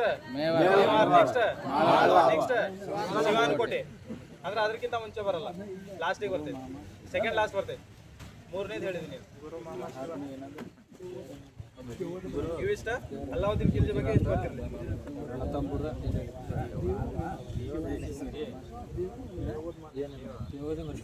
ಅಲ್ಲಾವುದ್ದೀನ್ ಕಾಲದಲ್ಲಿ 2 ಭೂಮಾಪನಗಳು ಇಂಪಾರ್ಟೆಂಟ್. 2 ಭೂಮಾಪನಗಳು ಕಂಡು ಬರ್ತವೆ ಅಂತ. ಯಾವ್ದು? ಜಬಿತ್ ಮತ್ತು ಬಿಸ್ವ ಎಂಬ 2 ಭೂಮಾಪನಗಳು ಕಂಡು ಬರ್ತಾವ. ಉಳ್ಕಿದೆಲ್ಲ ಗೊತ್ತೈತೆ. ಅಲ್ಲಾವುದ್ದೀನ್ ಖಿಲ್ಜಿ ಕಾಲದಲ್ಲಿ ಮಾರುಕಟ್ಟೆ ಇಲಾಖೆ ಐತೆ ನೋಡ್ರಿ. ಮಾರುಕಟ್ಟೆ ಇಲಾಖೆ ಏನೇನು ಕರಿತಿದ್ರು? ಅಧಿಕಾರಿ ಅಂದ್ರೆ ಸಾನಿ ಮಂಡಿ. ದಿವಾನಿ ರಿಸಾಲತ್ ಅಂದ್ರೆ ಮಾರುಕಟ್ಟೆ ಇಲಾಖೆ. ದಿವಾನಿ ರಿಯಾಸತ್ ಅಂದ್ರೆ ವಿದೇಶಾಂಗ ನೋಡ್ರಿ. ದಿವಾನಿ ರಿಯಾಸತ್ ಅಂದ್ರೆ ವಿದೇಶಾಂಗ. ದಿವಾನಿ ರಿಸಾಲತ್ ಅಂದ್ರೆ ಮಾರುಕಟ್ಟೆ ಇಲಾಖೆ. ಶೆಹನಿ ಮಂಡಿ ಎಂಬ ಮಾರುಕಟ್ಟೆ ಅಧಿಕಾರಿ ಇರ್ತಾನ. ಕಂದಾಯ ಬಾಕಿ ವಸೂಲಿ ಮಾಡುವ ಇಲಾಖೆ ಯಾವ್ದು ಇದ್ರದ್ದು? ಕಂದಾಯ ಬಾಕಿ ಉಳಿರ್ತೈತಿ ನೋಡ್ರಿ, ಅದನ್ನು ವಸೂಲಿ ಮಾಡುವ ಇಲಾಖೆ ಆತಂದ್ರ ದಿವಾನಿ ಮಸ್ತಕ್ ರಾಜ್ ಅಂತ ಇರ್ತೈತಿ. ದಿವಾನಿ ಮಸ್ತಕ್ ರಾಜ ಕಂದಾಯ ವಸೂಲಿ ಮಾಡುವ ಇಲಾಖೆ ನೋಡ್ರಿ. ಇದ್ರದ್ದು ಏನ್ ರಾಜರ ಬಗ್ಗೆ ಏನ್ ಕೇಳಲ್ಲ, ಇವ್ರು ಅವ್ರ ಆಡಳಿತ ಗೊತ್ತಿರ್ಬೇಕು. ಇಂಪಾರ್ಟೆಂಟ್ ಆಡಳಿತ ಗೊತ್ತಿರ್ಬೇಕು. ಇವ್ರ ಕಾಲದಲ್ಲಿ ದಿವಾನಿ ಆರಿಜ್ ಅಂದ್ರೆ ಯುದ್ಧ ಮಂತ್ರಿ ಅಥವಾ ಸೈನ್ಯ ಮಂತ್ರಿ ಅಂತೀವಿ. ದಿವಾನಿ ಆರಿಜ್ ಅಂದ್ರ ಯುದ್ಧ ಮಂತ್ರಿಯನ್ನು ದಿವಾನಿ ಆರಿಜ್ ಅಂತ ಕರಿತೀವಿ. ದಿವಾನಿ ಇನ್ಸಾ ಧರ್ಮ ಸುಲ್ತಾನನ ವ್ಯವಹಾರ ಲೆಕ್ಕಪತ್ರ. ಈ ಲೆಕ್ಕಪತ್ರಗಳನ್ನು ನೋಡ್ಕೊಂಡವನು ದಿವಾನಿ ಇನ್ಸಾ ಅಂತ ಬರ್ತಾನ. ನೆಕ್ಸ್ಟ್ ಇವನ ಬರ್ತೈತಿ ರಿಸಾಲತ್ ಅಂದ್ರೆ ಏನಂದೆ? ರಿಸಾಲತ್ ಅಂದ್ರೆ ವಿದೇಶಾಂಗ. ರಿಯಾಸತ್ ಅಂದ್ರೆ ಮಾರುಕಟ್ಟೆ. ರಿಯಾಸತ್ ಅಂದ್ರೆ ಮಾರುಕಟ್ಟೆ. ರಿಸಾಲತ್ ಅಂದ್ರೆ ವಿದೇಶಾಂಗ ಬರ್ತಾವ ನೋಡ್ರಿ. ನೆಕ್ಸ್ಟ್ ಸಾದರ್ ಅಂದ್ರೆ ಧಾರ್ಮಿಕ ವ್ಯವಹಾರ ಮಂತ್ರಿ. ಸಾದರ್ ಅಂದ್ರೆ ಧಾರ್ಮಿಕ ವ್ಯವಹಾರ ಮಂತ್ರಿ. ನೆಕ್ಸ್ಟ್ ದಿವಾನಿ ಖ್ವಾಜತ್. ನ್ಯಾಯಾಧೀಶ ನೋಡ್ರಿ. ದಿವಾನಿ ಖ್ವಾಜತ್ ಅಂದ್ರ ನ್ಯಾಯಾಧೀಶ ಬರ್ತಾನ. ಇನ್ನೊಂದ್ಸತಿ ಹೇಳಿ, ದಿವಾನಿ ಆರಿಜ್ ಅಂದ್ರ ಯುದ್ಧ ಮಂತ್ರಿ. ನೆಕ್ಸ್ಟ್ ಇನ್ಸಾ ಅಂತಂದ್ರ ವ್ಯವಹಾರ ಪತ್ರ. ದಿವಾನಿ ಇನ್ಸಾ ಅಂತಂದ್ರ ವ್ಯವಹಾರ ಪತ್ರ ನೋಡ್ಕೊಂಡವನು ದಿವಾನಿ ಇನ್ಸಾ ಅಂತೀವಿ. ನೆಕ್ಸ್ಟ್ ದಿವಾನಿ ರಿಸಾಲತ್ ಅಂದ್ರ ವಿದೇಶಾಂಗ. ದಿವಾನಿ ರಿಯಾಸತ್ ಅಂದ್ರ ಮಾರುಕಟ್ಟೆ ಮಂತ್ರಿ ಏನೇನು ಕರಿತಿದ್ರು ಅಲ್ಲಾವುದ್ದೀನ್ ಖಿಲ್ಜಿ ಕಾಲದಲ್ಲಿ? ಅಂತೇಳಿ ಕರಿತಿದ್ರು. ನೆಕ್ಸ್ಟ್ ಸಾದರ್ ಅಂದ್ರ ಧಾರ್ಮಿಕ ವ್ಯವಹಾರ ಪತ್ರಗಳು ನೋಡ್ಕೊಂಡವನು. ಖ್ವಾಜಿ ಅಂದ್ರ ಖ್ವಾಜಾ, ದಿವಾನಿ ಖ್ವಾಜಾ ಅಂತಂದ್ರ ನ್ಯಾಯಾಧೀಶ ಬರ್ತಾನ ನೋಡ್ರಿ. ಅತ್ಯಂತ ಹೆಚ್ಚು ಈ ದೆಹಲಿ ಸುಲ್ತಾನರ ಆಳ್ವಿಕೆಯಲ್ಲಿ ಅತ್ಯಂತ ಹೆಚ್ಚು ಪ್ರಾಂತ್ಯಗಳನ್ನು ಹೊಂದಿರತಕ್ಕಂತ ಸುಲ್ತಾನ ಯಾರ? ಮೊಹಮ್ಮದ್ ಬಿನ್ ತುಗ್ಲಕ್. ಮೊಹಮ್ಮದ್ ಬಿನ್ ತುಗ್ಲಕ್ ನೋಡಿ. 23 ಪ್ರಾಂತ್ಯ. 23 ಪ್ರಾಂತ್ಯಗಳು ಇರ್ತಾವ ಮೊಹಮ್ಮದ್ ಬಿನ್ ತುಗ್ಲಕ್ ಕಾಲದಲ್ಲಿ. ಇವನ್ ಕಾಲದಲ್ಲಿ ಅಲ್ಲಾವುದ್ದೀನ್ ಖಿಲ್ಜಿ ಅಣ್ಣ ಮೊಘಲರ ಅಕ್ಬರ್ ಒಬ್ಬನೇ ಇರ್ತಾನೆ. ಮೊಘಲರಾಗ 18, 19, 22 ಮತ್ತು 23 ಅಂತ ಟೋಟಲ್ 4 ಮಂದಿದ